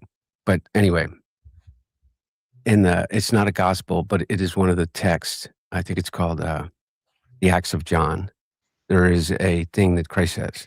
And sorry, says, this is like my specialty. I'm sorry. No, you talk as much as you want. Are we going to? I mean, I don't know how long you're trying to go. I don't know. I'm just chilling for the night. I'm not doing anything else. Okay, so someone in the chat said something very good. I need to address it. Hold on, let me find it again. Okay. No, I'm not Roman Catholic. I go to Roman Catholic schools and take their classes online to learn about Christianity. Okay, so that's the first question. But hold on, where was Mary Magdalene would not write a gospel since the authority of teaching was strictly relegated to men at that time. Okay, so I just want to address two things here that you're not right about, and I'll just address them. So the first thing is none of the gospels are written by who you guys are claiming. All of the authorship is attributed later. The genre of the gospels is pseudepigrapha, like anonymous authors claiming to be part of the story. Okay, that is the genre that they're a part of. Okay, that's the first part of it. The second part is the authority of teaching was strictly relegated to men at that time. I would suggest that you go to CJ Cornwith's YouTube channel. He has a great video on this that shows that the position on women in the church was a later development. That is not how the earliest Christians saw it. Really? And in fact, the earliest Christians were very, what you could call like, it was a religion for the prostitutes, I would say. in many cities and in many versions. So there is like this Gospels of Mary Magdalene and things like that, where you can look at them and say like, oh, they're very like pro-female, and they were working with this idea of the Sophia and things like that, and the divine feminine. And so when he's citing these things, that was part of early Christianity, but that's because early Christianity started as like basically competitive gospel writing among communities among the Mediterranean. So of course there's going to be varying different canons, and oh, we think that gospel is real, or we don't accept that gospel. Like that's how it started, as literary competition. I'm again, we're probably gonna have to stop this like 30 times because he's like going over my thing that I talk about, guys. Sorry. I love hearing you talk about this stuff. So whatever, talk as much as you like. Suffer as I do. I'm either doing this or the Kino Casino. So this guy, this is probably more productive. Honestly. Nathaniel, you're right, but what they're citing is Eusebius, and Eusebius is like a liar, man. Like I don't want to crush. Like I said, I really try to lay it in like thick on my Twitter and try to be mean and bully people. But when I do these types of things, like I'm really trying to get you guys to understand that is Eusebius's formulation of the church that they're all citing for that, and he is bullshit, dude. Like he is a liar. Eusebius was not a historian. He was a propagandist trying to form a coherent narrative and history of how the church got to where it was from his time period. In order to be able not to suffer. And that is the greatest lesson of everything. Is not having gratitude for all the good things in my life. I think I know which one he's talking. Yeah, I want to make sure that he's talking about the right gospel that I think he is. He's talking about an adoptionist gospel, I think. I want to hear which one it is. Sure. It's, like the Gospel of Mary Magdalene and Jesus's relationship with Mary Magdalene. But anyway, it's not a gospel, but it is one of the texts. I think it's called the Acts of John. Amalek, who are you? Yeah. People are asking who you are. Who are you? I'm a guy on Twitter. He's just some guy. He's just some guy. I found some guy on Twitter. We were like chatting. I was like, you don't want to come on my stream? And he's like, yep. Relationship I'll put with Mary Amalek's Magdalene. Twitter in the But chat, anyway, if you want to follow him. It's not a gospel, but it is one of the texts. I think it's called the Acts of John. There is a thing that Christ says, and he says, "This is so crazy." I'm paraphrasing. You must learn to suffer as I do, in order to be able not to suffer. I need to clip this up for Adam's show. I can't believe him and I didn't cover this today. We are fucking up. Has Adam watched it? No, I'm gonna have to text him. This is crazy. Okay, so him and I just argued about this Acts of John thing because it's a complicated argument. I don't want to get into it. It's about our point of view in mythicism. It's a very complicated thing. I'll just say, like, him and I are trying to address the low Christology argument related to the oh my god, I can't believe the Torah observant Jewish Christians. I can't remember their name off the top of my head. The Ebionites, related to the Ebionites and their writings. And him and I just were talking about this Acts of John recently, and this type of Christology. This Acts of John. Okay, so everyone understands the Trinity, right? All the Christians here understand the Trinity. Your version of Christianity, the Trinitarian version, was not necessarily like the original one. There was many different types, okay? Your version just won out. One of the ones that existed beforehand was called, and there's Arianism and all these other types of Christologies, but one of them you could call adoptionism. And one of the lores and one of the ways it was understood was it was basically a riff off of this. If God became man, but God is all perfect, then you couldn't harm God, and God can't suffer because he's all good. So the only way it would make sense for the gospel story to make sense is if God goes in, the Christ spirit goes into the body of the man Jesus when he's baptized, and then it leaves his body before he is crucified at the Last Supper. Now, there's different versions of that, if it came in during the baptism or if it left at the Last Supper, but just the general concept that the Holy Spirit or the Christ impregnates or possesses Jesus's body, and that is who Jesus was basically like a wise teacher who was possessed by this Christ spirit. This was one of the early Christologies, and this is the Acts of John has that Christology basically. So think about how heretical this is. He's citing a gospel that is so heretical that we basically like don't even like it was smashed out. It was completely wrecked out. So imagine how stupid this is. This is a bad move by the left. They should stop. And I keep seeing leftist politicians cite the Gnostic gospels like this. Of everything is not having gratitude for all the good things in my life. I agree. For having immense gratitude for all of my life. Like I wouldn't be here. Is he moving We on? can from have this honest Gnostics? Is it over? conversation. I couldn't get to know you as a human being if every single thing didn't occur behind it. I would not feel this gift of being alive on a daily basis the way that I do if I hadn't overcome committing suicide dozens of times in motel rooms, in places that I could never afford to be found dead. Hold on, pause it. So Go ahead. Nathaniel in the chat had two good things. I He like said, this. You like Hunter Biden has moved on from the Gnostics, and you're like, no, we're not fucking done yet. We're still fighting. No, yeah. So he said two things that are interesting. So he said that's the whole point of the councils, though. I agree. This is the point of the councils. That's kind of what he was saying in the beginning. That basically, like, essentially, like the best way I could sum up what Constantine did is he came in and was like, all right, enough. You guys are fucking everything up. You guys are acting autistic. Just like imagine if like the E-Crusaders fighting over, oh, Jesus was Aryan, no, Edomite, oh no, Jesus was blah. Like they're all fighting over the orthodoxy and all. I'll just imagine if all the Christians online were like fighting in our cities, in our streets on a day-to-day basis. That's kind of what was going on that Constantine had to deal with. He had been dealing with civil war after civil war after civil war. So he kind of saw like the only way to solve this problem was to empower. Okay, all you guys are you guys are all Trinitarian Christians now. You're gonna accept a thing. You guys are gonna accept a canon together. There's not gonna be any more of this fuck games, basically. And that's basically how, or the reason that it formed is what I would say. That's how that was the solution here. So I totally agree with you saying what did you say? The whole point of the councils, though. Yeah, I agree totally. And then you said, is Hunter really Roman Catholic? Well, that's what I'm saying. You guys got to deal with these like Gnostic freak Jesuits, man. Like he's Jesuit trained. He obviously knows what he's talking about. He probably knows this stuff as well as I do to some degree.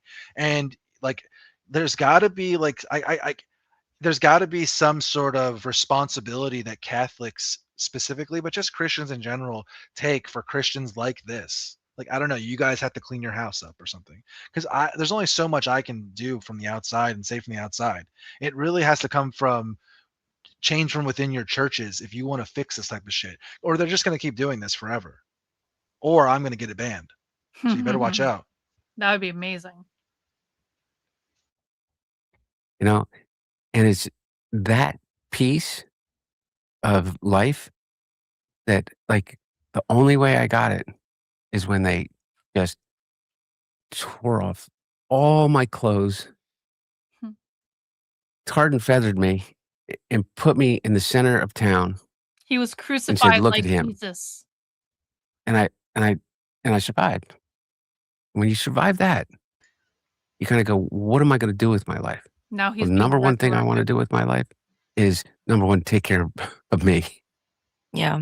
You take care of me. I feel like I yeah. have to say, like, I'm really sorry that I contributed to that. Like, I just feel really shitty. Like, I feel guilty because, like, hearing you talk about, I mean, basically having the worst moments of your life. Like, I always speak about on my show how a lot of these kids growing up aren't going to even know what it was like before social media, where you could just make a mistake and like have that be over, and you got to grow up. And now it's like they're digging and they're finding people's tweets from when they're 17. They're an idiot. They wrote the N-word once and they like want to hang them when they're 40. And Stop. I Pause. just Oh, hang on. I just saw you as a character. Go ahead. She literally made a website that docks people for saying the N-word, and she quite literally like sued. Was it she sued her school or something for? I can't remember the story now. It's so long ago. It doesn't matter. She was part of that, first of all. Okay, fine. It happened a long time ago. She was like 18, 19, 20. Fine. We could maybe give her a pass there. Maybe she's sorry for that. She's currently doing it to Erica Kirk. Like, what is going on? How to like, are you kidding me? Hello, like, dude, she needs to own up to what she's been doing. This is fucked up. Like, I don't know, like, she should probably. I can't believe that Christians don't spam at her every single day. Like the stuff in like Timothy and James talking about Because how to they treat don't read the widows. Bible. They don't know what's in there. That's why. I guess. Like, the Bible's very clear on how to treat widows, and at no point in time has Candace apparently read it. They don't read, though. I mean, she has Obviously a they book club. don't. She's reading. But she's not reading the Bible. Yeah, apparently not. I mean, are we even sure that she's reading, or is she just having like ChatGPT do a summary? Tell me the points I need to know from this. Or is someone else doing the reading and just writing a summary for her? Who the fuck knows?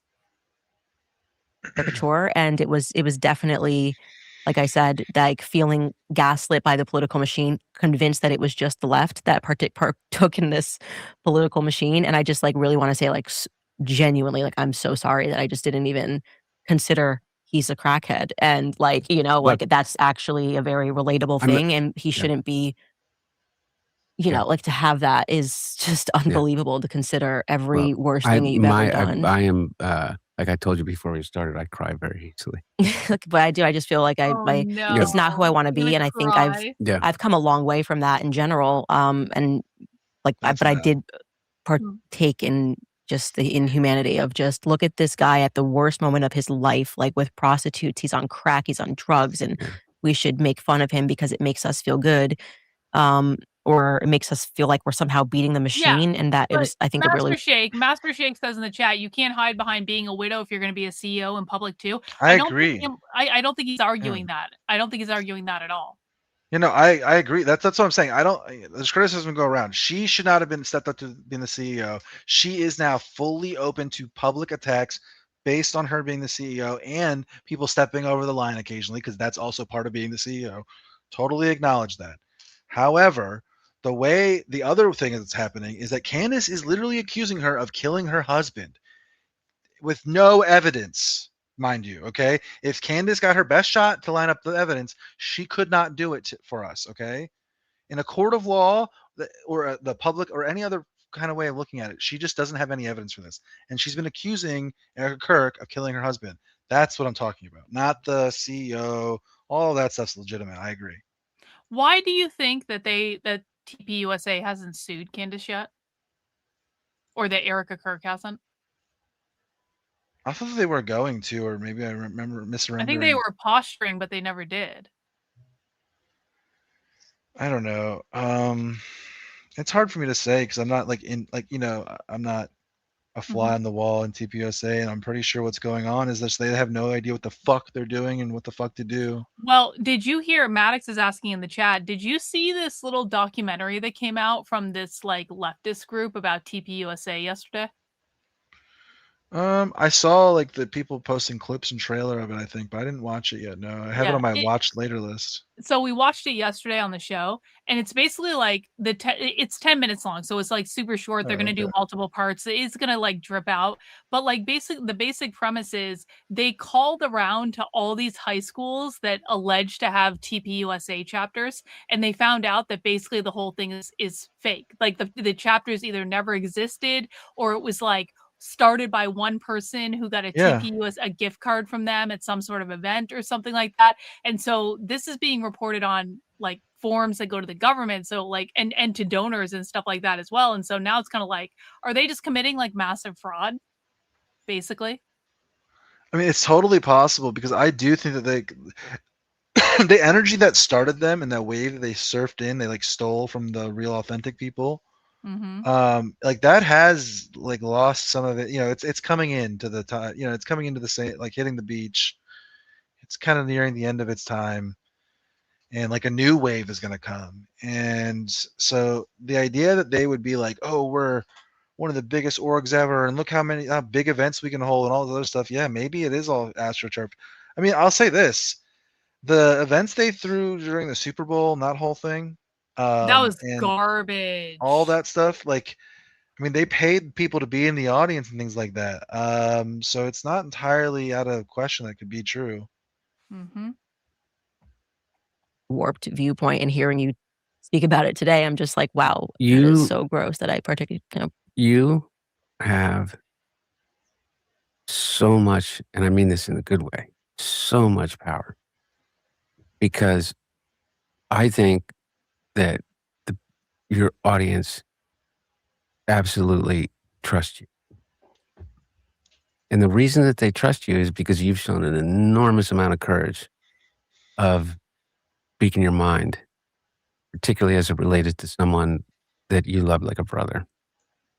And everything that has transpired since then, which is a immediate rejection of power and an immediate rejection of, and knowing that you were just going to get the shit beat out of you.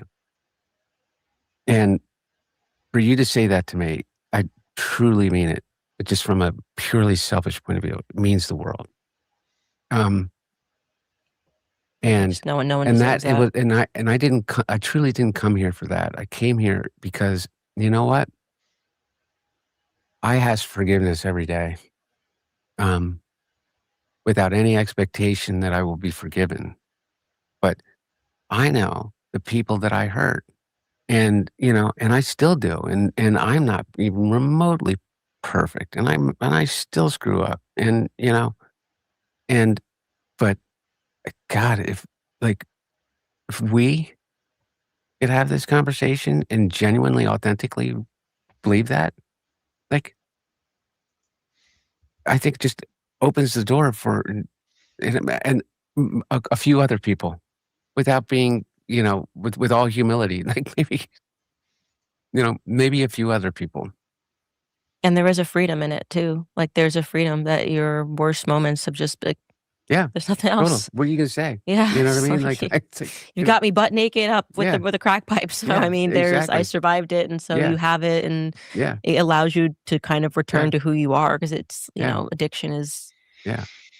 I wouldn't wish it. I always say, like, people growing up and seeing what it's done to families, and seeing a lot of stuff when I was younger, like, really made me like, again, I'm Yeah. like, wow, I can't even imagine. Imagine if you could talk about it. Imagine if you could have openly talked about it, and the person that you were confronting or doing it is were able to say, like this is, we got to do something about this. Come on, everybody, let's do something about it. I want to start an aftercare program for people for free, because the biggest thing that happens is people go to detox, and they go to recovery center, or rehab, and they get out after 30 days, and they got nowhere to go. And so one of the things that I'm trying to do is start a free aftercare program. And there's a couple. There's one in Kentucky that is a really beautiful model. But if I could do that, I work with an organization called Boston Universal. I'm the development director there, and they do tenants' rights and homeless prevention. I know what we all can agree on. We can all agree on that, that people can't afford to pay the rent, and they need to be able to figure out a way to stay in their houses before it becomes a mother with 3 kids that are homeless. Mm. We know where that leads. Yeah, the numbers on the economy. These are kinds of fucked for things the Yeah, Republicans. is what I want to use. Go ahead. The numbers on the economy are totally fucked on the Republicans. What Trump has done is yeah. he's literally he took his economy, he took this country that was already kind of in a fucked situation, kind of in a shaky situation, and he has torpedoed it for the sake of this Iran war situation. Mm-hmm. And he has no idea that people are pissed about this. He thinks that he can save face with Cuba or something like that. Like, dude, no way, no fucking way. Mm-mm. This is you fucked up. This economy is not looking good. I saw And someone. Oh, go ahead. I was just gonna say their numbers the numbers show it. Like, if the election was held today on the economy, which was like the reason that Trump won, was I think it was like 68% or more people thought that Trump was better on the economy, and usually that's a metric for who's going to win. When the economy is not in doing good shape. If the election was run or the election ran today, he would lose to Biden or Kamala most likely. That's how Mhm. bad, because people don't trust him on the economy after what's going on. Yeah.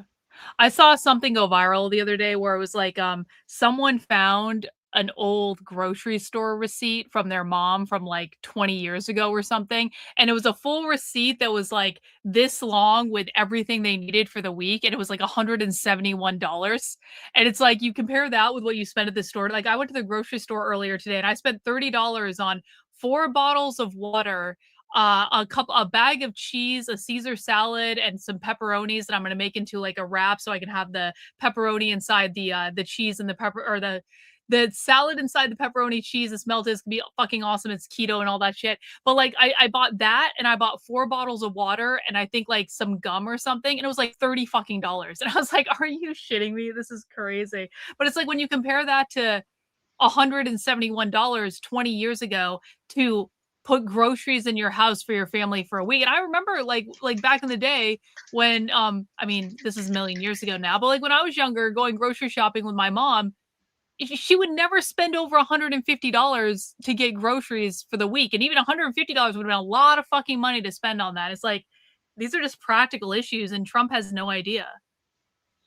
Yeah, and people in chat are saying I don't know what I'm talking about on the economy, and the economy is perfect and great. Yeah, Oh, bro. I Who encourage said you guys. that? I don't know, but I encourage you guys, and like, where did I go to school on the economy? I encourage you guys to Oh, like. this person's not a regular That's here. fine. Who That's what fine. the fuck is this retard? That's fine. That's fine. I'm just saying, like if that's the rhetoric you're gonna go with, that's the argument you're gonna go with, like, you've already lost. So good luck with that one, and I encourage you to keep saying that. But you've already lost if that's where you're going. You know what's funny? Imalek? The people that are calling you a low IQ bozo, I've literally never seen in my chat before. These are new people that I do not recognize them at all. And I'm gonna bet you if I check their channel history, There's there's probably like people nothing seething there. about me. It's okay. It's okay. I just It wanted to point totally out is. the It totally economy is. stuff is that, like, the idea that the economy is good right now is hilarious. That's hilarious. That's Yeah, cool. these are people that are here for you. Yeah. That's funny. That's hilarious. What I'm doing, I want to do that. I also want to make a living. I also want to do. I also want to be able to pay my debt. I also want to be able to do the things that I have. Oh, it's the same retards that were in here criticizing me because I went to Boston University last week. These people are so fucking stupid, man. Like, what the fuck? I also still want to make art. Yes. Yeah. Nick and I That's went so to the crazy. same. Nick and I went to the same school. Yeah, we did. Yeah, but I graduated. But I went to BU when it used to be a conservative. Yeah, but you didn't like go around wearing like a MAGA hat and like get harassed by the whole campus and the whole that. Yeah, I guess. Imagine trying to do your first and second semester at college when basically if you wore a MAGA hat, it was basically like wearing a swastika armband. And now I'm saying that now, and I'm thinking to myself, that's actually not even. If you did that today, a swastika armband, that would be less. I mean, it was an incredible political statement to wear around a college campus, just like a MAGA hat at that point. No, I mean, I totally agree with you on that. When Nick went to BU, it was much different. Like when I went to BU, it was actually a very conservative school. It was run by Interesting. conservatives. Like there were a bunch of lefties there that I wasn't really like super political. I was like you're kind of like moderate, like liberal Democrat. I wasn't super political at that time, but like the real lefties hated the fucking school because they weren't liberal enough and the person running it, blah, blah, blah. Oh my God, look at these same people just created a whole bunch of accounts just to like talk about where I went to school as though anyone cares about that. But like when Nick went to so basically the guy that was running the school that made it so conservative, he left at my college graduation. That was like his last day. And so Gotcha. when Nick got there, it was way later when they had very much become leftist. I mean, it's not even like, even if you think the economy is good, like Trump has said now, like several sound bites saying that the economy is perfect and he doesn't care. And like, that's just going to be played on a loop of commercials for anybody who's running against like whatever's going to happen, whether it's Trump trying to do another term or someone from Trump's admin, like JD Vance running or Rubio, like, or even Bannon. Yeah. Yeah. Literally, guys, if the only thing you have on me is you don't like that I went to Boston University, like that's all you got. That's all you guys have left is I went to Boston University. That's it. Okay. Okay. Okay, retards. I started finally like, you know what, I'm going to put all my art on my website and people can come look at it. If they want to buy it, they can buy it. And like, because I don't really believe art becomes art until you share it with somebody. I mean, like until there's an observer of it. So I can, I can sit in my studio, which is my garage. But I want to do all of those things, and I want to be able to do it, and I want to be able to talk to you. You know what I mean? I want to be able to talk to the people. I want to talk to like that family, the necessary conversation, Mm. and say to the mom, like, the stories your daughter tells you about the way that you adopted animals, it really moves me. Mm. The fact that you think I'm the spawn of the devil. Can we maybe have a discussion about it? Right. You know? Yeah, it's a caricature. Yeah. And I have a caricature of me that's been built up for years, so I should have been more empathetic to it, honestly, but it's when you're in it, you kind of don't really know that you're in it, I think. Well, not only in it, is that you're in it to win it. Yeah. And when everything is put in a political lens and life or death, and, you know, if we lose this election, you know, this is over. And these, you know, now I will tell you this is that we've never had somebody that is, you know, you know, opposed staying longer than they're supposed to. But regardless, is that I think that we all have a tendency to look at the time that we live in and say that it's worse than ever, absolutely worse. And the fact of the matter is if you, if you know your history, is that like this is a cycle. There will always be really bad people. We will always be disappointed in the end with leadership. We will always have corruption. It doesn't mean that we need to accept it. It doesn't mean that we don't need to fight against it. It doesn't mean that sometimes really good people make the wrong choice. But what it does mean is that I have absolute hope. Yo, Julie really, D, truly- welcome to the cult, Julie. We appreciate you becoming a member. You're never leaving now. Your life is over. You're never going to see the world the same way again. But you know, you'll have friends during the Marxist overthrow of the government, so we appreciate that. Thanks for becoming a channel member. Still believe in This is America. this is like a traditional Catholic view of the world. By the way, this is What do you remember mean? when Baby Netanyahu did that quote about Jesus versus Genghis Khan a couple months ago or a couple weeks ago, I guess it was. You know what I'm No. talking about? No. He made a reference, and it was basically the same thing that Hunter Biden is trying to articulate here. Kind of interesting. What was it? Well, I'll see if I can find the clip. One sec. Okay. Of the all of its faults. I mean, even after reading The Devil's Chessboard, like, you know, you read that and you go like, What is and this? that's not about Democrats, and that's No. not about Republicans. And if you go back and you go back to Reconstruction, you go back to Andrew Johnson, and you go back to like the, you know, Hey, Missy, Sarah's actually telling you the truth. And so, yes, she does. We do not like Trump. We do not believe he's dismantling the system. We do not believe he's fixing things. So if you're under some illusion that we are all magatards here, let me just burst that bubble for you right quick. We fucking hate Trump. He's a retard.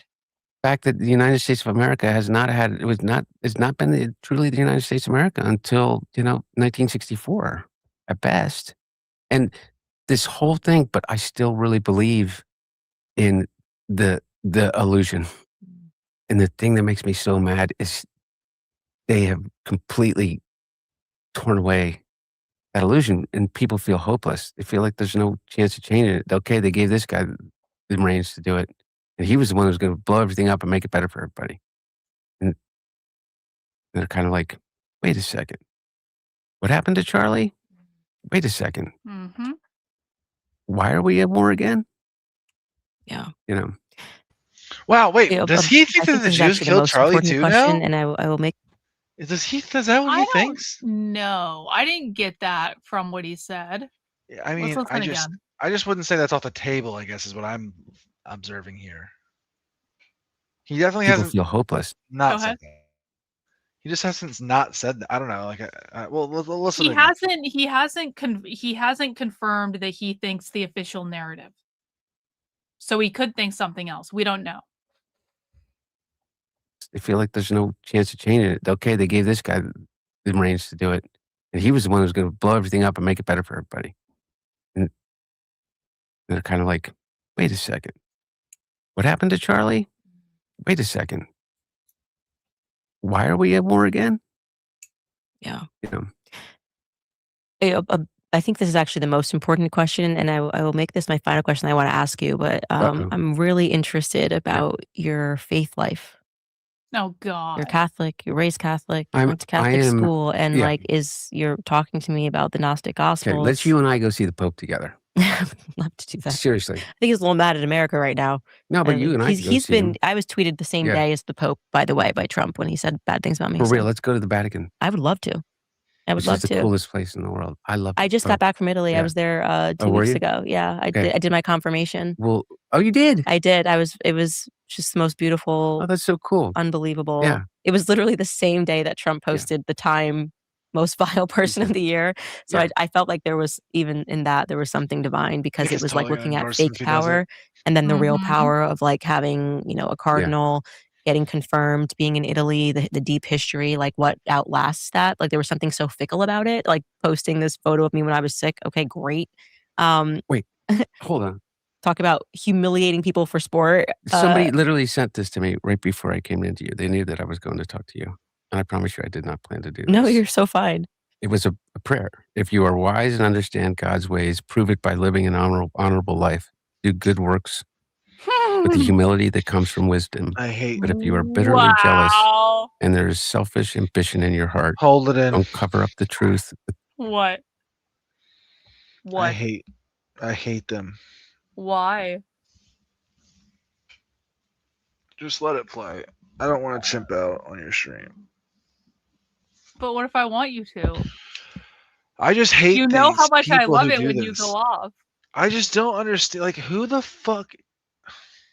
Oh, I guess God's real then. Somebody sent you a text message with a prayer that's like loosely connected to what she just said. Well, I guess your God is real then. I guess that the Jews actually were once chosen, and that God, the creator of the universe, spoke to them on Mount Sinai, gave them a bunch of tablets, and told them to cut their dicks. That for sure happened. You just proved it with your little cell phone charade. You just did some prophecy, little midrash shit.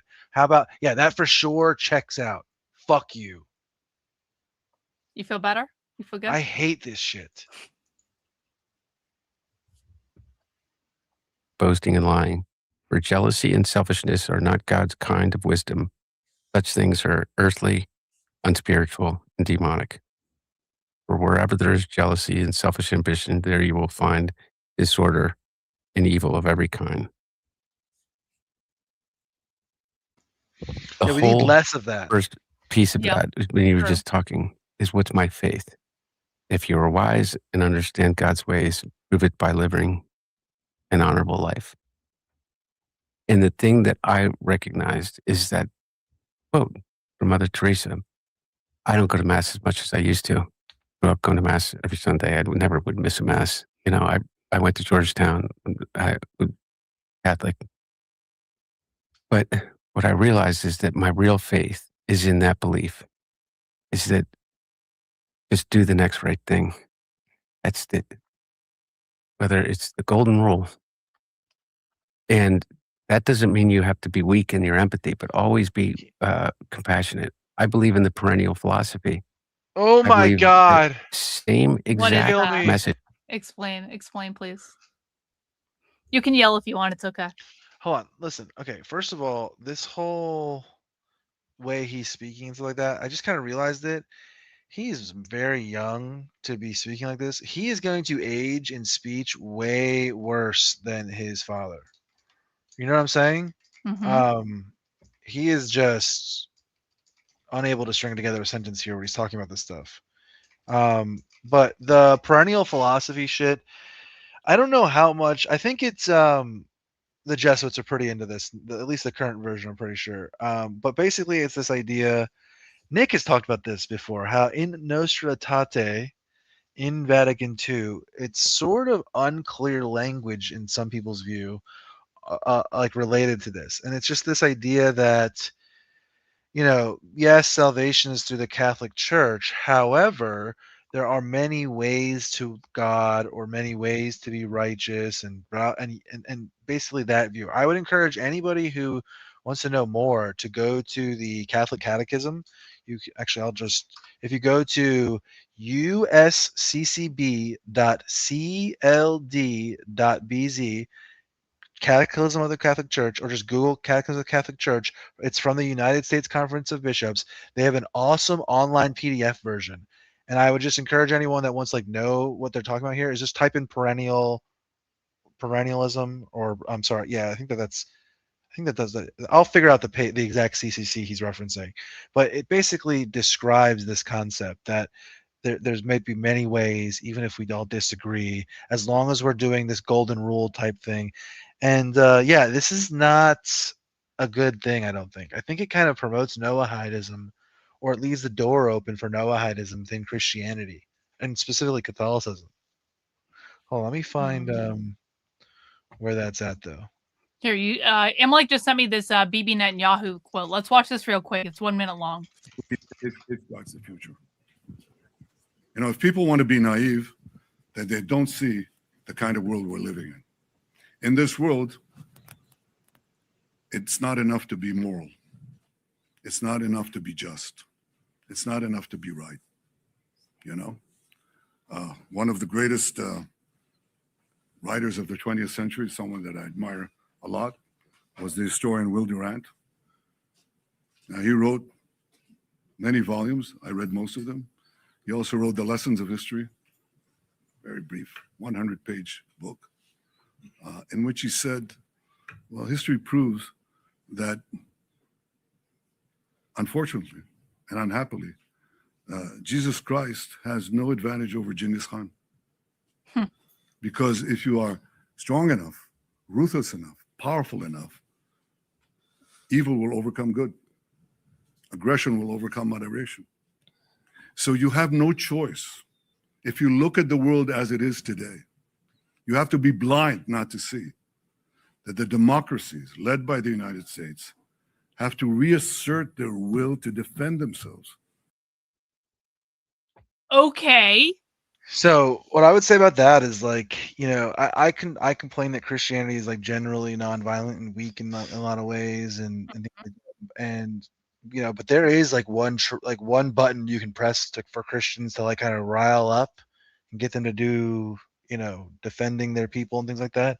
And he just touched on it right there. That is just a very traditional Catholic view of the world, that despite the kingdom of heaven being and Jesus's kingdom being the utmost importance and the primary goal and all that stuff, that the earthly world still matters, basically. Okay. All right. I understand. From the Upanishads to the Gospels of Jesus Christ are all at base, in terms of the red letter words of each of them, are saying the same thing: love your neighbor like you would want to be loved. And it's the hardest thing in the world to do. So hard. But that's my faith. And I think that there are certain people that arrive at certain times that are messengers of that. And for instance, I certainly don't agree with the Catholic Church on a lot of stuff. I certainly have but I tell you what, I really am so proud of Pope Francis and now Pope Leo in terms of just the notion of social justice. See? And it's over.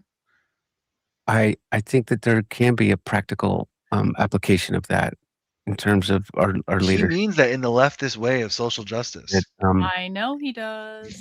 They share you should at one point watch that video that at the very top I linked, the Religion for Breakfast video on the Jesuits. You'll see the overlap between them and communism. You'll be the whole time you'll be pausing it and being like, oh, that's exactly what they do. They even do mutual aid. They do their own version of Catholic mutual aid. It's very weird. I want to show people what I'm talking about, by the way. Okay. Is there a way I can share this? Something what are you trying to share? My screen, or should I just link it Yeah, to you can just share your screen. You should be able to. It should be an option. Okay, let me see here. Okay, let's see. Okay. Maybe I need to remove mine. Well, hold on. I just clicked it now, so let's see here. Okay. Can you see what I put up here? Uh, I can see. I yes, see it down in the I window. can. Yes. You want me to add it to the stage? Yeah. There you go. Okay, this is what I'm talking about. Hold on. Let me bring You up might the need to chat. zoom. Can you zoom in? I can. Just give me 1 second. Let me just. I want to bring the chat up so people can ask questions that I can see if they're good questions, because I want to make sure I'm not. Like I said, I'm not trying to misrepresent Catholicism or Christianity in any way, shape, or form. Okay, so when I say that this language is confusing, okay, now, okay, I don't want to get too much into this, but I just want to show people what I'm talking about. This is the section of the Catholic Catechism that goes over their relationship with other religions, okay? And this is what I'm constantly trying to explain to the e-Crusaders online, why what they're doing is against their religion, and why what he just said is the official Catholic teaching, that basically, like, let other people relax. The golden rule is more important. That's the basic overarching message here, okay? So the church and non-Christians, those who have not received the gospel, are related to the people of God in various ways. Okay. The relationship of the church with the Jewish people, when she delves into her own mystery, the church, the people of God in the new covenant, discovers her link with the Jewish people, to whom the Lord our God first spoke. The Jewish faith, unlike other non-Christian religions, is already a response to God's revelation in the Old What? Covenant.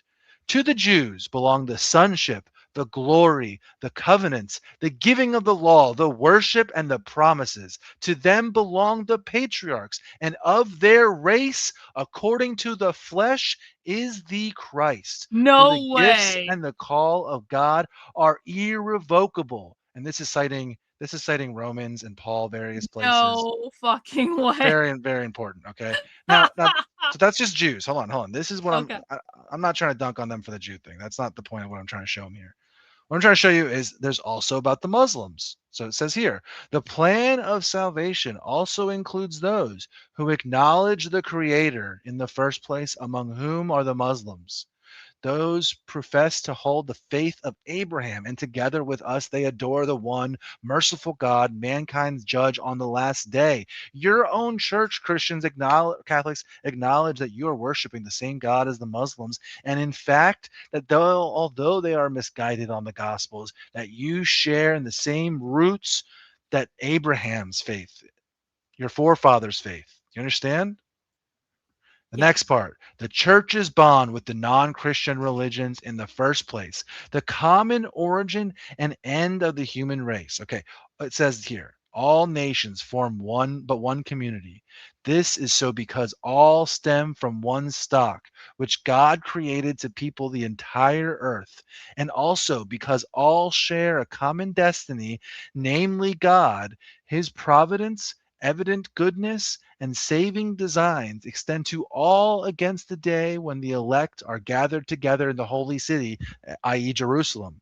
So, what they're saying is, in the end times, we're all going to love God together and we're all going to worship Him together, because that's how the end times works. When Jesus comes back, that's the prophecy. That's what it says. When He comes back, the whole world will bow down and every knee shall bow and every tongue will confess that Jesus is the Lord, God, Jehovah, Yahweh, however you want to view this, Trinitarian, it doesn't matter. That's what they're saying here, okay?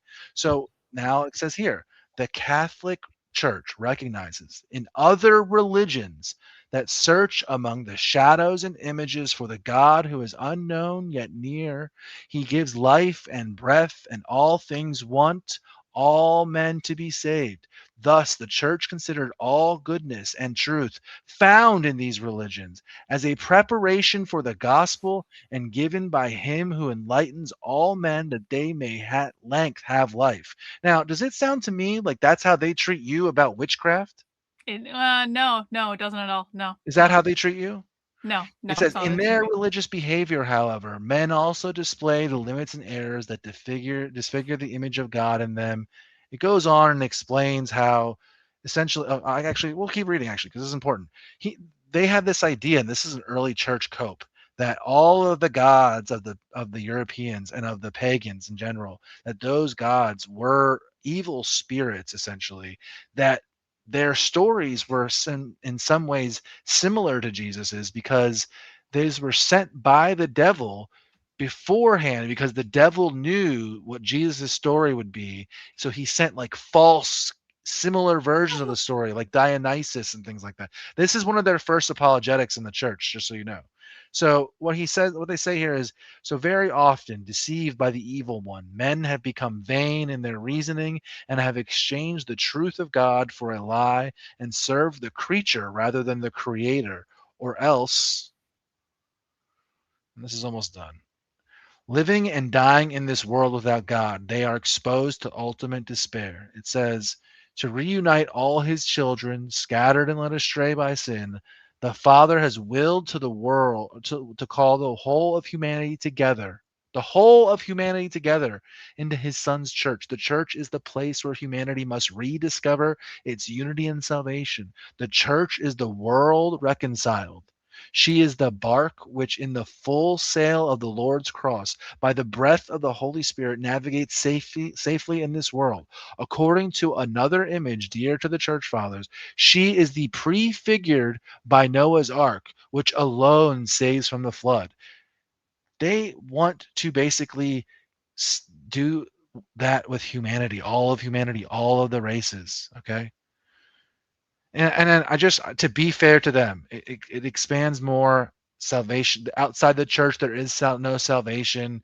It goes through all of the counterpoints. My main point of what I'm trying to say, like, I'm not trying to like rag on the Catholics here. I'm just trying to point out that this is confusing to people, because it manifests itself through Jesuit trained and Jesuit style people that are familiar with Jesuit style arguments and theologies, like Hunter Biden. So if you want to debate them on this theology, you can't just scream and cry about Jewish this and subversion that. Can you guys please like engage with this argument that's going on here? Can you like say like, no, that's not the true thing because of this? Or like, is there some sort of way that we can deal with what's actually here and stop pretending that this is not what your church teaches? Because I'm like kind of sick of this, having to like every day teach this to you guys. I don't know. So this is how you're supposed to treat Jews. This is how you're supposed to treat Muslims. This is how you're supposed to treat non-Christians. The answer is basically TLDR. It's the golden rule. And anytime you're not doing that, you are going against your church's teachings. And there's a huge amount. This has not always been the teaching. I acknowledge that. But basically, this is what's in your Catholic Church. You have to deal with this reality and stop denying it. See, I love how Amalek has exactly the same problem we do, where he brings primary source evidence and no one wants to engage with it, even though it's like obviously true. Because engaging with it would require them to behave in a way they don't want to behave in.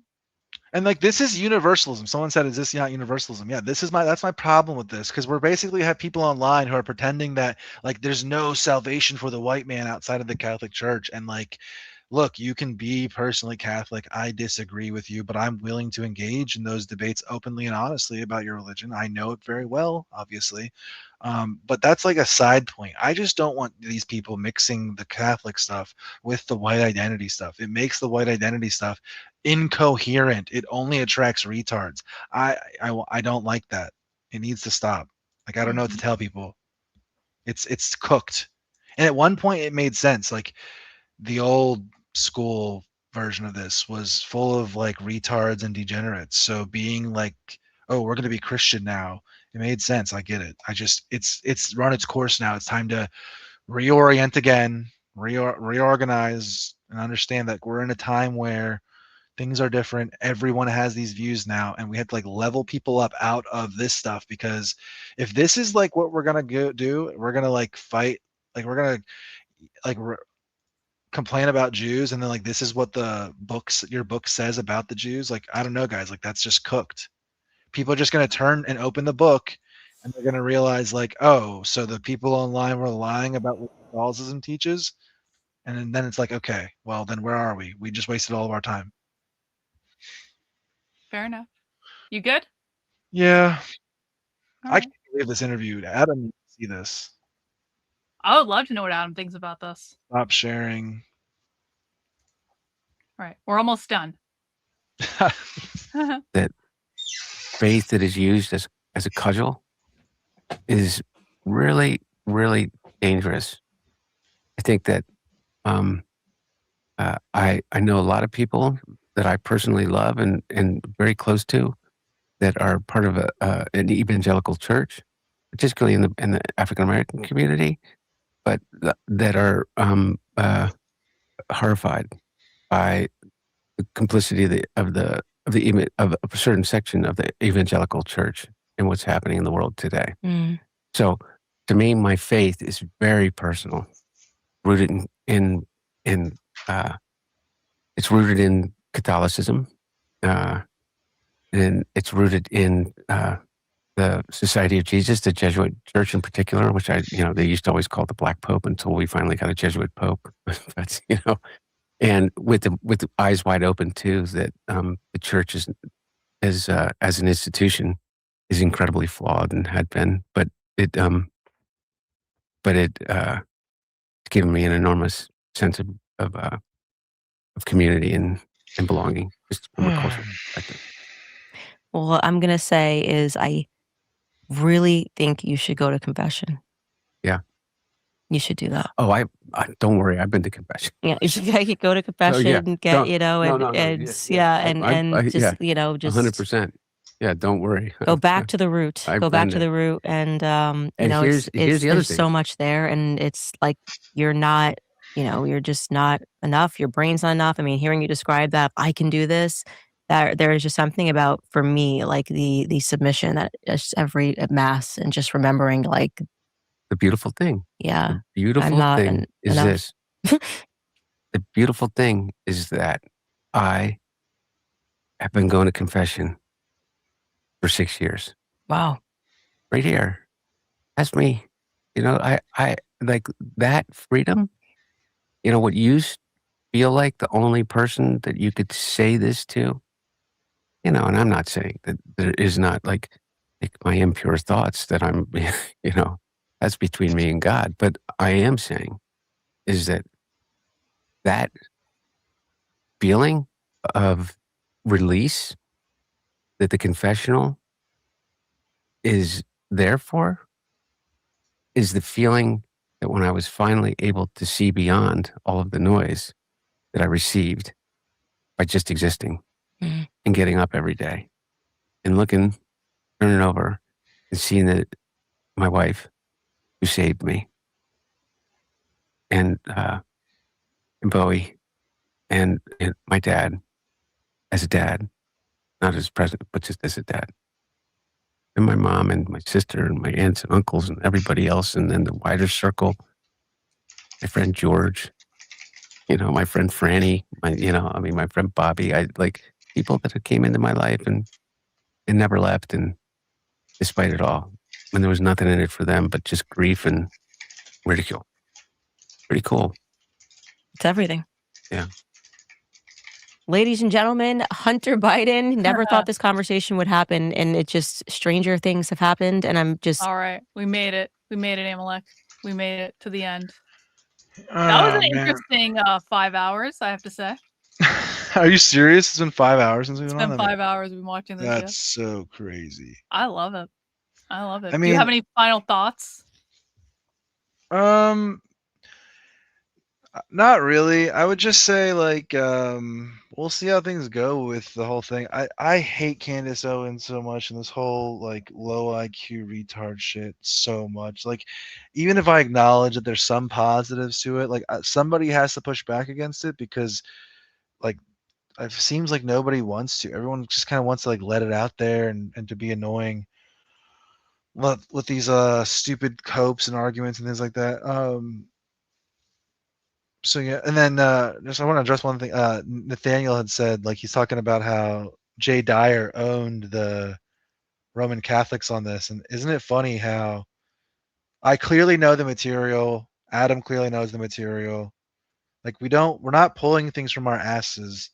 We have our own critique of the Eastern Orthodox Church that I didn't get into or anything. I was just doing the Roman Catholic thing right now, but none of these people even will acknowledge that any of our arguments, and I'm talking not one of our arguments. Not a single argument. I've talked about this with Adam for hours. They have never once addressed a single one of the things that we say or any of our points. When I bring and I'm sure you see it, but you from the other point of view, Nathaniel, you see the Roman Catholics coping to Jay Dyer. What I'm telling you is you guys are all doing that to us. Yeah, but Jay does the tag shit, dude. Oh, well, if you don't have values, then you're not. If you don't have values, then how are you going to say that that's wrong? Saying it's Jewish is just a genetic fallacy. All this other bullshit instead of actually talking about the issues. Okay, like, and debating on the actual topic. Like, I actually think that, as far as like the Eastern Orthodox Church goes, the problem with what Jay is doing is he's importing Calvinist arguments and he's importing Protestant arguments into Eastern Orthodox Church. I talk to Eastern Orthodox clergy who hate Jay Dyer a lot because he's doing that, and I understand why he's doing that even. But can we just can we just be men and like leave that argument at the door? I get that that's his thing, but like there's a whole other bunch of things that we could talk about and argue. Okay, that's what I would say. And so Jay did debate Adam, but he always does this. Well, what are you going to base your morality on without the Bible? And it's just like, dude, I am so not interested in that argument. It is so dumb. I know. Every time I've ever come up to Jay, he has hung up on me or dropped me in Discord. I've done it like 3 or 4 times now, and he does the thing where, oh, it's open call. I come up, oh, we're not doing that topic. Bang. He doesn't want to talk about it.